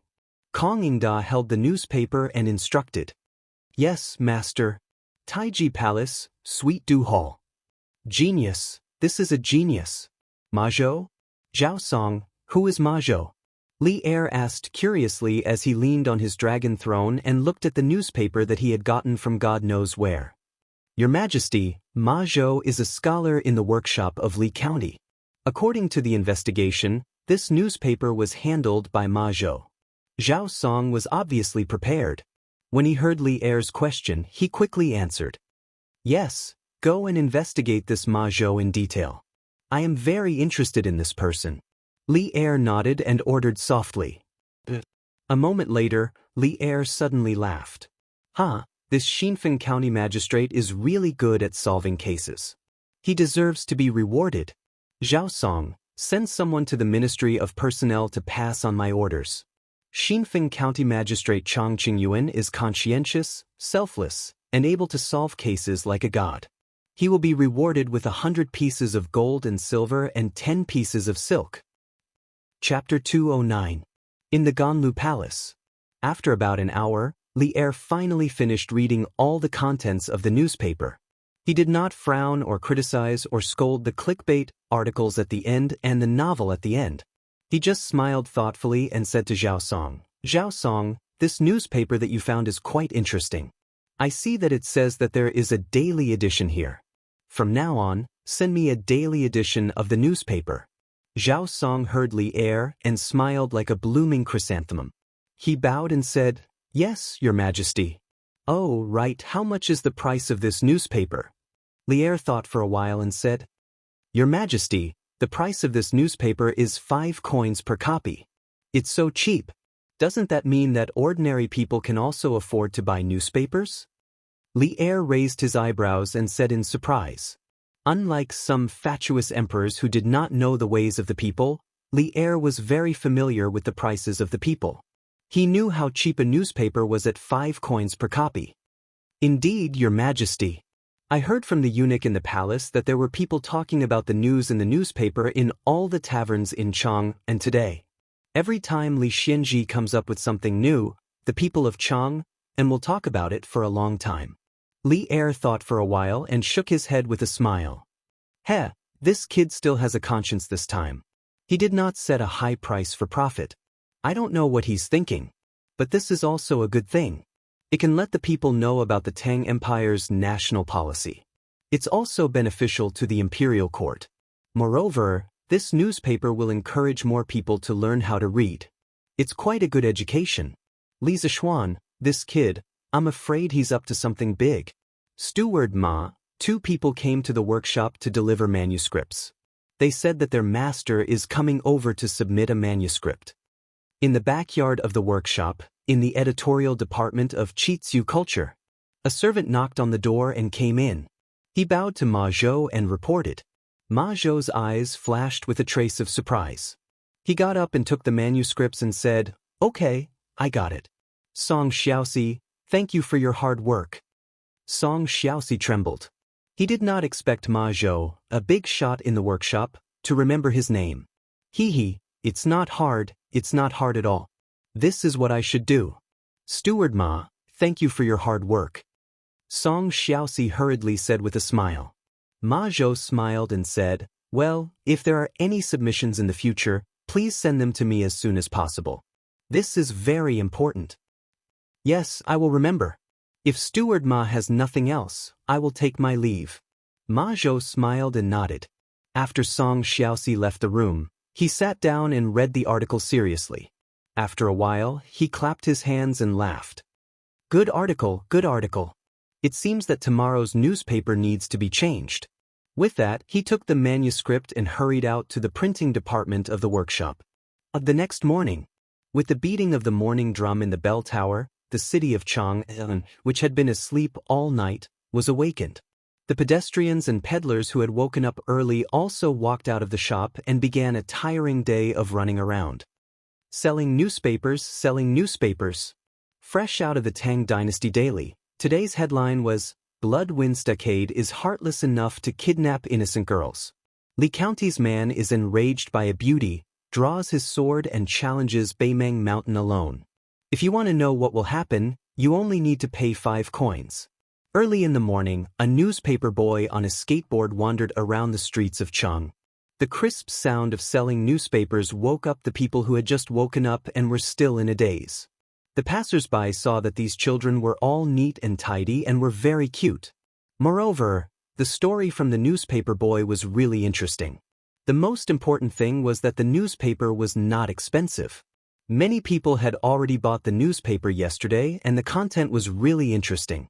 Therefore, the passers-by who woke up early all took out 5 copper coins to buy the newspaper. Hey, kid, wait, give me a copy of the newspaper. Give me a copy too. Give me a copy. Unlike the desolate sales situation yesterday morning, after a day of accumulation, many people knew that the content of the newspaper was really interesting. As soon as the newspaper boy came out, he was surrounded by many people. Don't worry, everyone has one. Auntie, you haven't paid yet? Uncle, don't worry, here's your change. Don't push, everyone must have one. The newspaper boy had never experienced such a scene and was a little flustered. However, these people still had some quality. Under the advice of the newspaper boy's young voice, although they did not manage to be orderly, at least there was no stampede. After a quarter of an hour, the crowd in front of the newspaper boy finally dispersed. He breathed a sigh of relief and was secretly happy. According to today's situation, he would definitely be able to sell a lot of newspapers. When the time came, he would get a lot of money. According to Li Zishuan's suggestion, Ma Zhou set the daily salary for these newspaper boys according to the number of newspapers they sold every day. For every 5 newspapers sold, they would get a commission of 1 coin. It was not that Li Zishuan was stingy, but for these children, earning a dozen coins a day was really a lot. Moreover, with the current price of the newspaper, the workshop was not making money. Now, they were making a loss. First, they had to build the reputation of the newspaper and then think about making money. After Li Zixuan finished his breakfast, he sat in the carriage on the way to the Imperial College. Just as he stepped out of the door, he heard the newspaper boy's advertisement for selling newspapers. He almost vomited blood. Ma Zhou was the one who came up with the advertising message for the newsboy. The message was changed every day. Yesterday, he was only concerned about the progress of the layout of today's newspaper and did not look at the content. In his opinion, since he used Ma Zhou, he should not doubt the people he used and not use the people he suspected. He should try his best to delegate as much power as possible. Of course, one could also say that he was lazy. Who knew that he would put himself in the headlines by delegating power? This Ma Zhou was F***ing up trouble. How could an employee mess with his boss like this? San Bao, go and buy a newspaper for me. Li Zixuan's face was full of black lines as he shouted outside. Yes, young master. San Bao stopped the carriage outside and quickly went to buy a newspaper and handed it in. Li Zixuan opened the newspaper and began to read it seriously.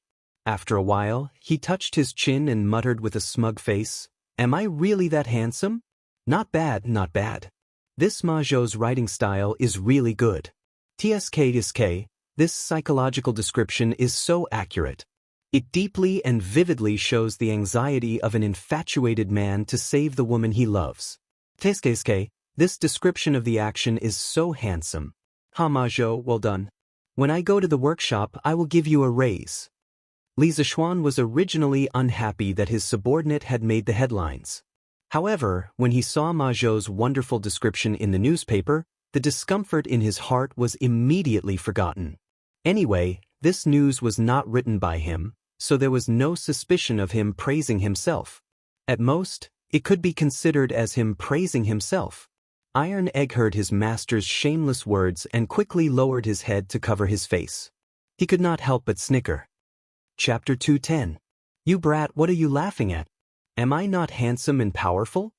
In the carriage, Li Zixuan saw Iron Egg covering his face with his hands, as if he was ashamed to be associated with him. Li Zixuan slapped the table and snorted. No, no, of course you are powerful. Iron Egg quickly waved his hand to deny it. Here, take a look at it. Actually, this newspaper is very well written. Iron Egg was speechless.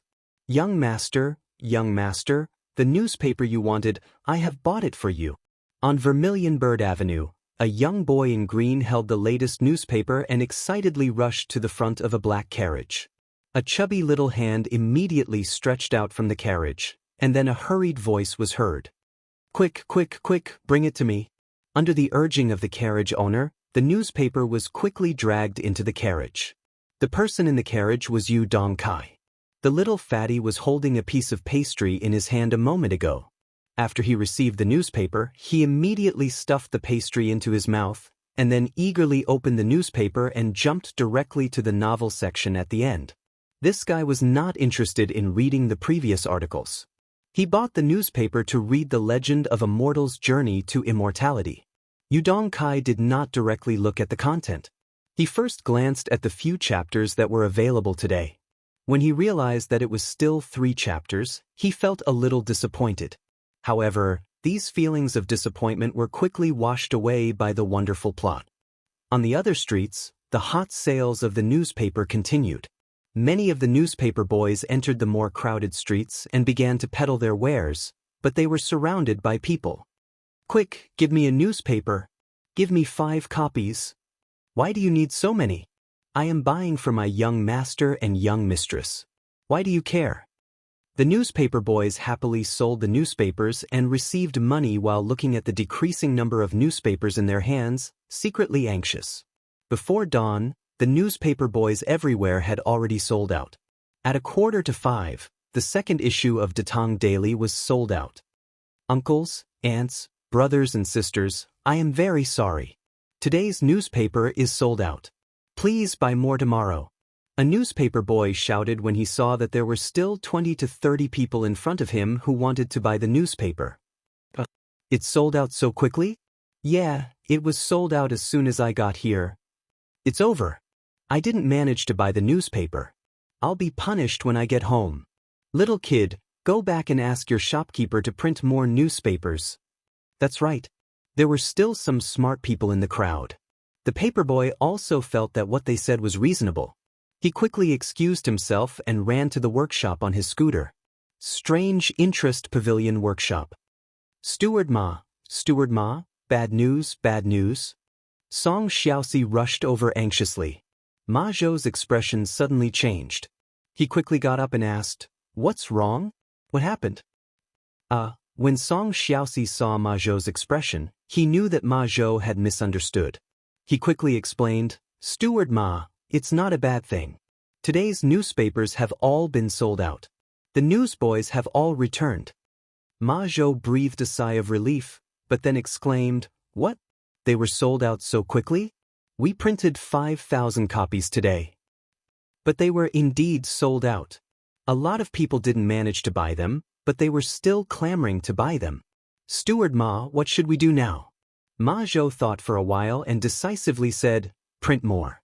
Ask the printing department to start printing more copies immediately.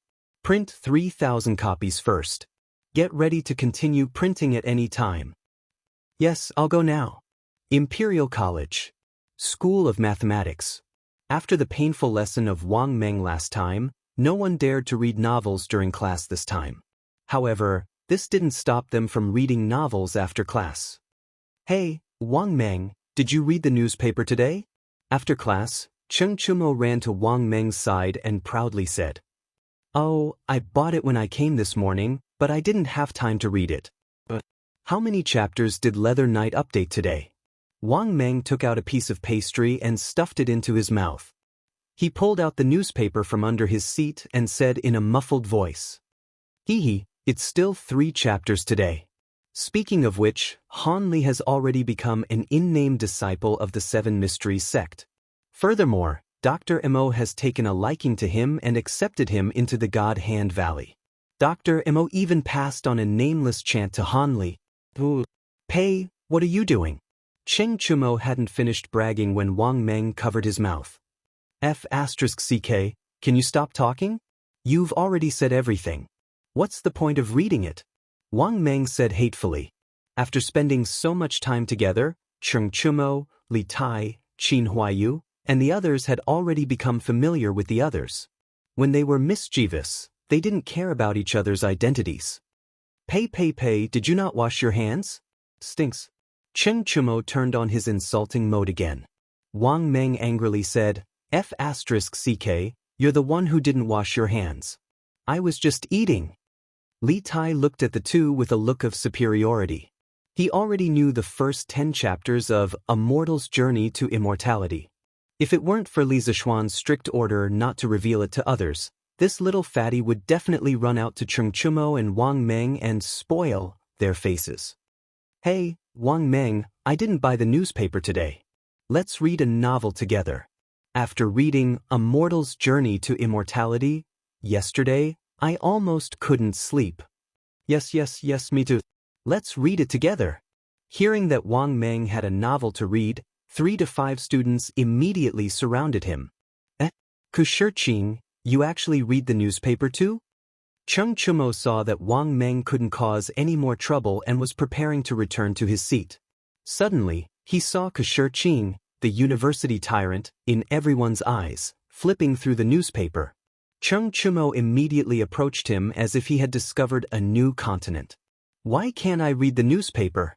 Many of the articles in this newspaper are very well written, and some of the current affairs are also well written. Just by reading this newspaper, you can know the world's affairs without going out." Kushirqing looked at Cheng Chumo strangely and asked, So he was reading the newspaper to study." Cheng Chumo was a little frustrated. He shook his head and said, "It's okay, I'm just casually asking." After saying that, he was about to leave, but he still asked somewhat unwillingly, "Then don't you want to read the latter part of the novel? It's very good." Kushirqing said matter-of-factly, "Of course I read it. Although the writing of this novel is not good, the creativity is really novel. I usually read the first part of the novel before reading it." "Oh." Cheng Chumo nodded and turned to leave, feeling a little hurt. Suddenly, Meng Wenhao's voice came from behind him. "Hey, Chumo, can you lend me your newspaper?" Meng Wenhao said somewhat embarrassedly. 5 copper coins for a newspaper was very cheap for others, but for Meng Wenhao, he was still somewhat reluctant to buy it. Now that everyone was saying that the content in the newspaper was very interesting, he also couldn't help but want to read it. Cheng Chumo looked at him and then nodded. Okay, no problem, I'll give it to you. Thank you, thank you. Imperial College Teaching Room. During the break between classes. Hey, Ziffin, did you read the newspaper today? Yes, I read it. It's very interesting, but it's a pity that there are only 3 chapters. I really want to catch this leather knight and make him write a few more chapters. Sun Ziffin's face first had a look of reminiscence, but then a look of hatred appeared on his face. Yeah, this person is really hateful. He only writes 3 chapters a day and always keeps people in suspense. Yu Dongkai also said with hatred. Chapter 211. Li Zishuan had no idea that he was being targeted by the 2 little bastards. He was taking advantage of the break between classes to rest on the sofa in the carriage in front of the classroom. It wasn't that he was lazy, but it was really tiring to stand and lecture for a long time. At this moment, he truly understood how difficult it was to be a teacher in his previous life. It was indeed a respectable profession. Outside the classroom of the Imperial College, Assistant Professor Mao also took advantage of the break between classes to come out. Unlike Li Zishuan, he didn't have a luxurious caravan. Assistant Professor Mao came to the grove and sat on a large rock. He hurriedly flipped open the newspaper to see if his article had been accepted. Hey, Assistant Professor Mao, have you read the newspaper today? At this moment, a white-robed scholar walked over and said with a smile. Oh, Assistant Professor Tsun, I asked the servant to buy the newspaper today, but I haven't had the time to read it yet. I took advantage of the break between classes to have a look. The scholar was Assistant Professor Tsun from the Four Gates Academy, who had discussed Dao with him yesterday. At this moment, teaching assistant Tsun said with a smile, Then Brother Mao, quickly take a look. Both your and Dr. Wang's articles have been published in today's newspapers. I've already read them. I didn't expect Brother Mao to still be so brilliant despite not writing for so many years. Assistant Professor Mao was pleasantly surprised. Really? He didn't care about modesty anymore. He hurriedly flipped open the newspaper to look for his article. Yo, Brother Zheng, what are you doing here? Yang Lane, Wang Yaluan's old house. There was a knock on the door. Wang Yaluan knew it was Professor Zheng, so he personally went out to welcome him. Huh, Brother Yaluan, I'm here to congratulate you. Have you read the newspaper today? Professor Zheng followed Wang Yaluan into the courtyard and laughed. Yes, I have. Brother Yaluan's policy paper was really brilliant. I'm itching to write one too. Brother Zheng, you must be joking. Your policy paper is definitely better than mine. If you write, I won't dare to embarrass myself. Please come in and let's talk inside. In a restaurant in East City, 2 men in their 30s were sitting opposite each other. There were 2 or 3 dishes on the table. The gray-clothed man took a sip of wine with satisfaction. Then, he looked at his companion and proudly said, Hey, Wang Dachui, have you read today's newspaper? Wang Dachui stuffed a mouthful of food into his mouth and said in a muffled voice, Not yet. What's so nice about it? Hey, you're wrong. Do you know that the Blood Wind Stockade was wiped out by the Imperial Court's army a while ago? I know. I saw those bandits at Yenshing Gate that day. Then do you know why these mountain bandits were suddenly exterminated after occupying Mount Mang for so many years? I don't know about that. I was also wondering earlier. Aren't those mountain bandits quite famous on the Greenwood Path? How did they get wiped out all of a sudden? That's the headline of today's newspaper. It said that the Blood Wind Stockade abducted innocent girls. A man from Li County was so angry that he drew his sword and challenged Mount Mang alone.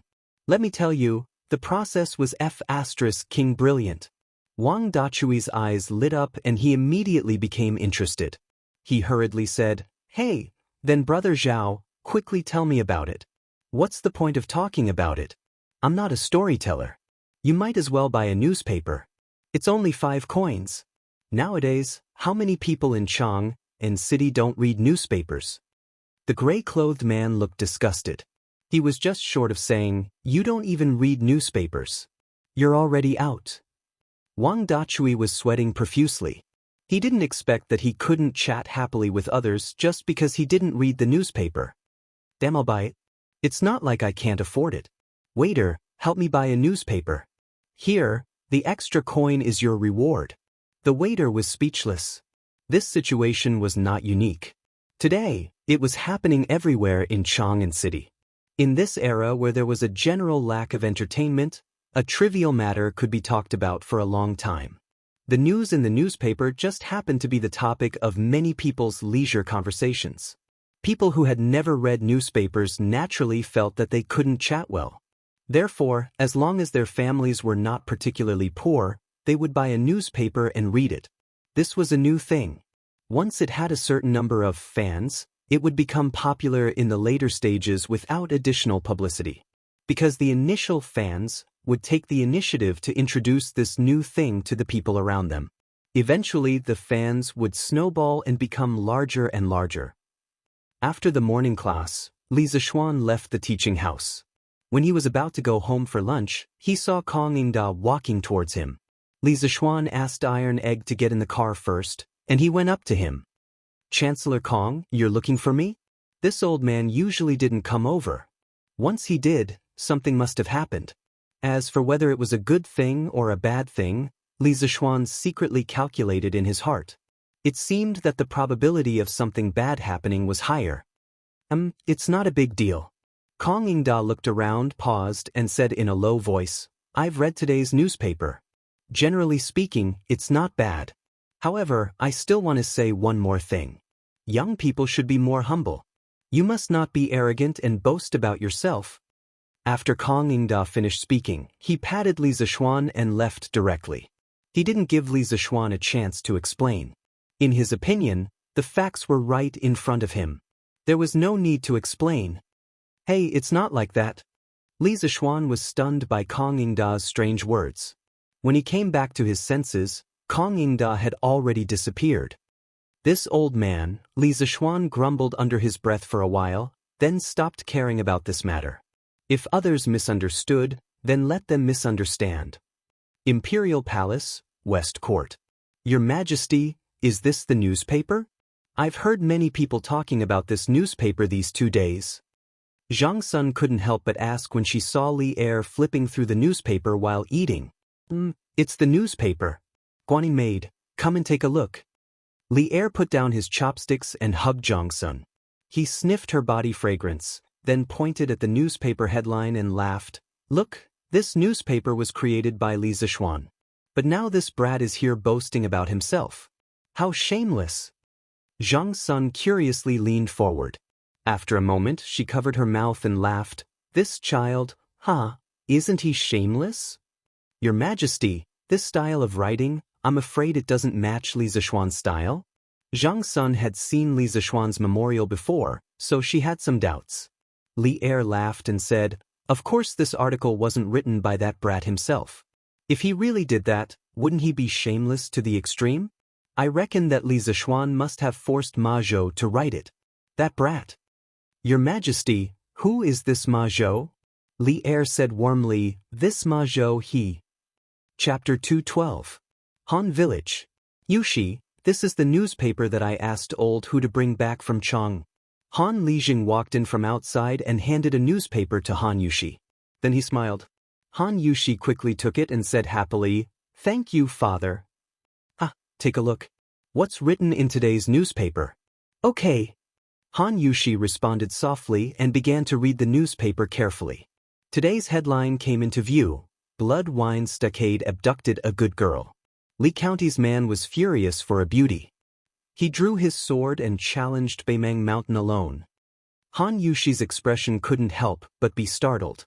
The soul-stirring life and death rescue half a month ago reappeared in her mind once again. The corners of her eyes flashed with tears not long after. Yushi, what's wrong with you? Han Lijing saw that his daughter's expression was not right. She looked like she was about to cry, so he quickly asked. No, nothing, father. Today's newspaper is very interesting. I want to take it back to my room and read it carefully. Han Yushi immediately realized that she had lost her composure. She quickly wiped the corner of her eyes and forced a smile. Although Han Lijing felt that something was wrong, he was a father. He was always separated from his daughter's inner world. Some things were not good to ask in detail. He could only nod and say, "Okay, you go. Yushi, if you have anything unhappy, you can go to Qin's mansion in Chang and to talk to your adoptive mother. Although you can't see Xiaoxian before you get married, you can still go to your adoptive mother's house." Ever since the marriage between the Han and Li families was confirmed, Han Lijing changed the way he addressed Li Zishuan from young master to little Xian. It wasn't because he was arrogant, but because he was considering his daughter's life after marriage. If he continued to call Li Zishuan young master, it would unknowingly lower his daughter's status. "Okay, thank you, father. I'll go back to my room first." Han Yushi's heart was warm. She stood up and said. Han Lijing nodded. In the room, Han Yushi picked up the newspaper again and continued to read the headline. Although she had experienced all of this personally, she had experienced it from her own perspective. This news article was written entirely from Li Zishuan's perspective. One afternoon, Ma Zhou asked Li Zishuan about the details of what had happened in Bloodwind Stockade. At that time, Li Zishuan had nothing to do, so he told him about it. However, he did not expect that Ma Zhou would write it into a news report. Han Yushi's gaze flowed between the lines. At this moment, she truly understood the hardships Li Zishuan had gone through to rescue her. That kind of helplessness and despair, that kind of hysterical madness, once again touched Han Yushi's heart. In the eyes of others, these descriptions might be a little exaggerated, but to Han Yushi, who had personally experienced the kidnapping incident, everything was so real. The actual situation was even more dangerous than what was written on it. "Young master, I'm afraid Yushi will never be able to repay what she owes you in this lifetime." As Han Yushi watched, she could not help but cover her mouth and cry bitterly. And E. Lane, Strange Interest Pavilion Workshop. "Steward Ma, those 3,000 copies of the newspaper have been sold out again. Do you want to continue to print more?" Song Xiaoxi ran in with sweat all over his face and said anxiously. "What?" Ma Zhou was really shocked. He stood up and said, "That's 3,000 copies of the newspaper. They were just sent out less than 4 hours ago. How could they be sold out so quickly? It's only noon now. Go and ask the printing department to print another 2,000 copies of the newspaper. Even if they are sold out again, we won't print them today." "Yes, I'll go right away." In a mansion in Chang, a 14 or 15-year-old child in brocade clothes was holding the second issue of Tang Daily and reading it with great interest. "TSK, this A Legend of a Mortal's Journey to Immortality is really wonderful. But why are there only 4 to 5 chapters? Where are the first 3 chapters?" The child in brocade clothes sighed with a little dissatisfaction after reading the first 3 chapters of this issue of A Legend of a Mortal's Journey to Immortality. "Brother, you're so stupid.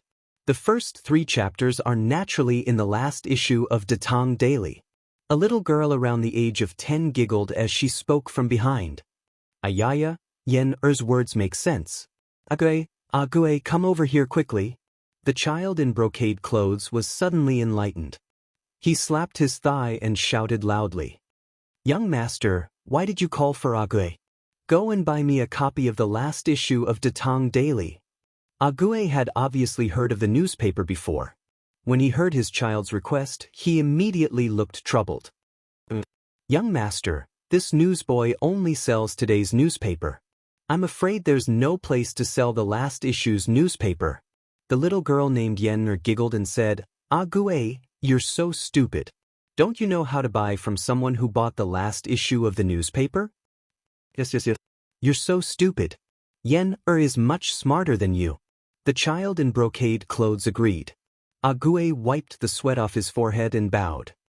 "Thank you for your advice, Mississippi young master. Ague will go and buy the newspaper now." Go. The child in brocade clothes waved his hand anxiously. West City, in the open space next to the Drunken Immortal restaurant. A middle-aged scholar dressed in wrinkled white clothes was sitting in front of a long table. There were dozens of people of all shapes and sizes sitting in the open space. There were men and women, old and young. The middle-aged scholar slapped the table and loudly said, "Let's go." That Han Li, who tried his best, did not pass the Seven Mysteries sex entrance trial. In the blink of an eye, he reached the top of the cliff. In front of him, there were 6 children sitting cross-legged and resting. Wu Yan was talking to an old man in his 50s, who was wearing a dark blue robe and had his hands clasped behind his back. Hall leader Yu and enforcer Wang were standing beside him.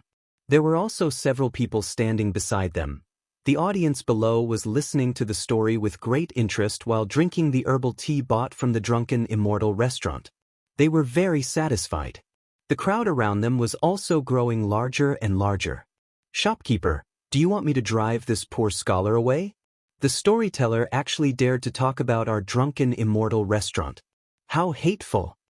In front of the drunken Immortal restaurant, a young servant said to shopkeeper Lu, who was listening to the story, "Pa, drive your ass."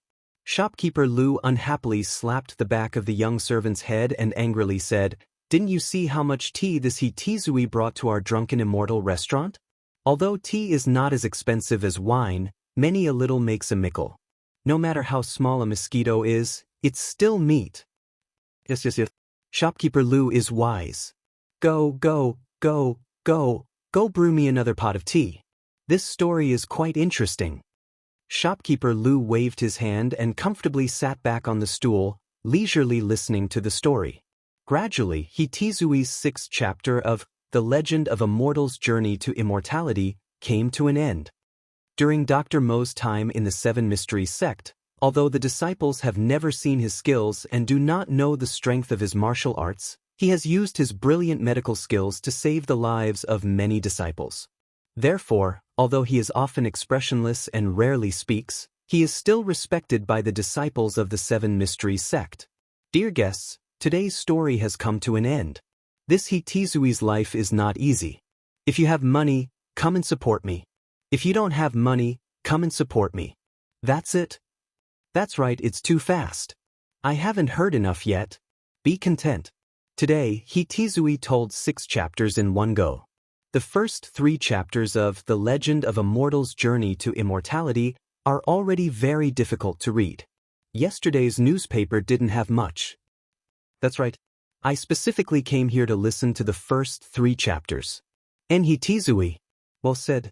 Here, this money is your reward. Thank you for your support. Chapter 213. As night fell, the workshop of Chitsu Pavilion was still brightly lit.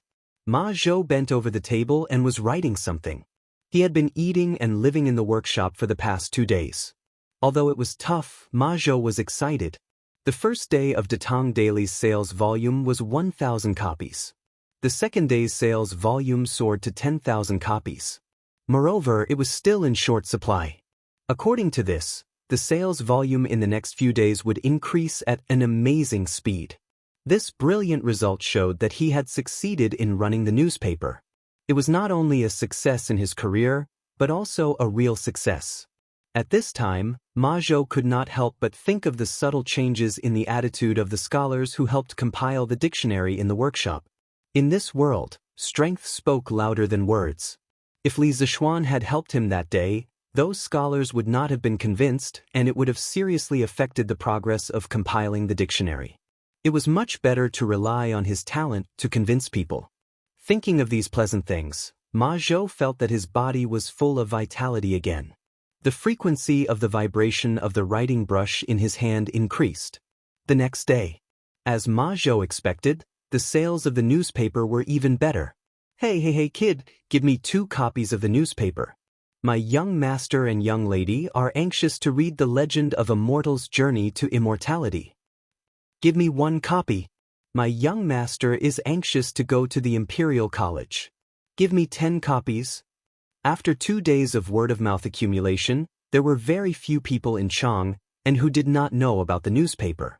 Driven by the popularity of the newspaper, when it was sent out by the newsboy in the morning, it was snatched up. Fortunately, Ma Zhou was prepared and printed 35,000 copies. That was how he withstood the crazy rush in the morning. Master Ma, the 35,000 copies of the newspaper printed this morning are almost finished. Do you want to print more? now in the workshop, who dared not to admire Ma Zhou when they saw him. Therefore, the people below called Ma Zhou Master Ma instead of Steward Ma. Ma Zhou pondered and said, "Print another 5,000 copies.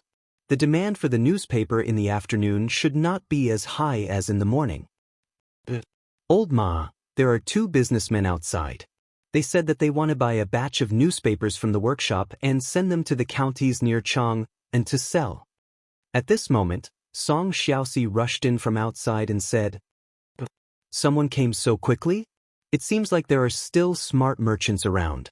Ma Zhou stroked his chin. He was mentally prepared for this situation. "Let's go and take a look. Brother Ma, how's the newspaper sales today?" After lunch, Li Zishuan came to the workshop. After finding Ma Zhou, he asked directly. Ma Zhou smiled and gestured with his hand. Li Zishuan's eyes lit up as he happily said, 8,000.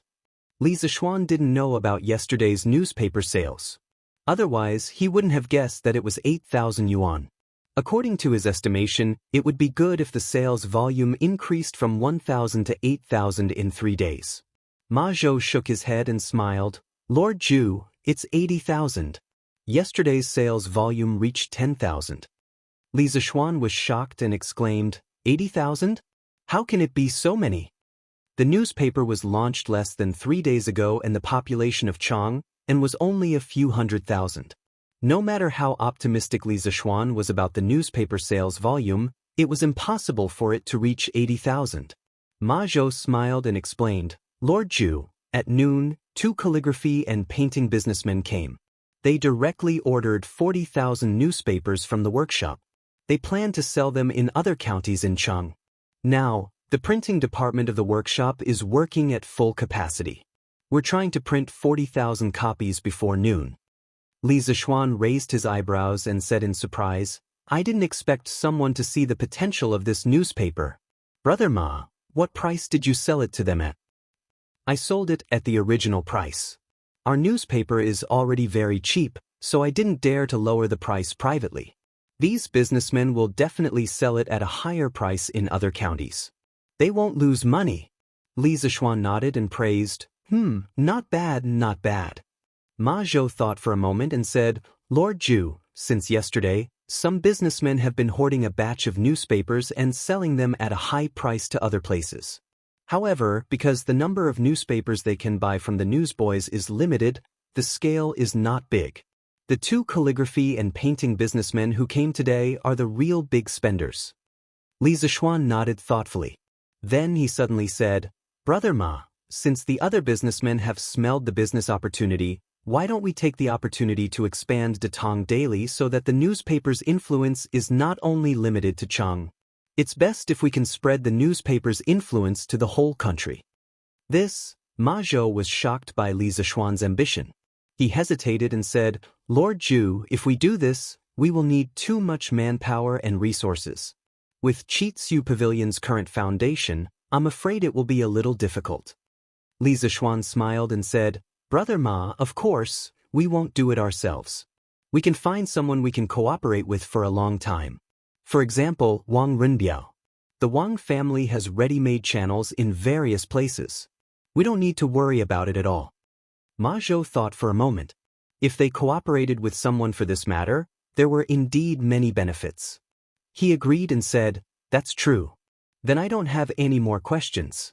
Then I'll go find Wang Renbiao later and see if he's interested in cooperating with us." Li Zishuan stood up and suddenly remembered something. He said, "Oh, by the way, Brother Ma, has the first batch of printed books been printed?" "Indeed. These books will probably all be sold at Qiziu Pavilion in the East City tomorrow." Ma Zhou heard and replied excitedly, "Brother Ma, remember to make a short advertisement for Qiziu Pavilion in tomorrow's newspaper. It's best if you can make a list and tell everyone how cheap our books are." "Lord Zhu, what's an advertisement?" Li Zishuan explained, "It's an advertisement. The purpose is to let more people know about Qiziu Pavilion's cheap books." "I see." Ma Zhou nodded in understanding. Then he thought for a moment and said, "Then in the future, can we also put up some advertisements for the merchants and shops that have paid us?" Li Zishuan was shocked. This Majo's thinking was really advanced. He even knows how to collect advertising fees now. What a genius. Theoretically, we can do that. This advertising revenue will be the newspaper's biggest source of income in the future. Now, the most important thing is to promote the newspaper. The more people know about it, the better. Also, Brother Ma, you have to take care of yourself. I see that you don't look too good. You should hurry up and find some assistance for you. Datong Daily can't rely on you all the time. You can't do it all by yourself. Lord Ju is right. I will hurry up. Chapter 214. Ren Biao, what are you doing here? Li Zixuan had just come out of the workshop when he saw Wang Renbiao walking over with Leng Yuyao, the ice beauty. He hurriedly stepped forward and asked. Wang Renbiao smiled and cupped his hands. I just went to the Li residence to look for Lord Ju, but I was told that you were in the workshop. It just so happens that my business has something to do with the workshop, so Yuyao and I came over. Li Zixuan's heart skipped a beat. Could it be that someone sent him a pillow just as he was about to sleep? He quickly greeted without batting an eyelid. Since Renbiao has something to do, let's talk inside. Sanbao, get someone to make tea. Lord Ju, to be honest, I came here for Datong Daily. Now that this newspaper is popular in Chang, and we have a very good foundation for cooperation, why don't you ask the workshop to increase the printing volume and provide me with a batch of newspapers? I will introduce the newspapers to other states and counties. How about it? After they found a room and sat down, Wang Renbiao went straight to the point. Li Zixuan was delighted. His guess was right. This Wang Renbiao was really coincidental. However, he didn't show it on his face and only pretended to be puzzled. Renbiao is actually interested in newspapers? Wang Renbiao smiled. Of course, the potential value of newspapers is huge. I have read 3 issues of the newspaper, and the content is indeed very interesting. Li Zixuan said, Renbiao, how many copies do you want? To be honest, this morning, 2 Chang and traveling merchants bought 40,000 copies of newspapers from the workshop. Wang Renbiao didn't look surprised at all. He said, I have heard of these 2 traveling merchants, and I guess they just want to make a short profit. Lord Ju, what you need is a long-term cooperation, and I can satisfy that. I can buy 100,000 copies for the first batch, and then I can increase it according to the specific sales volume of each state and county. These newspapers will be sent to other states and counties through our Wang family's various business routes. Li Zixuan was taken aback. This was truly extravagant. He had asked for 100,000 servings, and this was only the first batch. Were all the children of aristocratic families so rich? Renbiao, aren't you afraid that you won't be able to sell so many newspapers and that they will rot in your hands?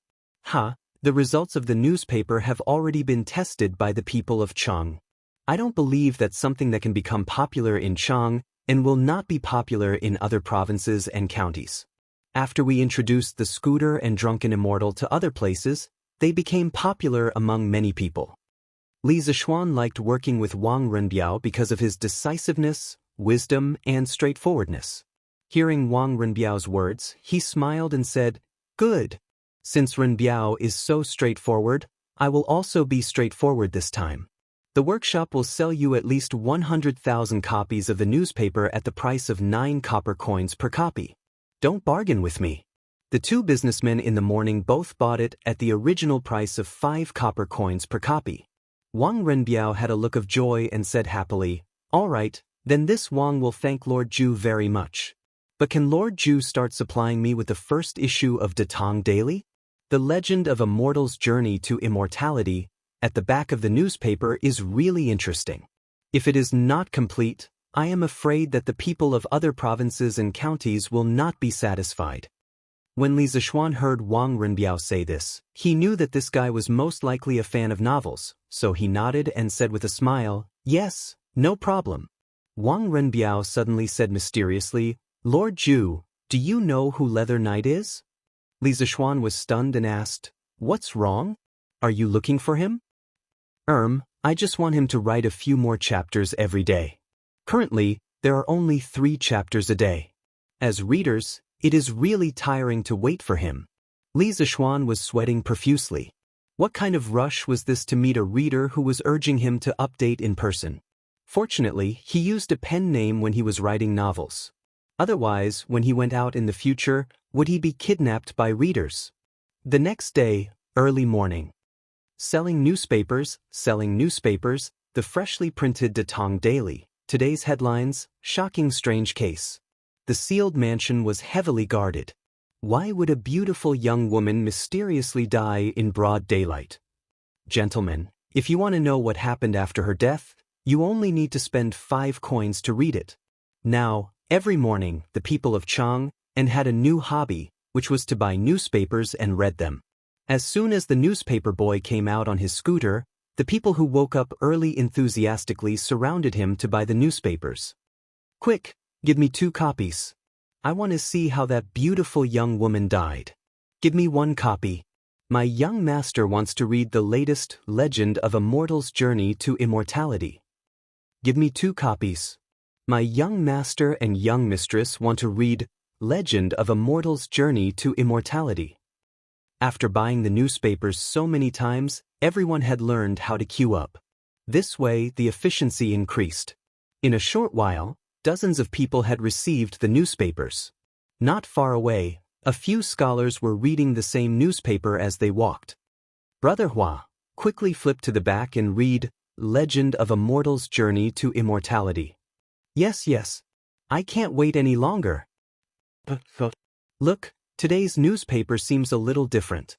Brother Hua, what's the difference? Why can't I see it? Look at the column in the middle of the newspaper. There are words. It says, Strange Culture opens today. There are 15 types of books on sale. De Shui is 110 coins per volume. Spring and Autumn Classic is 100 coins per volume. Analects of Confucius is 100 coins per volume. Mencius is 90 coins per volume. Hiss! How can it be so cheap? Is there a mistake? De Shui is 1,400 coins per volume in other bookstores. Brother Hua, let me see. You must be wrong.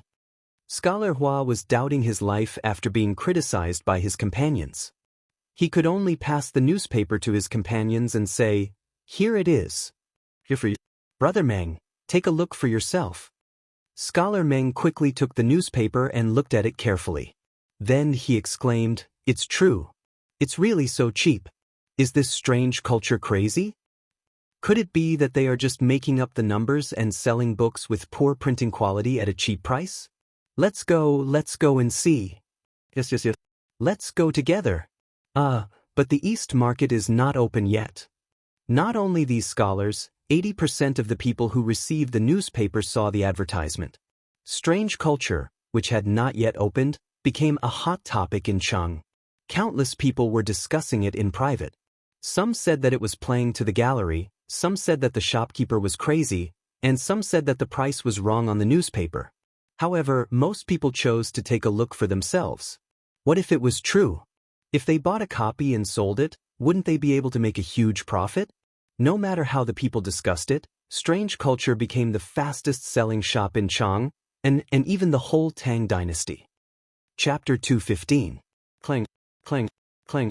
As the gongs and drums sounded for the opening of the markets in the East and West markets, countless commoners who had been waiting outside the gates filed in. Unlike the past, the commoners today were especially anxious and seemed to be fighting to be the first. Even the officials who had just sounded the gongs and drums were pushed to the side. Hey, don't push. What's there to push? The official stretched out his hand and shouted at the crowd. However, he was alone. Before his shout could spread, it was drowned out by the sea of people. A quarter of an hour later, when the first wave of people had all entered the Eastern Market, the official wiped the sweat from his forehead and said to his companion with lingering fear, Phew, why are these people so anxious today? Is there something new going on in East City today? Another official curled his lip and said carelessly, Who cares?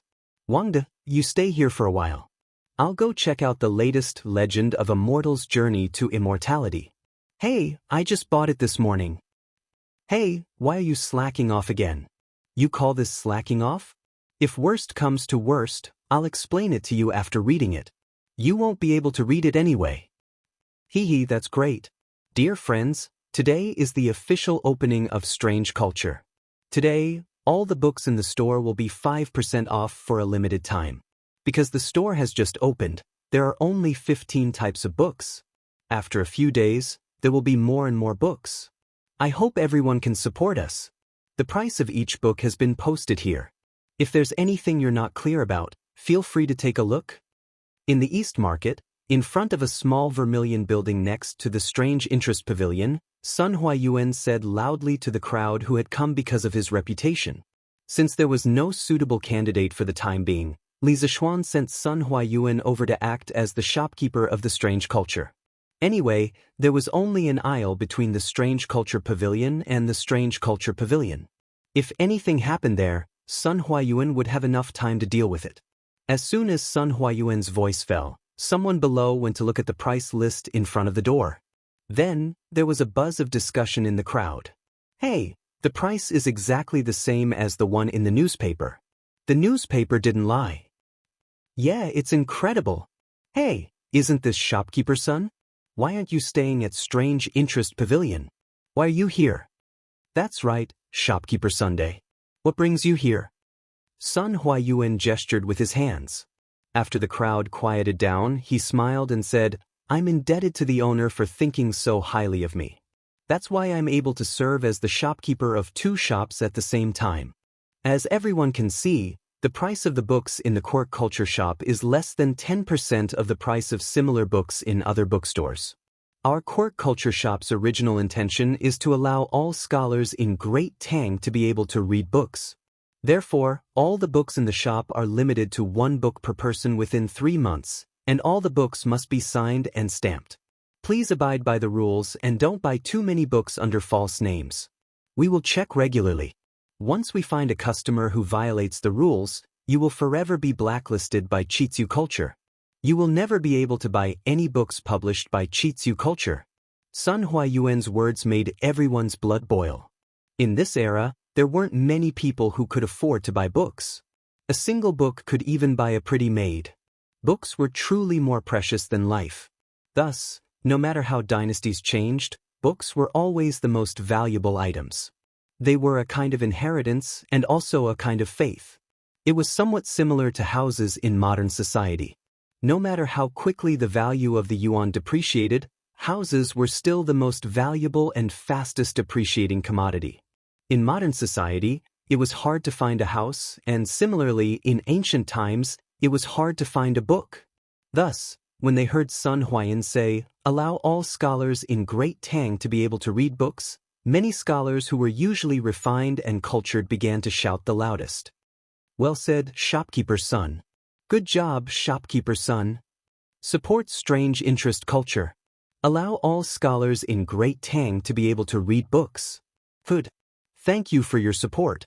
Strange Interest Culture is now officially open for business. Due to the limited space in the store, please follow your order in the queue and enter in batches to choose the books you want. Remember, each person can only buy 1 book of each type. Sun Huayuan clapped his hands and announced the official opening of Strange Interest Culture. The crowd below couldn't help but cheer loudly. The 10 or so lucky people at the front of the queue hurriedly rushed into the store in excitement. Among these 10 or so people were the scholars who had first discovered the advertisement in the newspaper in the morning. Wow, this book is actually made of high-quality Shen paper. Calculating it, how much is Strange Interest Culture going to lose with each book? After entering the store, these people hurriedly went to the bookshelves to find the books they wanted. One of the scholars picked up a book and flipped through it. When he touched the paper, he immediately exclaimed in disbelief. That's right. They actually used such high-quality paper. Just how high is the cost of this book? Isn't Strange Interest Culture going to lose money? That's indeed the case. No matter how rich the owner of Strange Interest Culture is, they can't possibly continue losing money like this, right? SSS. Quickly look at the words in this book. The horizontal and vertical lines are neat and tidy. It's even clearer and neater than the books in other bookstores. This printing quality requires a lot of engraving skills from the carving craftsman. Damn, I thought the reason why strange interest culture's books were sold so cheaply was because they were crudely made. I didn't expect that whether it was the paper or the printing quality, it was so much better than other books. Moreover, it was sold so cheaply. Crazy. Crazy, this strange interest culture is really crazy. Such good books at such a price, I really want to buy all of them.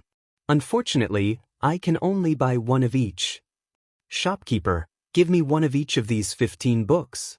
Shopkeeper, I also want one of each. Here, I'll give you the money.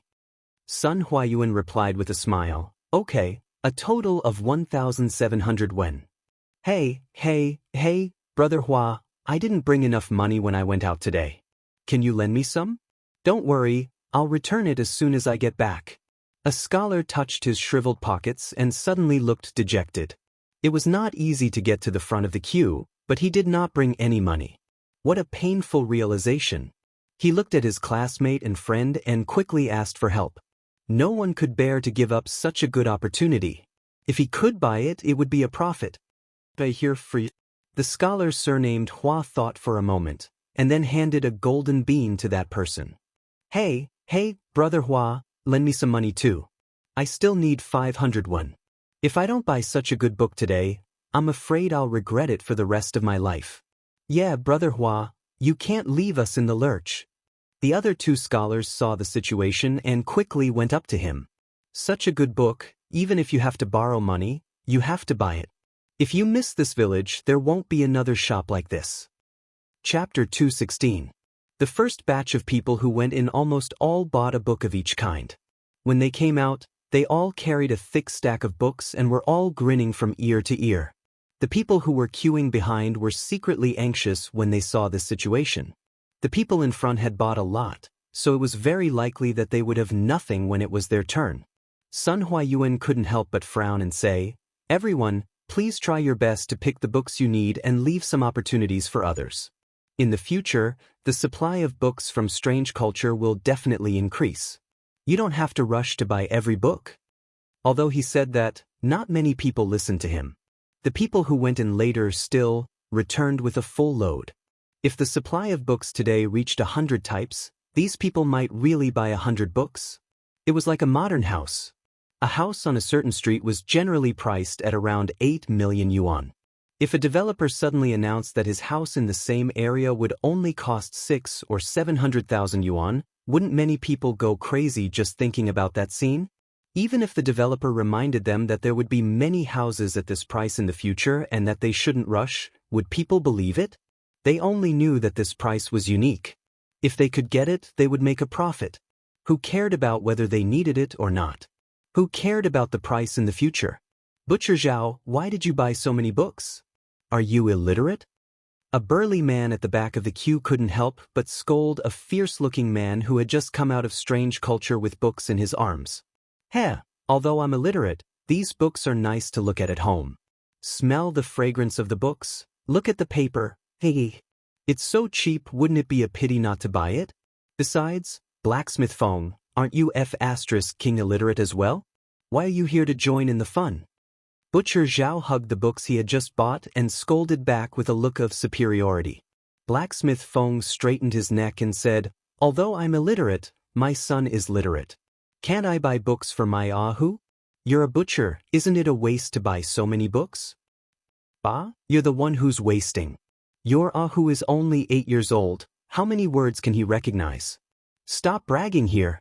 The two burly men began to argue with each other as they spoke. A disgrace to the educated, a disgrace to the educated. How can such books of sages be wantonly trampled by you? A young scholar dressed in coarse cloth saw this scene and couldn't help but rebuke angrily with a flushed face. That's right. All of you are illiterate. Why are you fighting with us for the sage books? That's right. These books are for us scholars. What are you guys doing here? The young scholar's words immediately resonated with many of the poor scholars. These people were the people who were in need of cheap books in strange culture. Usually, they couldn't afford to buy books, so they had to endure the supercilious looks of others and borrow here and there. Today, they finally heard that there were cheap books for sale here, but when they came to take a look, They saw that there were so many irrelevant people rushing to buy them. Wasn't this just causing trouble? People like Butcher Zhao and Blacksmith Feng, who were illiterate, probably came to buy books with the intention of reselling them to others for a large sum of money. This was because these books could be easily sold for 10 times the profit. It was impossible for others not to be tempted. This was a bit like some of the property speculators in modern times. They didn't buy a house to live in, but to resell it for money. For the time being, people like Butcher Zhao could be called book speculators. Butcher Zhao and Blacksmith Feng were still arguing with each other a moment ago, but in the blink of an eye, they were denounced by dozens of scholars. Even though the Tang people revered martial arts, these scholars still had a very high status in the eyes of these common people. The two of them looked at each other and were a little scared. They planned to escape with their tails between their legs. Who said that only scholars can buy books? Can I buy it for my child? Can I buy it and learn it myself? Who was born knowing how to read? In any group, there were 2 or 3 daring people. Butcher Zhao and Blacksmith Feng were scared, but it didn't mean that the other book speculators would be scared. Just look at them. Seeing that they were about to become street rats that everyone wanted to beat, a curly-bearded man couldn't help but refute. Big Brother Huang is right. Can I buy books for my child? Did I violate any laws of the Tang dynasty? You're not convinced? Are you going to scold your mother when she buys books for you? This was the type of person who scolded the streets. Old Wang's wife is right. Besides, shopkeeper's son said that everyone in the Tang dynasty should be able to afford to read.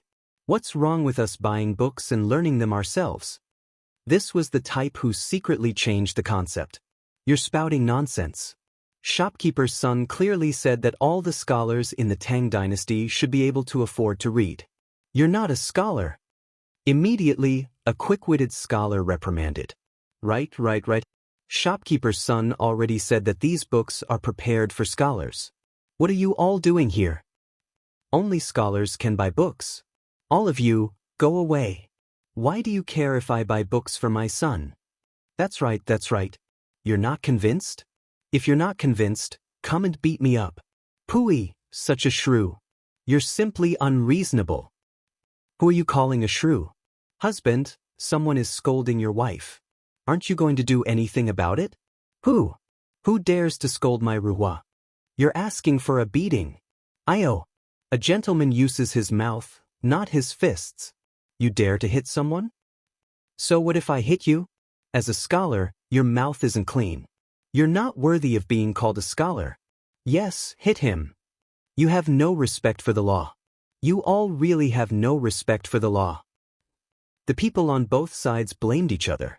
The more they argued, the more chaotic they became. In the end, when one of them made a move, it was as if a spark had been thrown into a pile of gunpowder, causing an explosion. In the end, the argument escalated into a group brawl. Sun Huayuan, who was busy collecting money and maintaining order, was caught off guard. Stop, all of you stop. No more fighting. Whoever fights again is not allowed to buy books in the strange culture in the future. When Sun Huayuan heard the commotion outside, he came out to take a look. Immediately, his face turned pale with fright and he hurriedly shouted for them to stop. However, even though he had threatened them, it wasn't enough to calm them down. Sun Huayuan couldn't help but sweat profusely. As he shouted for them to stop, he directed the servants in the shop to pull apart the fighting crowd. But today, there were 700 to 800 people queuing up at the strange culture. His manpower was like a small boat in the sea. It was completely useless. In the end, the commotion alarmed a group of martial marquis who were patrolling the streets. The leader ordered his subordinates to call for reinforcements while he led the rest of the martial marquis into the battle. All of you stop. In broad daylight, you actually dare to fight on the streets. All of you stop immediately. Otherwise, we'll bring you back to the yamen for punishment. The leader of the martial marquis pulled out a large blade from his waist and shouted coldly. His voice was much louder than Sun Huayuan's voice. The noisy crowd immediately froze. Some of the more timid ones exclaimed in surprise, "That's right. Not good, Martial Marquis is here. Quickly stop. Stop fighting, stop fighting. Martial Marquis is here. Master Martial Marquis, I didn't fight. This has nothing to do with me. I didn't fight either. A moment later, another large group of martial marquis rushed over and surrounded the fighting crowd. The two sides finally stopped fighting and the scene calmed down. Don't move. Who is the shopkeeper of this shop? Come out and answer me. The leader of the young martial marquis saw that his companions had finally arrived. He felt a little more confident, so he stood out and said coldly. Chapter 217. Imperial College. In the mathematics school, Li Zixuan was teaching the students. There was a weekly exam tomorrow, so he was very serious in his lecture. The other students were listening even more seriously. Facing this binary linear equation, we must first observe its structure and find a way to eliminate the elements to reduce the number of unknowns. As for how to do this, let's look at an example. Cheng Chumo, pay attention. Tomorrow's weekly exam will definitely have a binary linear equation. Li Zixuan was about to turn his head to write an example on the blackboard when he suddenly caught a glimpse of Cheng Chumo's little tricks. He could not help but scold him. Cheng Chumo was greatly embarrassed. He quickly straightened his body and puffed out his chest, pretending to be a good student. However, in his heart, he was secretly criticizing Li Zixuan for being a bad brother. Bang bang! At this time, there was a sound of knocking on the door from outside the classroom. Li Zixuan looked up and saw San Bao standing by the door. She was carefully looking at him as if she had something to say. Li Zixuan thought that something must have happened. Otherwise, San Bao would not be so stupid as to disturb him during class time. Thus, he said to the students, "Wait a moment." Then he walked out of the door. At this time, he realized that behind San Bao was a person in blue clothes and a gray hat. Li Zixuan recognized this attire at a glance. It was the staff attire of the Strange Interest Pavilion. He could not help but be shocked. Could it be that something happened at the Strange Interest Pavilion? San Bao, what happened?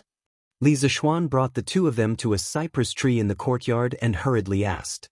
Young master, shopkeeper's son sent heir who to say that something happened at the Strange Interest Pavilion. He wants you to go there. San Bao pulled out the servant behind her and said to her young master. Heir who, what exactly happened at the Strange Interest Pavilion?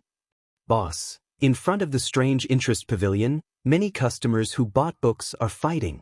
Even Wu Ho was alarmed. Shopkeeper's son sent me to ask you, what should we do?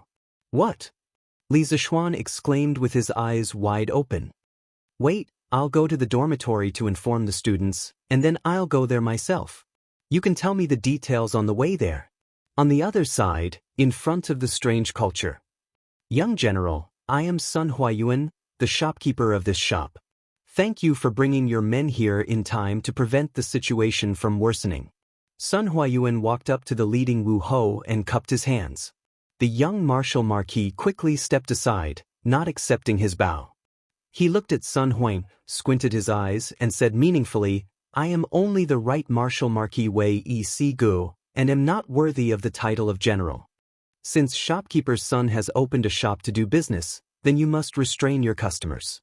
How can you gather people to cause trouble and disturb public order? Could it be that you think our Wu Ho government's planks are vegetarians? The left and right Wu Ho Wei of the Tang dynasty was a department that was responsible for the security of Cheng. It was similar to the function of a modern police station. The left and right Wu Ho Wei had one general each, and two generals each. Below them, there were different officials. Si Gu was only a minor 8th rank official, and indeed was not worthy of the title of general. Sun Huayuan had been a shopkeeper for such a long time, and naturally knew that the king of hell was easy to provoke, and the little demons were hard to deal with. He did not change his title, and quietly gave the Wu Ho a few golden beans, and said with a smile, Young General is right. Today's matter is indeed due to our strange culture's lack of consideration. I've troubled all of you to personally come here. This is just a small gift, and I'll treat all of you to tea. The Wu Ho's eyes flashed, but his face did not show it. He pointed out, Shopkeeper's son, this time, we have mobilized over 100 brothers. The meaning of these words was clearly saying that there were too many brothers here today, and the money you gave was not enough to divide. Sun Huayuan's eyes flashed with a trace of anger, but he suppressed his anger, and waited for his young master to come quickly.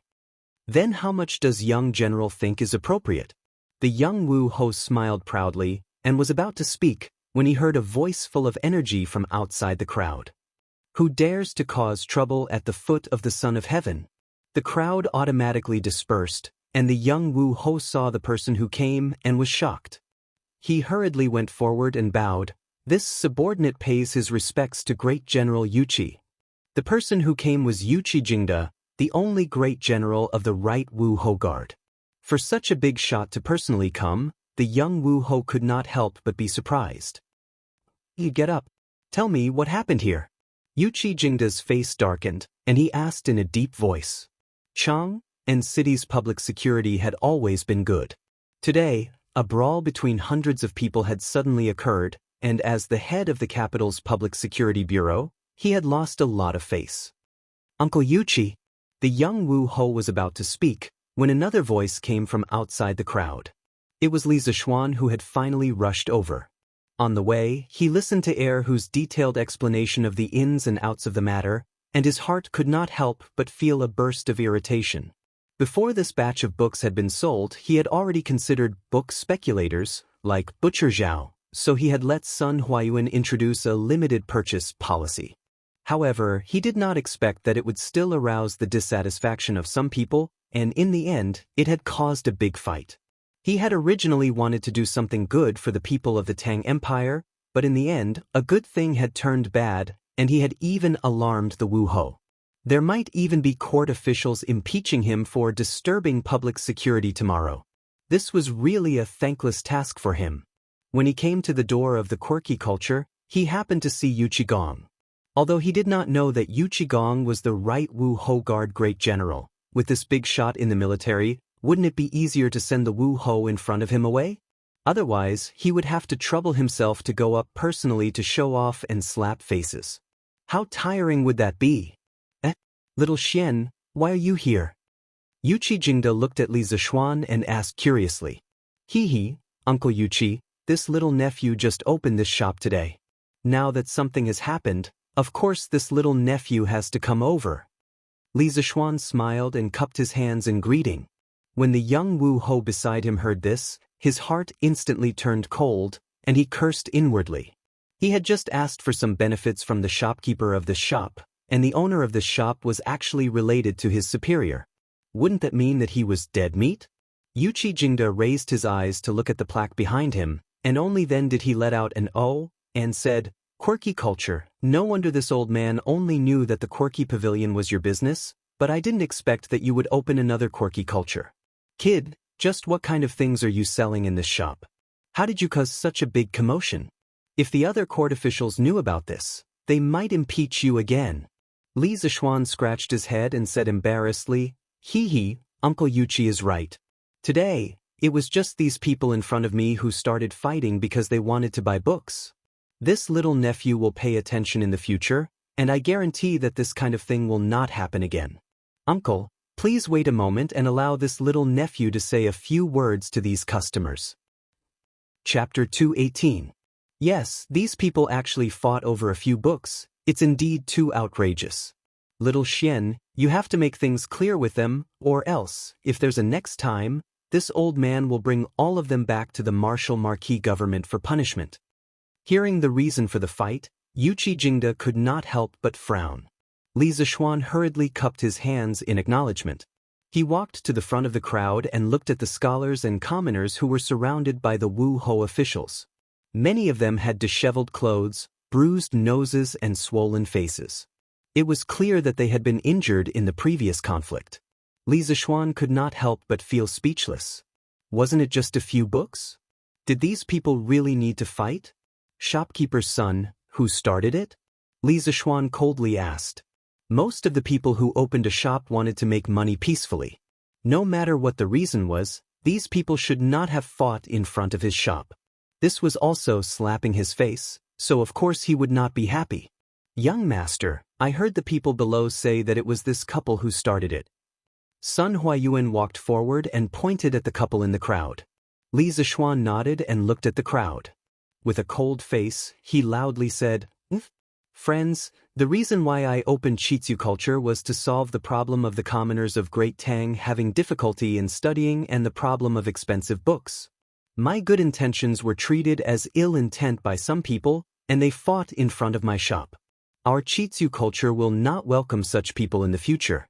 Shopkeeper's son, let the people below remember the faces of these two people and investigate their families.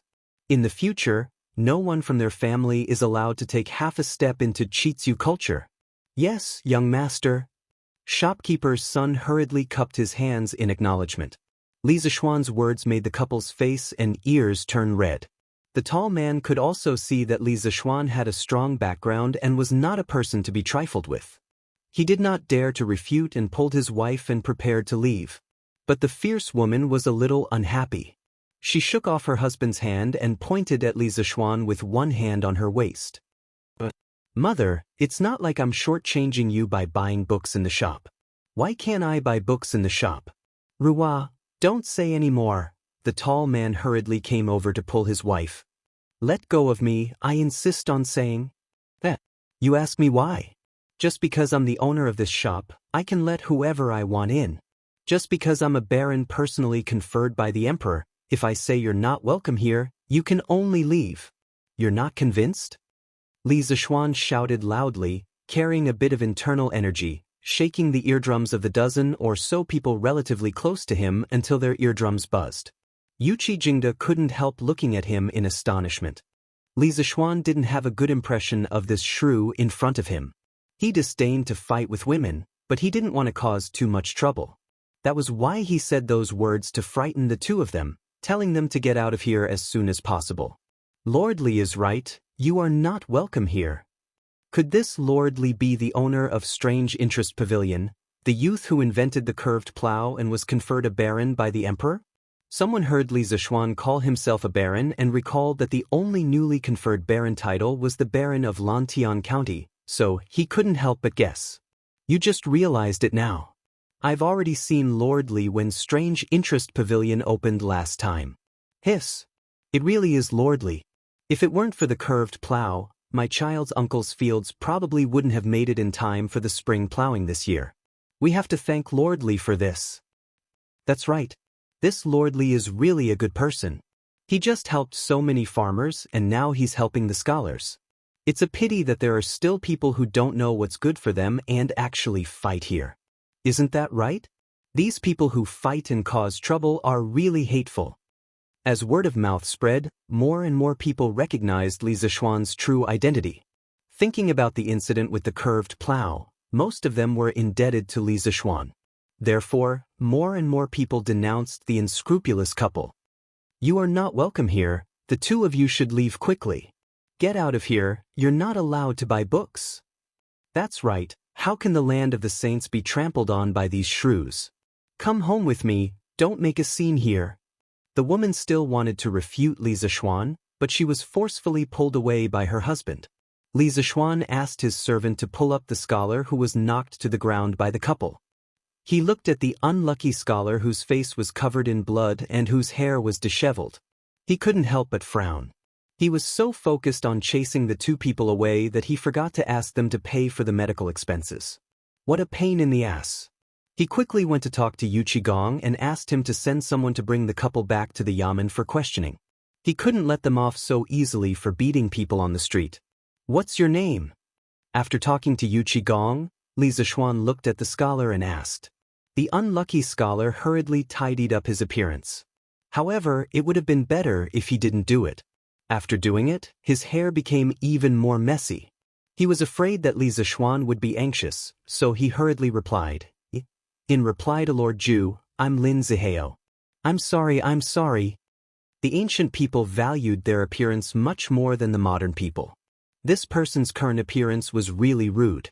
Li Zishuan shook his head and said with a pleasant expression, although today's matter was caused by that couple, in the end, it was our strange culture that didn't consider it carefully. How about this, as an apology, our strange culture will pay for all your medical expenses. In addition, we'll give you a set of books that were sold today and a purple membership card of the strange culture. This membership card also has the same privileges in the strange culture. What do you think? Lin Zihao was instantly stunned. He never thought that there would be such benefits after being beaten up. He had heard before that a purple membership card of the Strange Culture Pavilion cost 100 strings of cash. This was really a blessing in disguise. This beating was King worth it. Thank you, Lord Zhu. Thank you, Lord Zhu. How could he not agree to such a good thing? Thus, he hurriedly bowed and thanked him. Li Zishuan waved his hand and asked Sun Huayuan to take him to see a doctor. The crowd below the stage sucked in a breath of cold air. They were all shocked by this huge gift. Oh my God, that's a purple membership card. Not only is this lordly kind to people, but he's also really generous. Yeah, if only I was the one who was beaten up by that couple. Li Zishuan looked at the people below. Compared to Lin Zihao's serious injuries, there were quite a few of them who had minor injuries. Thus, he said, I deeply apologize to the friends who were injured in front of the Strange Culture Pavilion today. This is our early work that was not done well. Later, the friends who were injured can line up to receive a green membership card of the Strange Culture Pavilion. In addition, I repeat, if anyone dares to cause trouble here again, this county's men will definitely not let you off so easily like today. I will make sure that you won't be able to stay in the entire Chang'an city. Oh, thank you, Lord Li. I was injured just now. I was injured too. But, Go Sheng, your face was only scratched by a fingernail. How dare you say that? When the injured crowd saw Lin Zihao leave, they thought that they had nothing to do with it. After all, they had only suffered minor injuries. However, they were still a little disappointed. When they heard Li Zishuan's words, they immediately cheered loudly in surprise. They were glad that they had just been injured. This was probably the first time in their lives that they were glad that they had been injured. You're not allowed to deliberately create scars. Li Zishuan saw that there were two idiots behind him. They clenched their fists and gestured at each other's faces. They were eager to try. He couldn't help but shout out to stop them. Chapter 219. In front of the Strange Culture. After Li Zishuan comforted the injured, he thought for a while and said, Today, there may be many of you who don't need books at all. You came here purely because the books are cheap. Perhaps there are also some who want to resell and make a fortune. I don't care if you really need the books or want to make money. Since I'm open for business, there's no reason for me to refuse customers. But for those who really want to buy books, we'll make it convenient for you.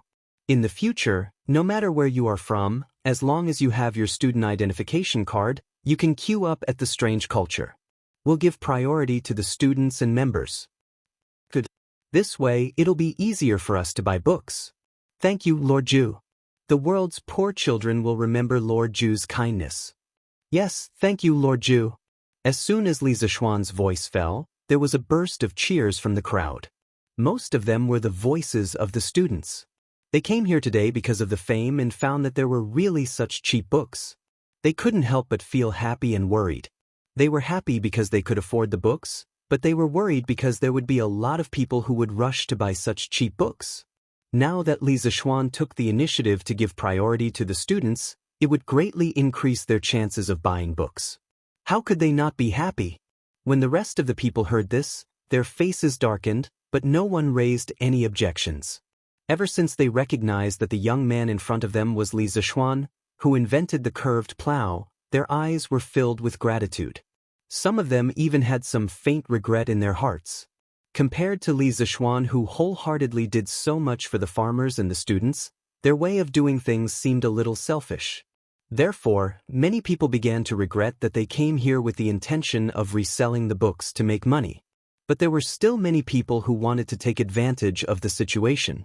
Li Zishuan couldn't do anything about these people, but he still advised, for those who want to make money by reselling books about strange culture, I only want to say that if you want to make money, you should sell the books in your hands as soon as possible. In the future, there will be more and more of these cheap books in our workshop, and their prices will be lower and lower. In less than 3 years, the majority of the people in Great Tang will be able to afford books. At that time, books will no longer be an expensive item that the common people can't afford. In the next 3 years, books will be as valuable as scallions. I, Li Zishuan, am a man of my word. Li Zixuan's words were powerful and resonant, but to the others, it was no different from a sudden clap of thunder. Ever since Kai Luan invented papermaking in the Han Dynasty, for the past 600 years, the price of books had always been unattainable for ordinary people. Only those rich people could afford to buy some, but they usually kept them at home to show their noble status. Now that Li Zixuan had said that within 3 years, these cheap and high-quality books would be sold all over Great Tang, and that the price of books would be as high as scallions, many people thought that it was a fantasy. How could the high and mighty prices of books suddenly fall from the sky? It was simply unbelievable. So, everyone can buy books about strange culture in the future? That's great. But Lord Li said that the price of books would be as high as scallions. Isn't that too exaggerated? I don't really believe it. I don't really believe it either. I believe it. Lord Li will definitely do what he says. Before the curved plow came out, who would have thought that there would be a divine plow that could be pulled by human power? But Lord Li did it. This time, I believe that Lord Li will be able to do it too, and by then, my children will be able to read and recognize words. Yes, that's right, I also believe in Lord Li. But this time, it's obviously more difficult than the last time. Everyone was discussing animatedly. Some were doubtful and some believed it. When Yuqi Jingde heard this, he was so shocked that his beard almost fell off. He pulled Li Zixuan over and hurriedly said, "Little Xian, you can't say such things. Throughout the ages, it's not that the monarchs and ministers have never thought of lowering the price of books, but it's extremely difficult to do so. How can you do it with just your family's strength? Although I don't know where you got this batch of cheap books from and how much you lost, your scale is still small. If you want to completely lower the price of books in Great Tang, you're far from enough." Li Zixuan smiled confidently and said, "Uncle Yuqi, don't worry. Since this nephew dares to say such words, I'm sure that I can do it. Let me tell you a secret. Now, our workshop has already reduced the cost of paper to less than 10% of other workshops. That's why there are such cheap books being sold today." Yuqi Jingde was shocked. He stared at him and said, "There's such a thing? How's the production of paper in your workshop? Is it possible to supply it?" Li Zixuan nodded and said, "This is our workshop's newest paper-making technology. His Majesty has already seen it. As for the production, the current production is obviously insufficient. But as our workshop further expands its production, it will definitely be able to supply it." Yuqi Jingde was completely shocked. He stood on the spot and muttered to himself, "You brat, you really have some ability. Luckily, I didn't hoard too many books at home. Otherwise, when I see the price of books being as cheap as scallions, wouldn't I die of discomfort? Sigh, if there's really a day like what you said, where everyone can read books, then my Great Tang will become an unprecedented flourishing age.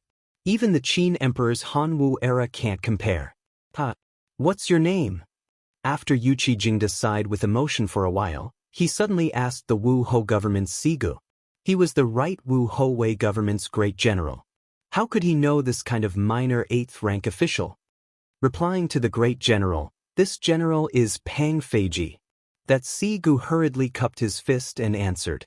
However, from the corner of his eye, he still carefully glanced at Sun Hui. In his heart, he kept praying that shopkeeper's son wouldn't complain to Yuqi Jingde. Otherwise, he was afraid that he would be in trouble.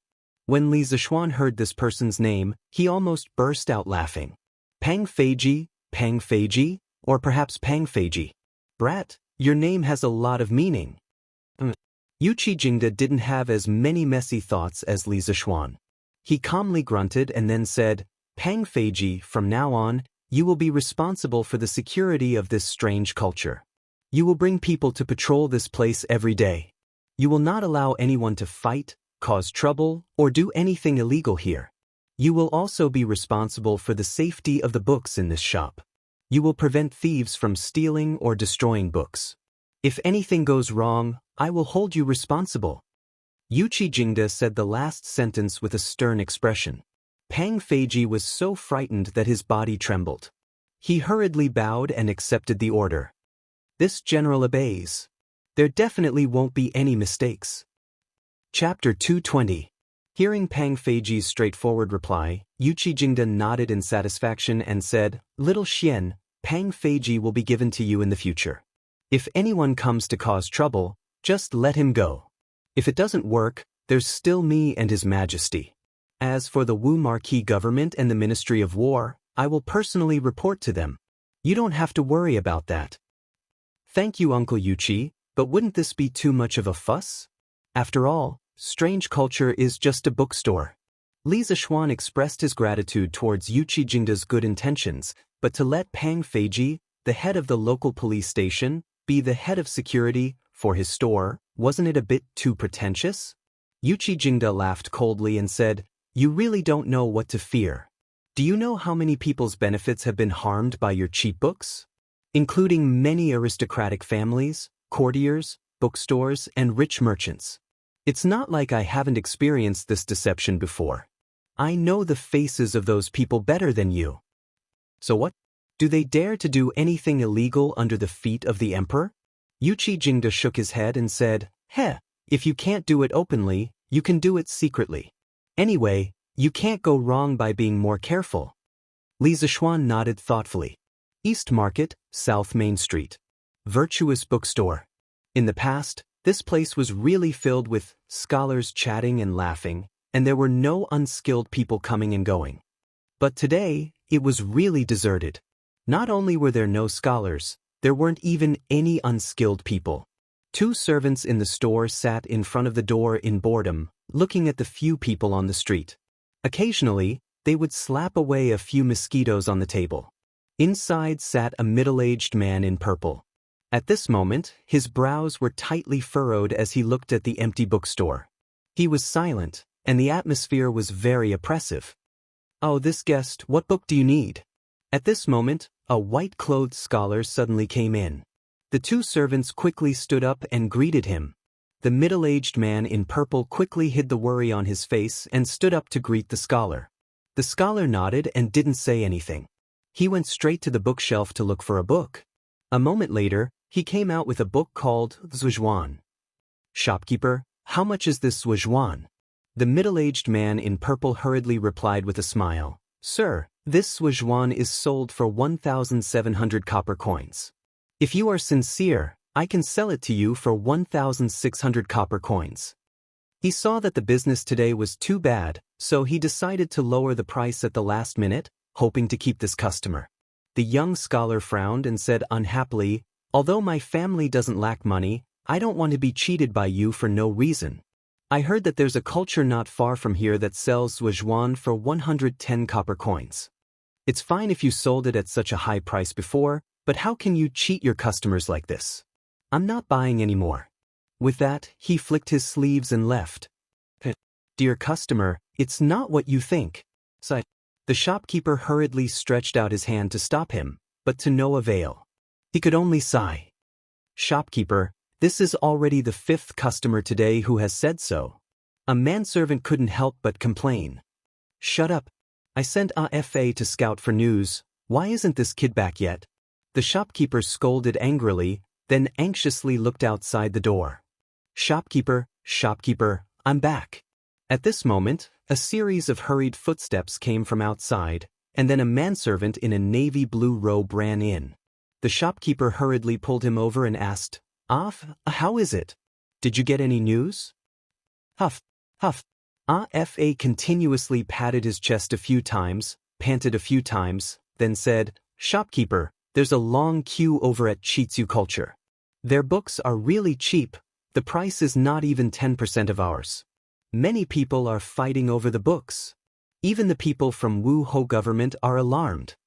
Hearing this, the shopkeeper's expression changed. After a while, he asked word by word, "Then how many of these books do they have?" AFA scratched his head and said, "Shouldn't be many, about 300 to 400 books, or else there wouldn't be so many people fighting over them." The shopkeeper heaved a sigh of relief.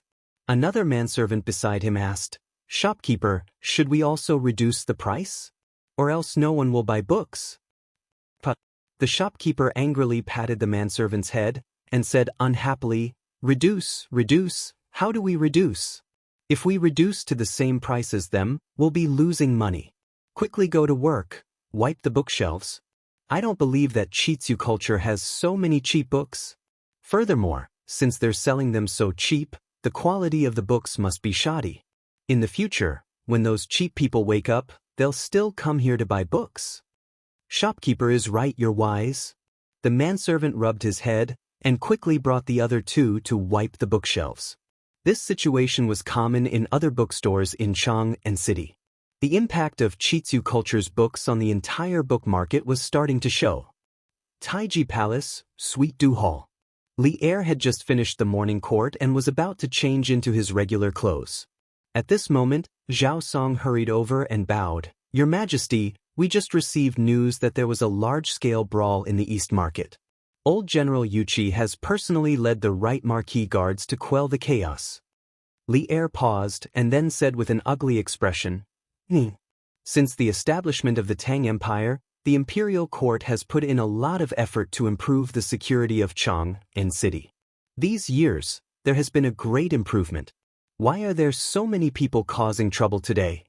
Zhao Song, have you found out the reason?